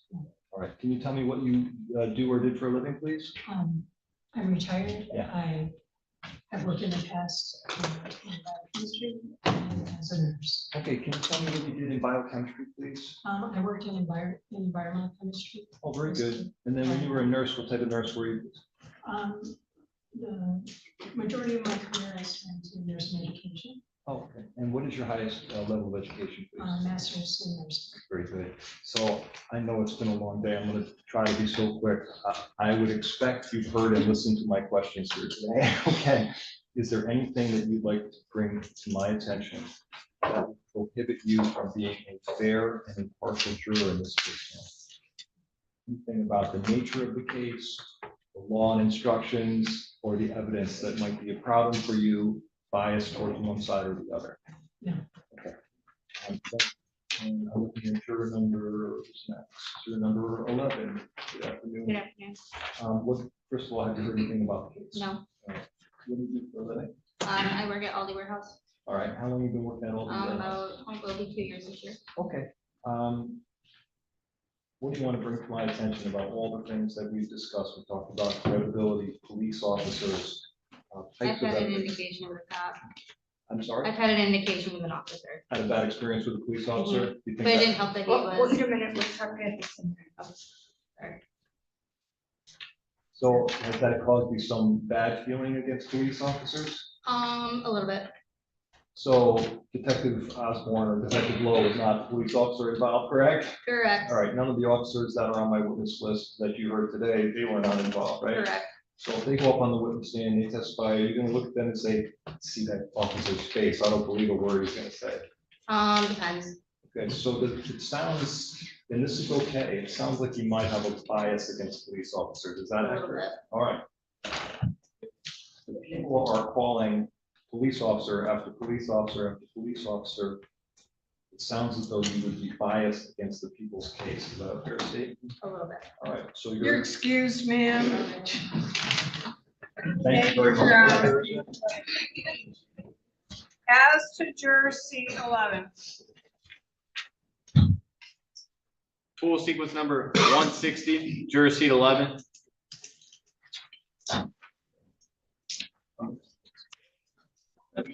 Yeah, we're good.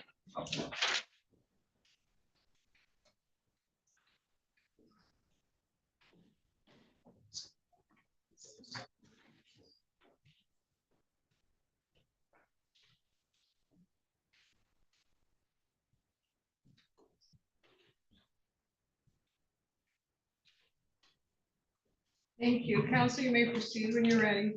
Good afternoon, ma'am. So before I start, I want to let you know something. For example, we just saw the last juror and she was very honest with me, right?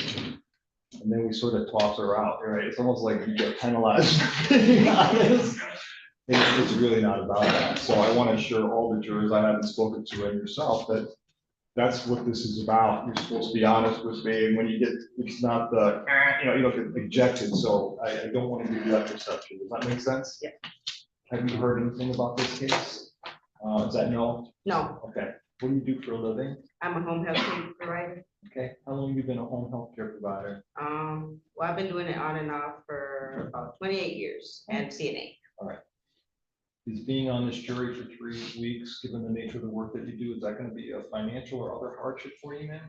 Both. Okay, tell me about that. Well, I'm my only income, so like, I miss work, I mean, like, my schedule's already done for the month, so like, she's waiting to hear if I'm gonna be picked, otherwise she's gonna have to find somebody to cover all my shifts All right, for the month. so if you're on this jury, will you get paid this month? Will you have any money? No. So you have a very serious financial hardship, correct? Right. All right. Financial hardship is a reason you can leave, ma'am. I appreciate the work you do, and I know how difficult that is, so you're excused. Thank you. Thank you very much. As to juror seat 11.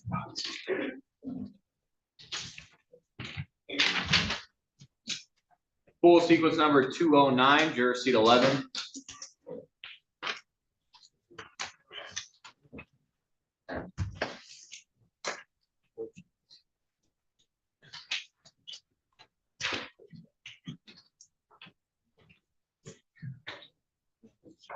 Thank you. You may proceed when you're ready. Thank you. Good afternoon, sir. 11 seems to be the hot seat, so hold on tight. Have you heard anything about this case? No, sir. All right, what do you do for a living? I work for the Michigan Department of Corrections. All right, in what capacity do you work for the Michigan Department of Corrections? Truthfully, I don't know what all I'm allowed to say about what I do for work. All So, right. Are you assigned to a corrections facility? no, I work at central office. All right, so you are not embedded as a guard or other administrator in the facility itself. No, I do go into facilities though. Can you describe to me what your job duties are, or is that kind of top secret? Not that I'm aware of, no. Okay, so you can't tell me what you do? I assist, in 2 different administrations. Okay. The Office of Community Corrections and the Offender Success Administration. All right. So do you deal directly with offenders? Occasionally, yes. Is there anything about the nature of the work that you do that would cause you to be biased in this case against the prosecutor or against the defendant? Not with my work, no. Are there other biases based on all the questions that we've asked here that you might have either towards the prosecutor side or towards the defense side? No. Okay, so you said, well, I just want to make sure I understand this. I said, are there any biases based on your work? And you said, not on my work. It sounded like there was something on the other side of that. So are there anything you want to bring to my attention? Just like the first jurors, 7, like, very heavily Christian faith-based, and I don't, it just feels a little off to me, you know? I know biases, but that, when it comes to being a jury, just in that sense. Yeah, let me walk you through your responsibilities. First of all, are you a person, and thank you for being honest, but giving your faithfully, so you're a person that could sit in judgment of another person's credibility, or would you be unable to do that? I don't feel like that's something I don't think that's my responsibility. So because that's a requirement of being a juror and you would be unable to do that, it sounds as if you would not be a person who could be on this jury. Is that a fair statement? Yes, sir. Okay. Your Honor, could we? Sir, you're excused. Thank you. As to juror seat 11. Pool sequence number 341, juror seat 11.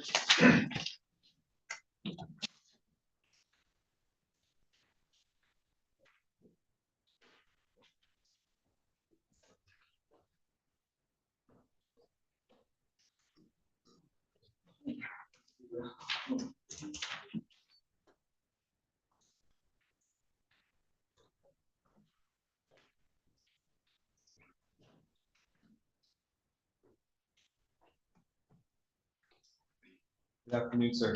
Good afternoon. Have you heard anything about this case? No, sir, I have not. And what do you do for a living? I'm a CNC machinist. I make medical implants, like hip replacements. Very good. How long have you been doing that? It'll be 10 years in September. All right. I know you brought a conflict to our attention earlier, and I don't want to embarrass you about that conflict any further. Thank you for doing that. How has this gone today for you, this process? I know okay today, but it's one of those I never really know how that's gonna pan out. All right. How long do you think you would be required, or how often do you think you would be required to break, given the current state of your medical condition? So some days it's hour to 2 hours. Some days it's like every 30 minutes. So. All right. So there are circumstances where you think that you would, because of your medical condition, have to break every 30 minutes? Possibly. All right. How often does that happen where you're on that type of schedule? Maybe like once or twice a week. Okay. In the times when problems are occurring for you, are you distracted by those physical problems in terms of listening to minute detail? Would that be problematic for you because of physical condition? Sometimes I have to like sprint to that. So. All right. So do you think that would prohibit you from being able, that medical problem would prohibit you from being an effective juror in this case, where you have to sit maybe 2 to 3 hours at a time? It possibly could, yes, sir. All right. Let's move on from that, and we'll kind of let council decide what we are going to talk about. There's been lots of other things we talked about. Have you heard all of the questions? Yes, sir. We're looking for fair, impartial jurors who can decide what the facts are, evaluate credibility, apply the law only as Judge Aquilina gives it, and then in that way decide the case. Are you a person who would be able to do that, notwithstanding the medical problems? So I do want to bring up that my mother was a Lansing police officer for a long time. My father was a EMT specialist for 45 years, but other than that, I don't see any reason why I have to have a problem. All right. Now, your mother was a Lansing police officer. When did your mother retire from the police department? Was several years ago. It was probably, I was still in elementary school, so probably 2008, 2009, somewhere in there. So we've had jurors who have told us that they've had negative problems with police officers and that they might be biased. Do you have the opposite of that, meaning my mom was a police officer, I'm going to believe everything they say? I mean, are you biased in favor, or maybe against, but in favor of police officers? I don't believe so, sir. Do you think you could follow Judge Aquilina's instruction to treat the testimony of a police officer the same as anyone else? Yes, sir. Other than that issue of your mom being a police officer, legal instructions, credibility of witness, direct evidence, circumstantial evidence, did you hear all those questions? Yes, sir. Is there anything about that that you believe you couldn't fulfill as a juror? No, sir. And you believe you would be, notwithstanding your medical problems, a fair and impartial juror to both sides? Yes, sir. Okay, thank you. Number 14, I've been trying to get to here, sir. Have you heard anything about the case? No. All right, what do you do for a living? I do electrical power engineering. Okay. Tell me, can you give me an idea exactly what that means, please? Like the overhead power lines, the bigger ones, we do a lot of drawings and work for them. Gotcha. How long have you been doing that? Somewhere around 15 years. 15 years, okay. You've heard all my questions, I would imagine, ad nauseum in this case? Yeah. All right. Can you repeat all my questions that I've asked in this? Probably some of them. Okay, I bet, right? Could be dreaming about it tonight. We are looking for jurors that are not biased. Judge credibility, but not based on race, socioeconomic status, gender, things of that nature. You can't be biased for or against police officers, all right? You understand all those requirements? I do. Do you have any of those biases towards any group of police officers or otherwise that might prohibit you from being fair or impartial? Don't believe so. You have to listen to the law that Judge Aquilina reads and just follow that law. Are you a person who can follow her law? Yes. And can you apply the facts as decided to the law that Judge Aquilina gives? Yeah. This is the last time I'll get a chance to talk to you, and we're here for a very important reason since 11 o'clock this morning. Is there anything that you want to bring to my attention, sir? No? All right, great. Thank you so much. On behalf of defendant, Mr. Austin.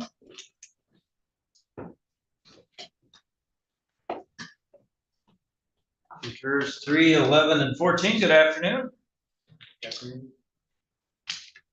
has there been anything about any of the issues that I've been discussing or the topics that I've been bringing up that any of you would especially like to be heard on?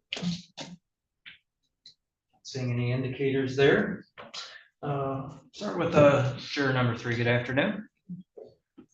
Is there any reason you could think of why you would not be able to be fair to Mr. James in this case? Any reason you could think of why you would not be able to follow the law in this case? And would you be comfortable sitting with your fellow jurors in a deliberation room, discussing the issues and voicing your opinion, even if maybe your thoughts on the matter happens to be in the minority? Would you be able to do that, you think? Yes. Okay. And do you believe that you would change your vote just to get the matter over with, even if you believe it's not really the correct verdict? Yeah. Okay, thank you. And do you have any background or training in the law or in the legal field in any way? Yeah. And if you were chosen as a juror in this case, would you require Mr. James to prove his innocence or to disprove anything? No, not as you outlined, rules. Okay. And do you believe that you would hold it against Mr. James in any way if he didn't testify in this case? No. And if he did decide to testify in this case, do you think you would be evaluating his testimony the same as the other witnesses or differently, or are you not sure? If he chose to testify, I would listen to what he had to say and evaluate it as additional evidence to consider. Okay. And have you ever served as a juror before? I have. I was trying to think how long ago. It might be like 18 or 20 years ago. Was that on a criminal matter or civil matter? It was. Which one? Criminal or civil? Criminal. Okay. Yeah. Was that in this county or some other county? It was in this county. I don't believe it was in this building. Could I have been out at Bingham County, out in Mason? I don't know. We certainly have a courthouse out in Mason, so Yeah, that's possible. It's been long enough that I honestly, it's a little foggy. Sure. It was attempted murder. Okay. And was there anything about that experience that you believe would preclude you from sitting as a juror in this case? No. Okay. And without telling me what the verdict was the jury able to reach a verdict in that case? Yes. Okay. And if you were to hear some instruction on the law in this case that you believe contradicts or went against what you heard from your prior service as a juror in that case, would you be able to follow the law in this case as the judge instructs you?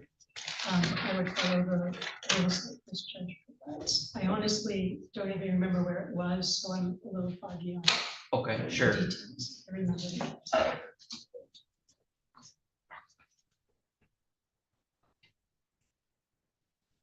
And are you someone that reads up on the law or follows trials in the news or listens to legal podcasts or reads true crime or anything like that?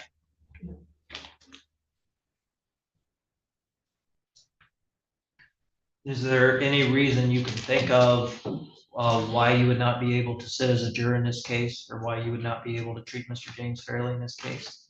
No.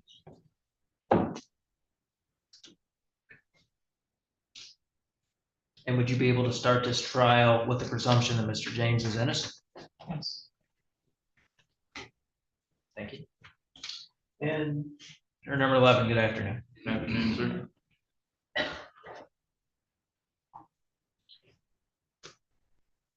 And is there any reason you could think of why you would not be able to treat Mr. James fairly in this case if you were selected as a juror in this case? No, sir. Okay.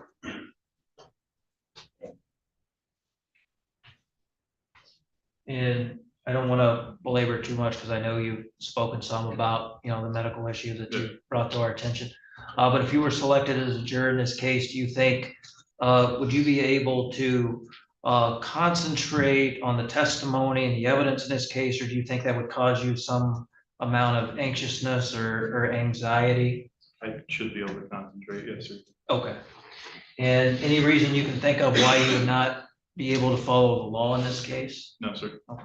And would you be able to follow the law in this case, even if you disagree with it or think that it should be something else? Yes, sir. Okay. Would you require Mr. James to prove his innocence to you or to disprove anything? No, sir. Okay. Would you hold it against him in some way if you never heard from him in this case, if he didn't testify? No, sir. If he decided to testify in this case, do you think you would evaluate his testimony in the same manner as you do the other witnesses, or do you believe you would do so differently? I would evaluate it in the same way as the other witnesses.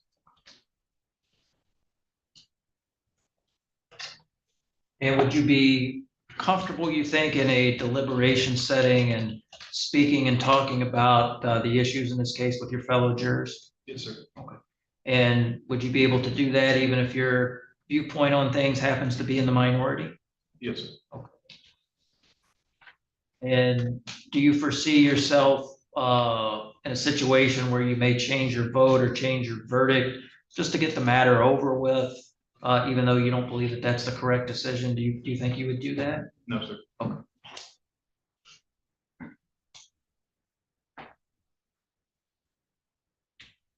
And do you have any legal training, or have you studied the law in any way? Don't know if it counts, but we have legal stuff because we have medical implants that we deal with regularly. I have dealt with the FDA a little bit and whatnot, but not a ton of extensive situation. Okay.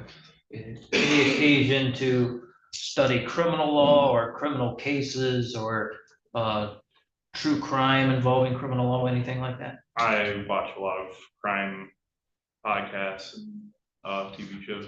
Okay. Fictional TV shows are the ones covering real life events, or A lot of both? true crime, a lot of both. Okay. During this, if you're seated on this panel, can you not watch those things during the pendency of this matter? Yes, I cannot watch those things. Thank you.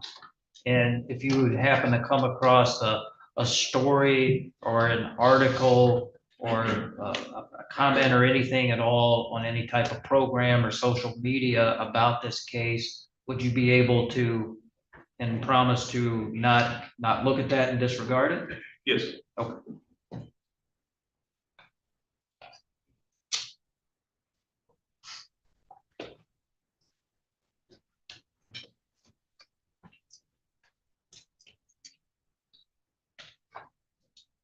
And do you have a problem with the burden of proof in this case? Do you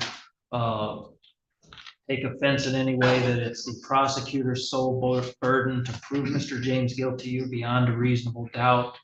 Or do you think that burden is too high? No, sir. Okay. Is there any reason you can think of that you would like to tell me why you don't believe that you would be able to be a good juror in this case? No, sir. All right, thank you very much. And juror number 14, good afternoon. Afternoon. And is there anything about any of the topics I've been discussing you would especially like to be heard on? No. Is there any reason you can think of why you would not be able to treat Mr. James fairly in this case? No. Would you be able to start the trial and with the presumption that Mr. James is innocent of this? Yeah. Okay. Would you require the prosecutor to prove his guilt to you beyond a reasonable doubt? Yeah. If you believe the prosecutor had not met his burden of proof by proving all the elements beyond a reasonable doubt, would you be able to render a verdict of not guilty? Yeah. Would you be able to do that even if you never heard from Mr. James and you don't know what his version of the events are? Yeah.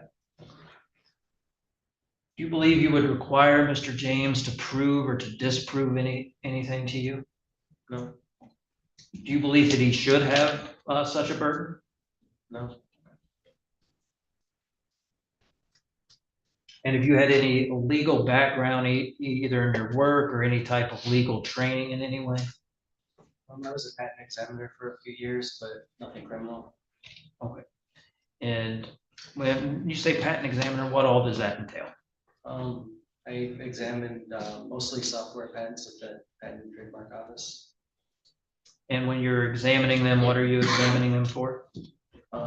Just to make sure basically that they haven't been done before previously. Okay. And patent examiner, you're not a patent attorney then, is that correct? I was kind of the opposite of them. I didn't have any sort of law degree, but they were usually who I wrote back and forth with. Okay. And anything about your work in that field, do you think would impact your ability to be a juror in this case? No.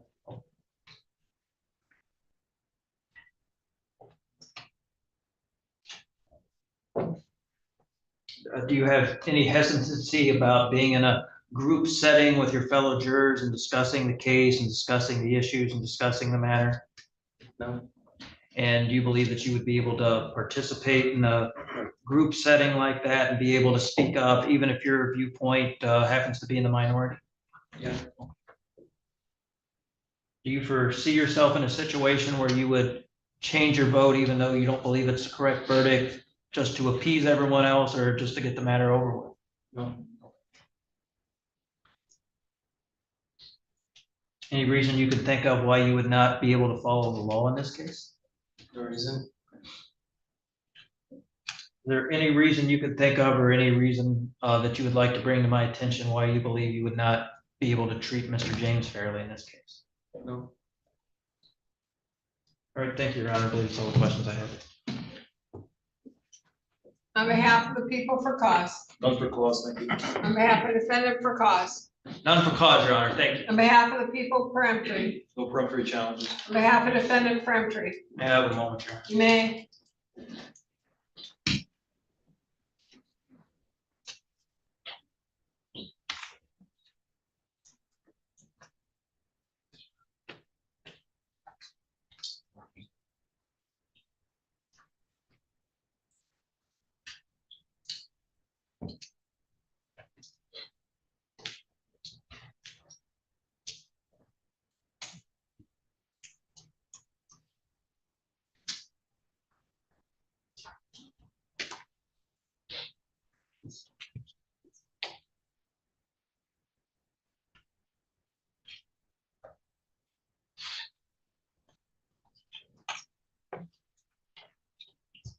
Your Honor, at this time, we would like to thank but excuse juror number 11.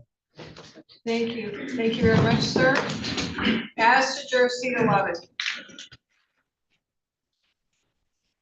Pool sequence number 166, juror seat 11.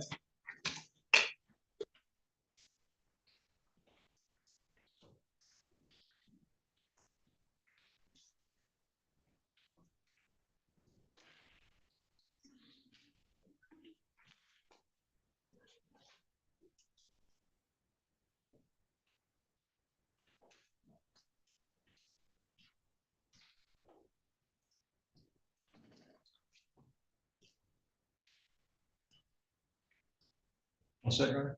You may proceed. Great, thank you. Good afternoon, sir. Good afternoon. It has been a long day, has it not? Yes. Have you heard anything about this case, sir? No, All right. Can you tell me what you do for a living, please? I'm an accountant and welder. All right. That's interesting combination. Yes.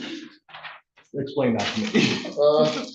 I have a master's in accountancy. My son was born with cerebral palsy, so I started to do some nighttime work like welding, just to be there more for surgeries during the day.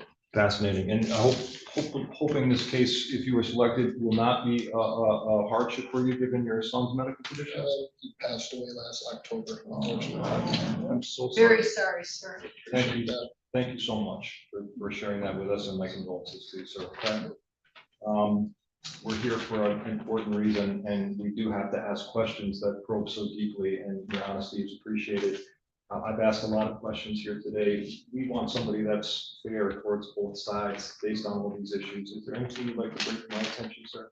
Nothing. Do you think you could be a fair and impartial juror towards both sides if you were selected? Yes. All right, thank you. I have no further questions. On behalf of the defendant.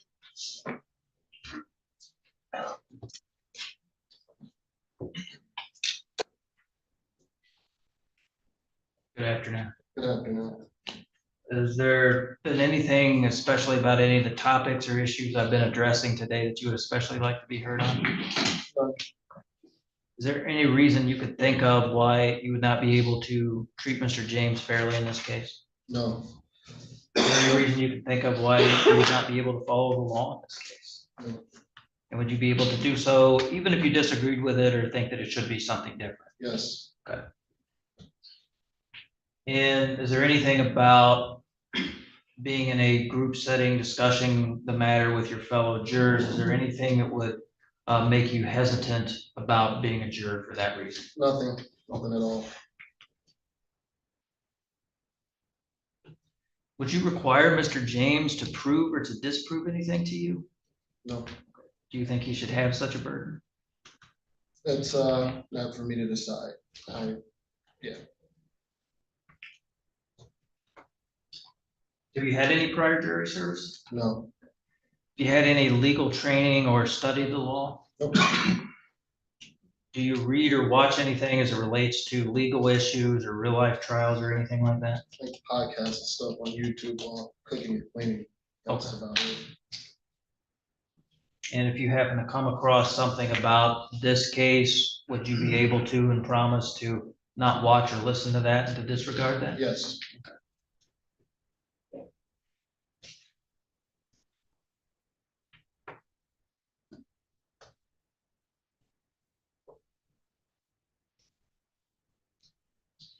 Would you hold it against Mr. James in any way if he didn't testify in this case? No. If he did testify, do you think you would be evaluating his testimony the same as the other witnesses, or do you think you would be evaluating it differently, or do you not know? The same.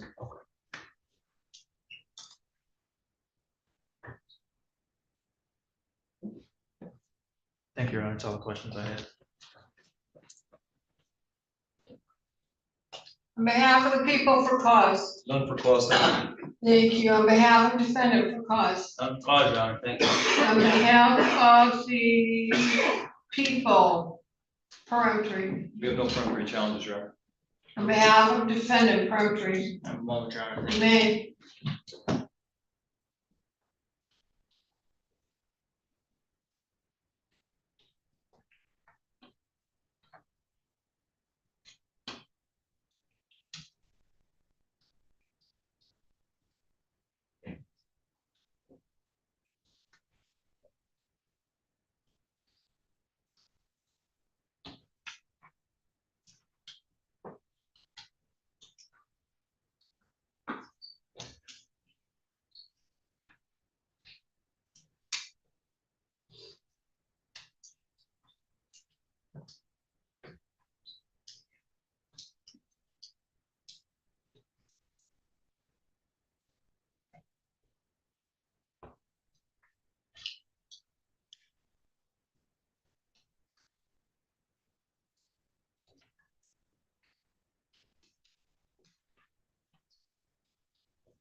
You may.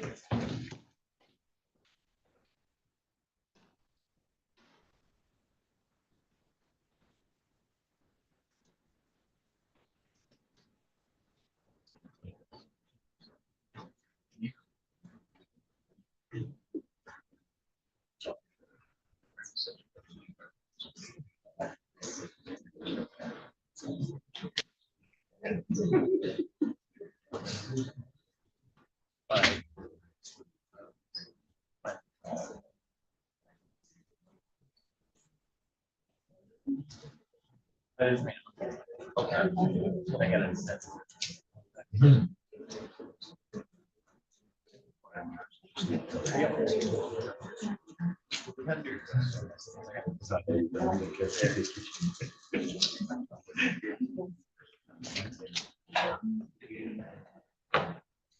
Your Honor, we would like to thank but excuse juror number 6, please. Thank you very much. Juror seat 6.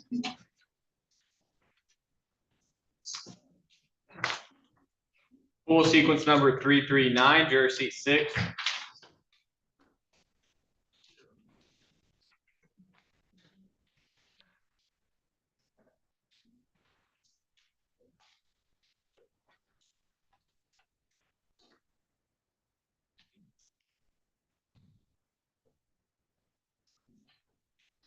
Mr. Carino, when you're ready. Your Honor. I don't know if this means anything, but juror number 10 is my son.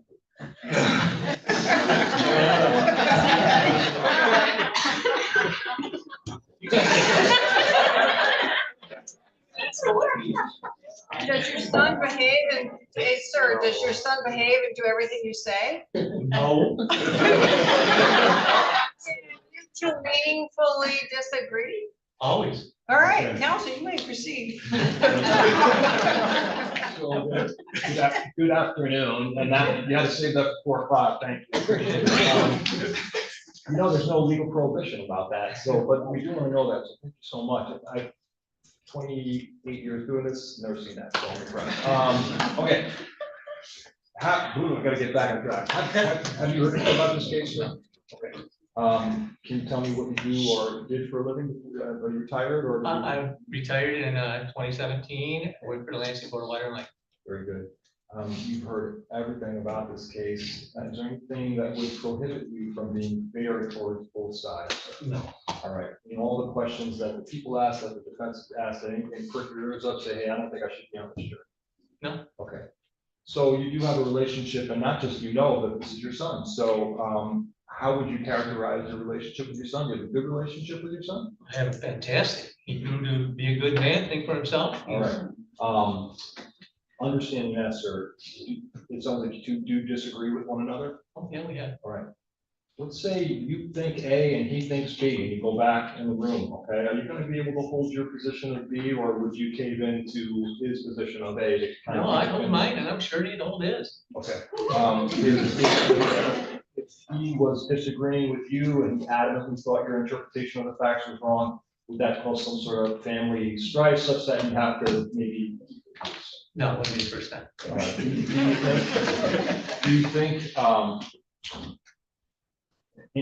I guess let me just ask you very broadly, do you think the fact that your son's on the jury, do you think that would affect your ability to be fair and impartial or decide this case in any way? Absolutely not. All right, great. I have no further questions. Do you two live together? No. During the pendency of this case, can you refrain from socializing together? Can you What? refrain from talking about the case together? Absolutely. Okay. But there is, my wife, like once a week watches his daughter. But you're not gonna be able to talk to your wife about this case. Oh, no. And so we're probably okay with that. Okay, counsel, you may proceed. Okay, good afternoon. So has there been anything about any of the topics or issues I've been addressing today that you would especially like to be heard on, sir? No, I listen pretty closely. Okay. Is there any reason you could think of why you wouldn't be able to treat Mr. James fairly in this case? No. If you were selected as a juror in this case, do you believe you would be able to start the trial with the presumption that he is innocent? Absolutely. Okay. Would you require him to prove or to disprove anything to you? No. Would you be able to hold the people to their burden of proof, which is to prove his guilt to you beyond a reasonable doubt? Yes, I would. Okay. Would you hold it against Mr. James in any way if you didn't hear from him in this case? No.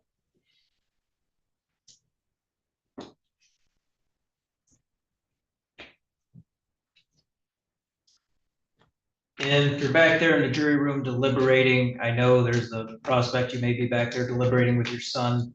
Do you think that you would give undue or extra weight to his opinion on the matter? Do you think that would sway you in any way? No. And you think you would have any problems speaking up and maybe disagreeing with your fellow jurors, whether it's your son or someone else? Absolutely not.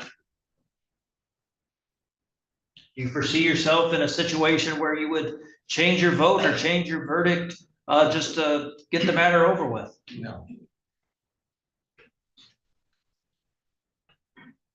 And have you served on a jury before? Never. And any type of specialized training or background in the law or anything? No. Okay.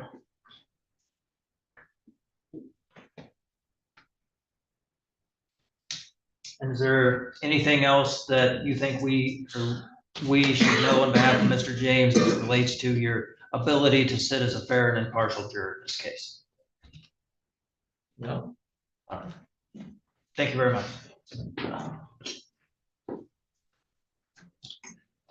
On behalf of the people for cause, Thank you. No challenges for cause. on behalf of defendant, None for cause, Your Honor. on behalf of the people peremptory, No peremptory challenges, Your Honor.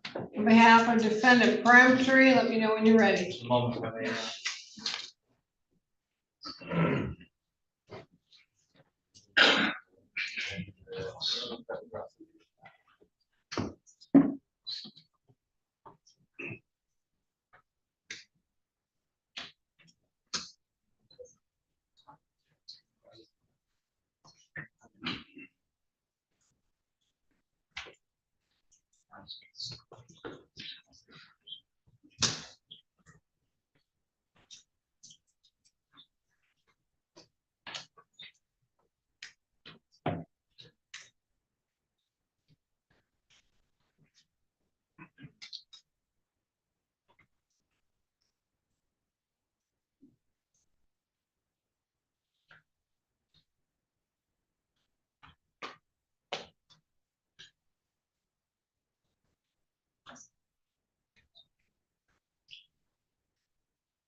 No peremptory is exercised this time, Your Honor. We will be satisfied.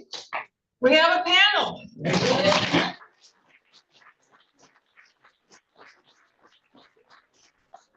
Thank you all very much for your patience. Go out and eat lunch. I'll see you next year.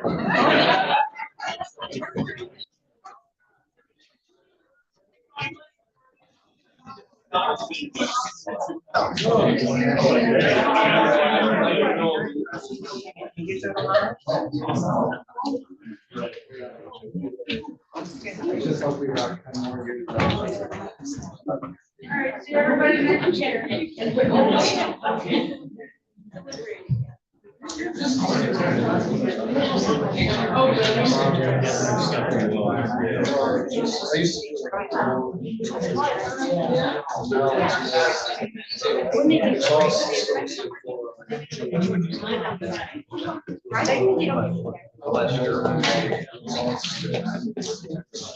Number 11, man, I'll take one. My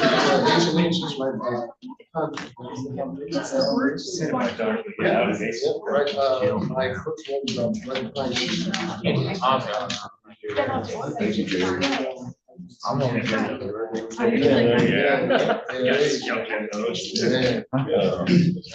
right. I just need a few more minutes of your time.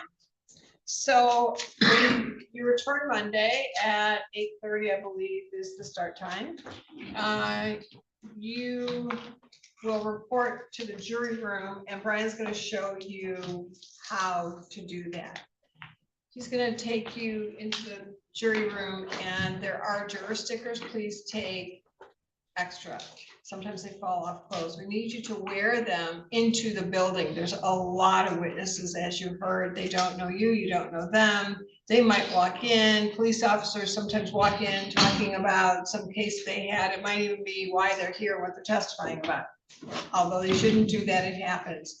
So you need to wear your juror sticker so people know that you are serving on the jury, and no one should be talking about this case in front of you. If that does happen, please let us know as soon as you return, but before that, tell them that you're serving on the jury and they need to stop talking. And certainly if they can't walk away, and again, let us know. We would love to chat with you, but we cannot. During the pendency of this matter, it would give the appearance that we were talking about the case, which we cannot do. And now that we all know each other, we're gonna run into each other at church, Myers, the gas station, what have you. So we don't mean to ignore you, but we cannot talk to you, even if we see you in the hall or in the elevator, cannot talk to you. So after this case is over, we will come back and talk to you, and we can talk to you at length or wherever we run into you, but not during this case. You may tell whomever you wish that you're serving as a juror. You may not tell them which court, which case, or anything about it. And the reason would be that they can go on the computer, check out the case in front of me, so you can't tell them it's in front of me, or which county building or anything. So they can go out and figure it out, and then everyone wants to be a lawyer and give you their 2 cents, even though they know nothing about the case. The only time you're allowed to get information is when you're acting as a jury, we're all together, and counsel is present, and counsel will be giving you the information through the witnesses and evidence, and that's subject to cross-examination. Now, that's an important point, because you will not be able to read your newspapers, listen to the local news. You saw a camera in here.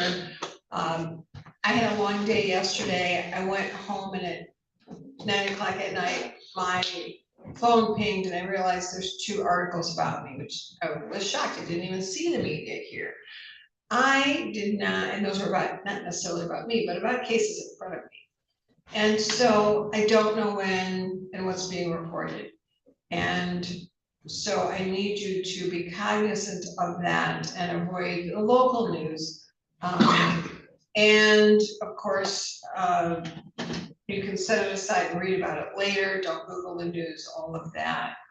If you do inadvertently hear something, turn it off and let us know what you heard. Do not do any homework. This is not a homework class.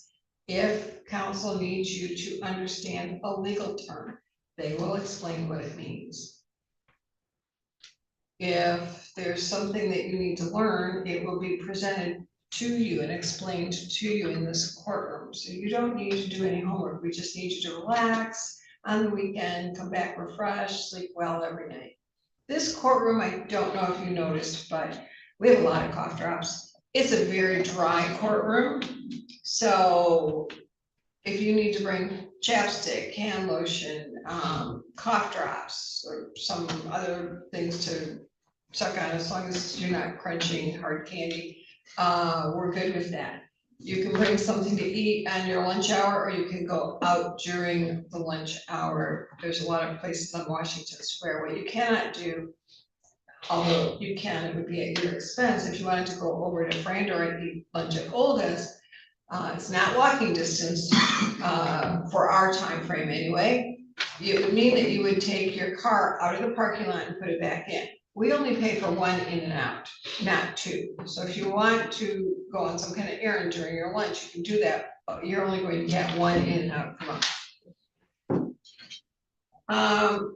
During deliberations, we will buy your lunch. At times, I may tell you that we need to speed things up, or we need a shorter lunch for whatever reason, so during those times, we'll buy your lunch. Other than that, you will be going out to eat. Certainly, a lot of people choose to just brown bag it, especially in this terrible weather. And there's a refrigerator in the back. We do provide water, coffee. If you want a special creamer, please bring it. We don't provide that. They have those little terrible packets that I won't use. So whatever you want to do is fine. You can bring whatever you want to drink. In this courtroom, as long as it has a lid, it is not alcoholic. So I always have something to drink. I always have water and usually a coffee, because this courtroom goes between, it's not only dry, but it goes between Florida and Alaska. I don't know if you've noticed that either. So I'm in the robe. I'm usually overheated. Once in a while I'm cold, but I hear from everybody else, they're freezing, they're too hot, and it just goes back and forth. They tell us we have control over the heat. We don't, they lie. So if it gets too hot or too cold, we'll call and tell them, and we try to monitor it, but that is just a warning that you all need to dress in layers so that you can take off a sweater or put one on.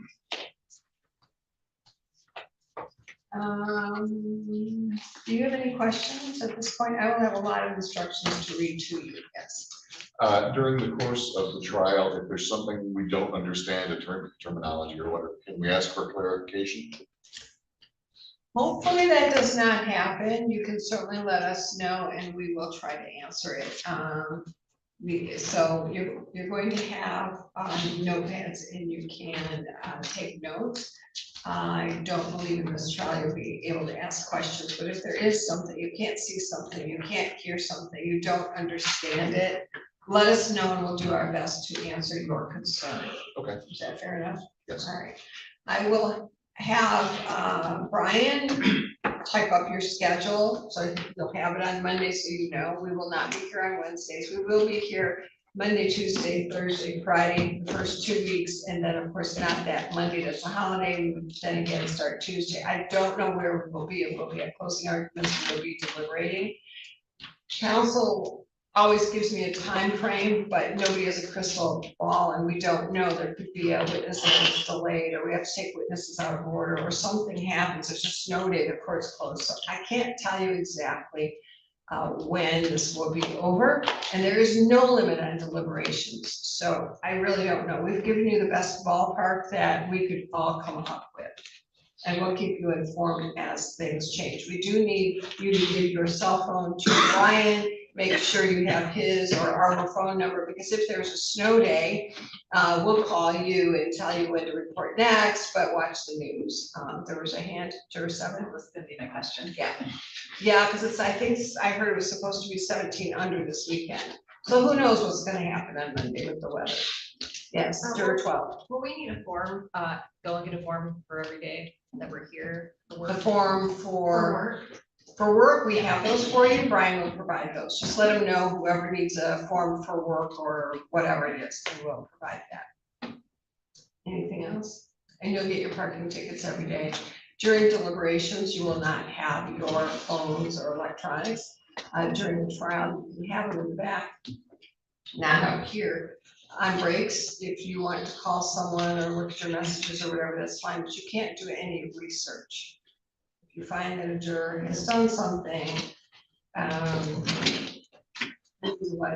recently we had a juror who decided to go home and write down on a sheet of paper 2-side single line questions that she wanted to discuss with the jurors. That's improper, and thankfully a couple of the jurors let us know. You are not even allowed to discuss the case amongst yourselves until the time comes for deliberation, and I give you the instructions. So you can talk about anything you want, but not this case until I tell you.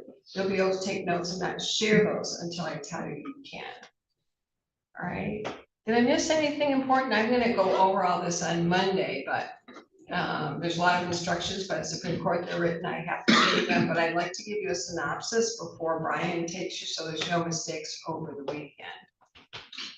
People are satisfied with the preliminary contact with the jury, Your Honor, and then we'll swear and read the instructions on Monday. Yes. Your Honor, I think the court has covered all the necessary information. I have no objections or nothing to add. Thank you. All right, any other questions? Yes, George 7. Sorry, how late do we usually go, Sarah? We will go, you know, it gets to be a long day, so probably 5, sometimes it'll be 4:30, it's gonna depend on, it could be 3 o'clock. I don't know how quickly counsel will get through their witnesses. What they do is they have a list of witnesses that they approximate how much time, and we're putting in the full days, but if we finish at 4, 4:15, 4:30, we will be finished. I can tell you, and I'll tell council Monday and Friday, or I'm sorry, Monday and Thursday, I teach at Michigan State. I need to be in my classroom at 6 o'clock before they lock the doors. So we will be out of here at 5 o'clock on Monday and Thursday. Tuesday, we could be here till 5:15 or 5:30. We could also leave at 4. I really don't know, but we will keep you informed. Does that help? Yep. Okay. Is there anyone who needs a hard out at 5 o'clock? Okay, I try not to go past 5, and the reason is because we start losing our security, and we want you all to feel safe. And it gets dark now in downtown. I don't know where you're walking to parking. We want you to feel safe, so we don't escort you to the parking lot or anything like that. So, I've never had a problem downtown, but you never know. So I don't want you to worry about anything. So we'll try to be out on time, but I can tell you I have gone as late as 6:30 just to get someone done who has to catch a plane, because sometimes witnesses are not local anymore. So we try to work with you. Just let us know if there's a problem through Brian. Anything else? All right, thank you. Brian, just spend a few more minutes with Brian so you learn the ropes here. All rise. Get all your stuff quiet. You're gonna go in this little room right here. Just sit in your chair, it's fine. We can take it out after we set the whole machine.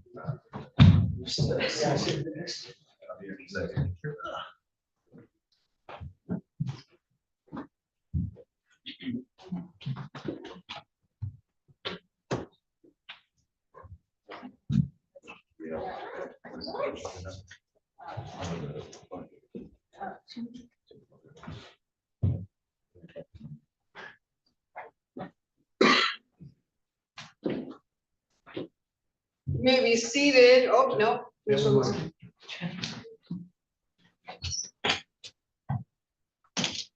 Council, please approach.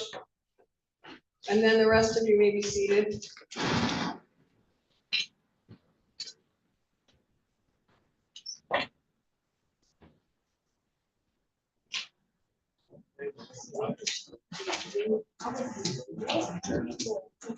Well, I've never seen it. I don't want to find it.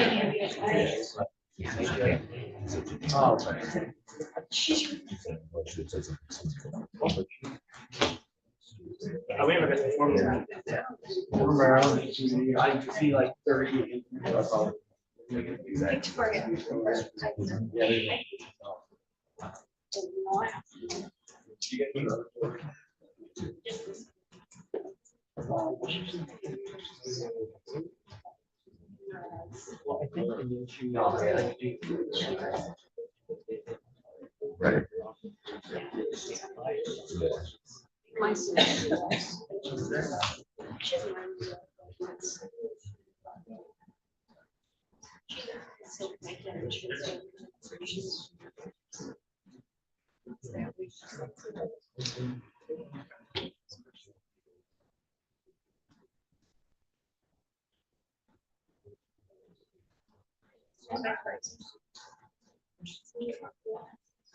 Yeah. You guys get also.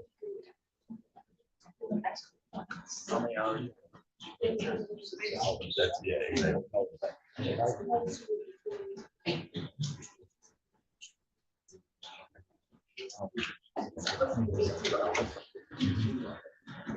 Yeah. No. We're all different. Everyone's different.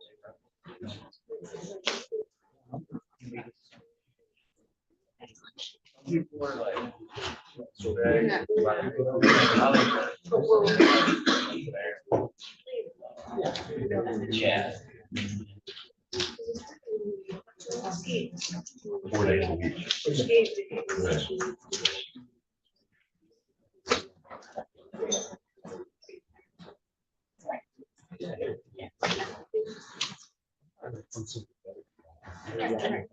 We heard you. We heard you. Yeah,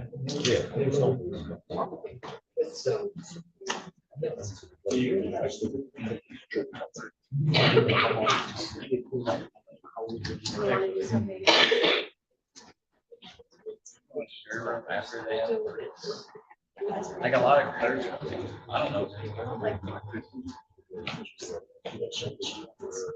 Right.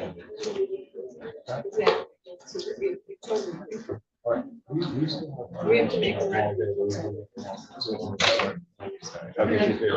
I mean, All right. Brian, I need you to say, Okay. what were the numbers that we released? Sorry? The numbers that we released. Oh, shoot. I have. I wrote that somewhere. Get in my hand. 492 and 347. What was the, all right, what was the? 492 was the one with the child at home. Okay. And 347. All right, we're back on the record and we need to just make a further record before we are off for today. Juror 492 during the break is the one that had the child who had multiple mental and other kinds of issues and ideations, and she was, to put it mildly, freaking out. And my law clerk, Brian Ring, came to us and said she required, so she wanted to leave. She felt compelled to tell us she had to leave. She was very stressed out, and her child was continuously texting her, which meant that call for help that she talked to us about. So we all agreed and released 492. 347 did not tell us about the new medical issue that he had. We were talking about that, but he did have, and it has been a long day. He did have a prosthetic leg, and because of the sitting for so long and the very short breaks, etc., claimed to be in enormous pain and needed to go. And so we all agreed to release him. Was there another one? I think there was one other one we needed to make a record of. Your Honor, there were other jurors who brought concerns to our attention. They were pretty minor concerns. I think one juror expressed that she knew my wife through work. We had one juror that expressed that he didn't like police officers and would be biased against all police officers. I think those are the other two remaining, but neither of them were selected in the box. So that they really were non-issues. So I don't think there's really much that needs to be put on the record other than those contacts were made with the bailiff, with the court clerk. They were brought to our attention. We decided to wait to see if they were called in the box, and they were not. And I apologize for this. I thought I wrote it down. But was there a juror we released from the box and did not make a record of why? I think the judge, was it juror 13? That's what I'm thinking, juror 13. And we released 13, Oh, but yes. did not put a reason as to why. That's right. We did release juror number 13. Juror number 13 was a legal secretary at one of our law firms here in town. And That was juror, number 13. was it 13? I thought, no, that was 11. No, That was 13. There was two. 13. Yeah, it was We not. had the one that you talked about something. Oh, that's correct. Okay, all right, well, let's go back on the record, because you can't take all this down. So I think that the legal assistant was either 10 or 11. Yes, so my recollection, let me just say my piece. My recollection was that we case juror number 13 was in the original panel. We spoke, she had a private issue she wanted to bring to our attention. We agreed to strike her for cause and put it on the record later, and we did not, so I'm doing that now. Yes, that's the one. So that particular juror, juror number 13, indicated that she had twofold conflict. One was that she was a legal secretary at Simon Streams, one of the local Lansing law firms, and had concern about conflict through questioning by the court. We determined there was no conflict. However, she also had a very serious medical procedure or surgery on the 17th. And we concluded that the 16th was a holiday. Obviously, she can't be on the jury, so we agreed to stipulate for cause on a medical reason. So. Yes, and then the other one, which was 10 or 11, that was which we did on the record though, I think. That would be number 11, Yes. and that was Mr. Blackman's Yes. legal assistant. Yes. All right, so have we covered all of that, I think? Yes? I believe so as it relates to the juror issues, Your Honor. And I thought we had agreed no juror questions. That is correct. But if someone raises that they want a definition or they need something, I think we could perhaps talk about that and see how it goes. I think he's just overly worried because he didn't go to law school. We've never run into that, but. I think counsel will explain the testimony in closing arguments, and then they can use their collective memories and just use the standard procedure, because the defense has indicated they don't want questions. We support that request and defer to it.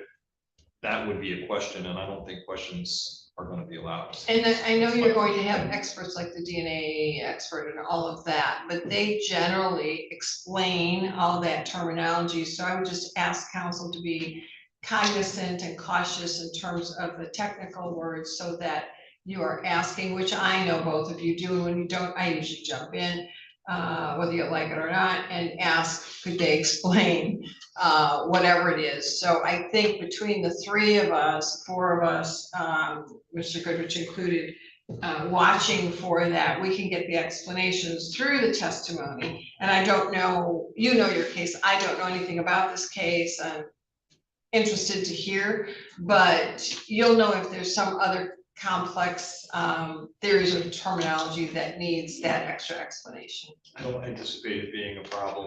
The jury can collectively use their knowledge when they get to the deliberation room. We have a lot of very educated jurors. I don't think it's going to be a problem. So unless Mr. Austin. It's what they're instructed to do. So I would agree with that.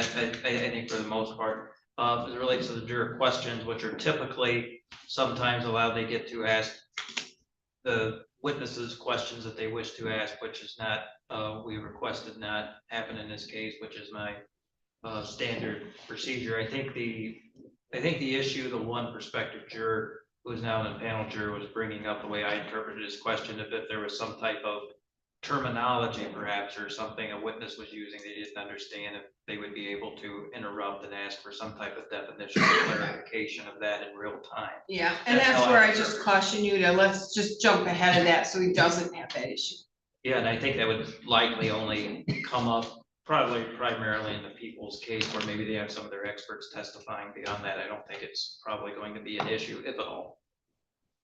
Your Honor, we have when we're satisfied with the jurors' issues, and the people are, but I'll make sure Mr. Austin is, we do have one final issue to take up, which was an unavailability issue, and I know it's been an excruciatingly long day. I don't mean to torture the Quite all right. reporter, but so are we complete on the juror issues? I am. Are you, on behalf of the defendant, any other juror issues we need to raise? I have nothing additional to raise on behalf of Mr. James as it relates to the jury, Your Honor. All right, so. Right, thank you. As it Other relates issues. to the unavailability issue, so I put a brief statement on the record this morning, and we did have an in-chambers conference within a sort of preliminary decision. People do need to know the answer to this question, however, such that we can prepare our opening statement accordingly. So we have one witness endorsed. Her name is Alyssa Ryan, and Ms. Ryan is a raised gesti witness. In fact, she is essentially the last person who is known to have seen the victim in this case, Andrew Watson, alive on the night of January 2nd, 2012. So certainly she is a relevant witness. 2012.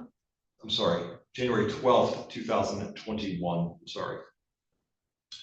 Your Honor, at the time of the preliminary examination, Ms. Ryan was subpoenaed She was very cooperative and she testified extensively at the preliminary examination, and a detailed record was made at the preliminary examination.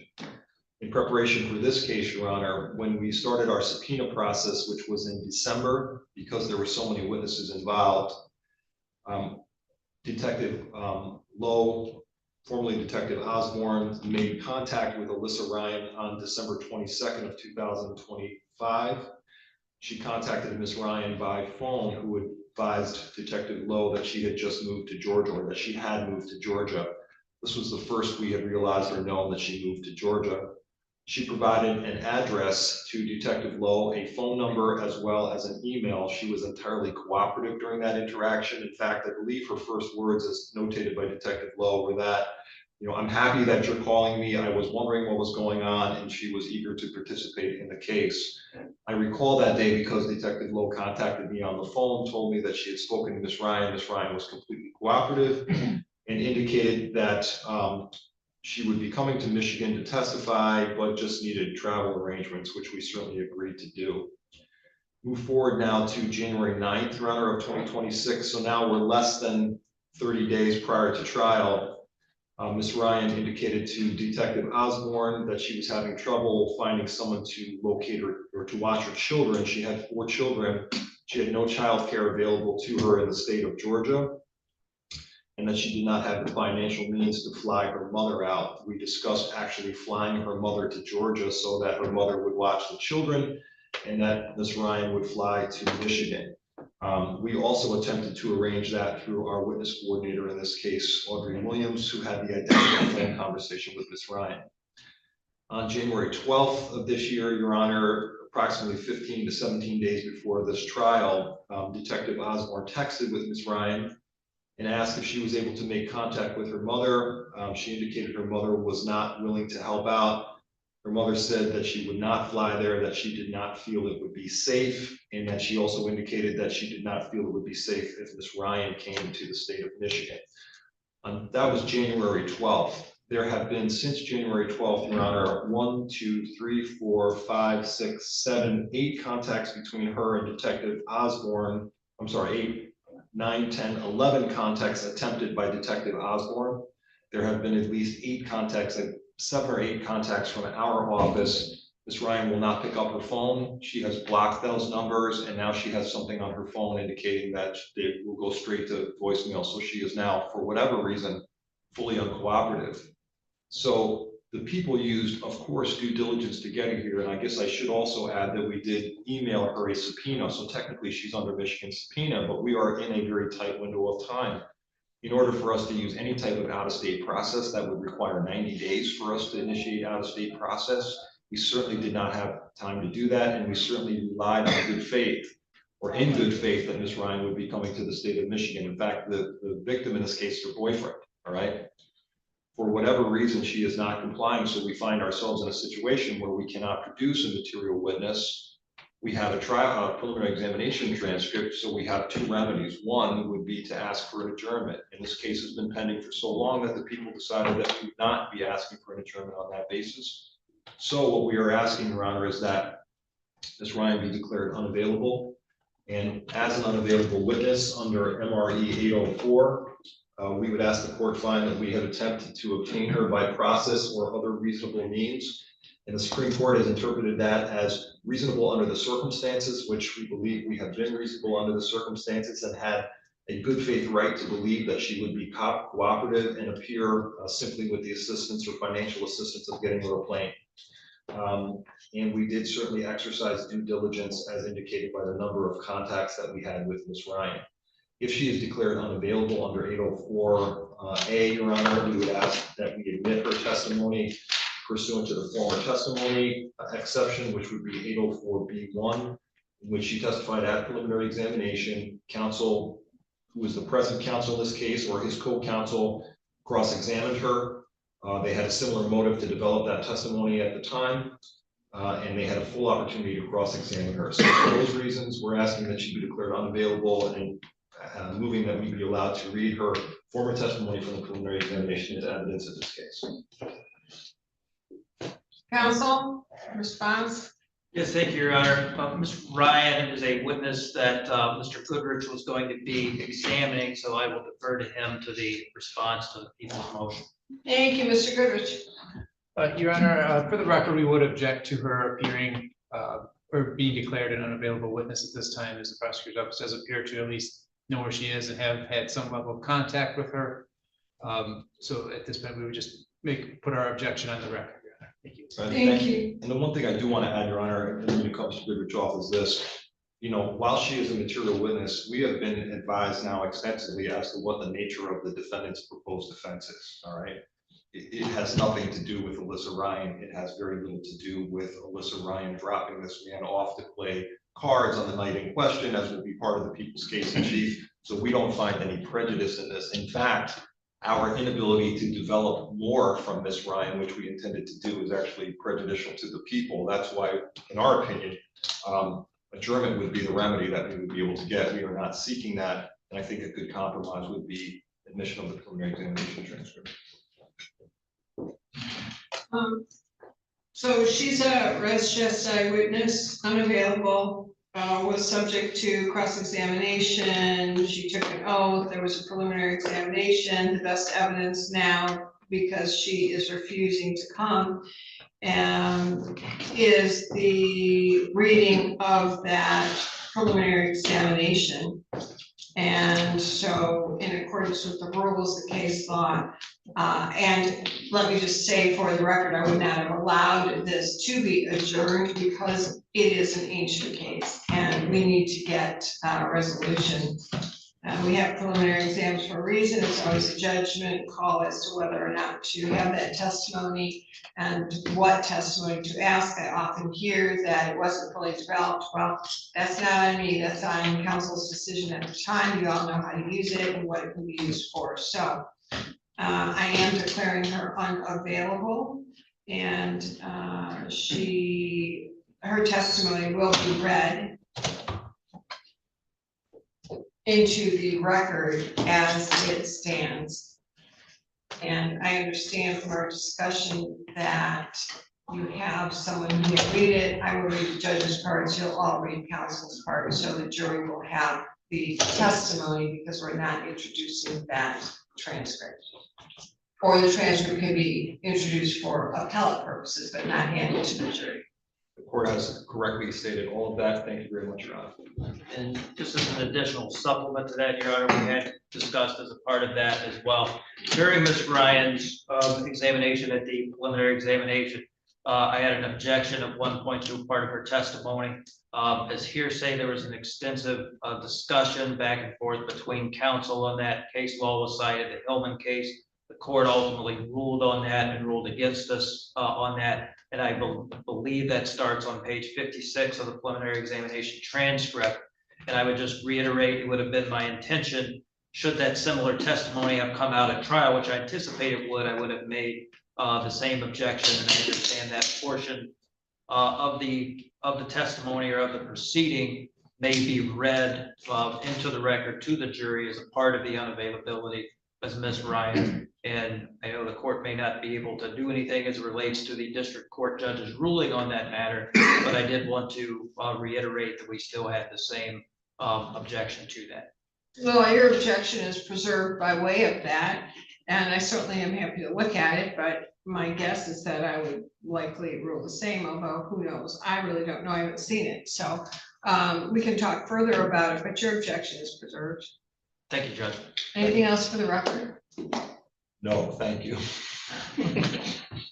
All right, shall I order you all to lunch? Yeah. Yeah, Please.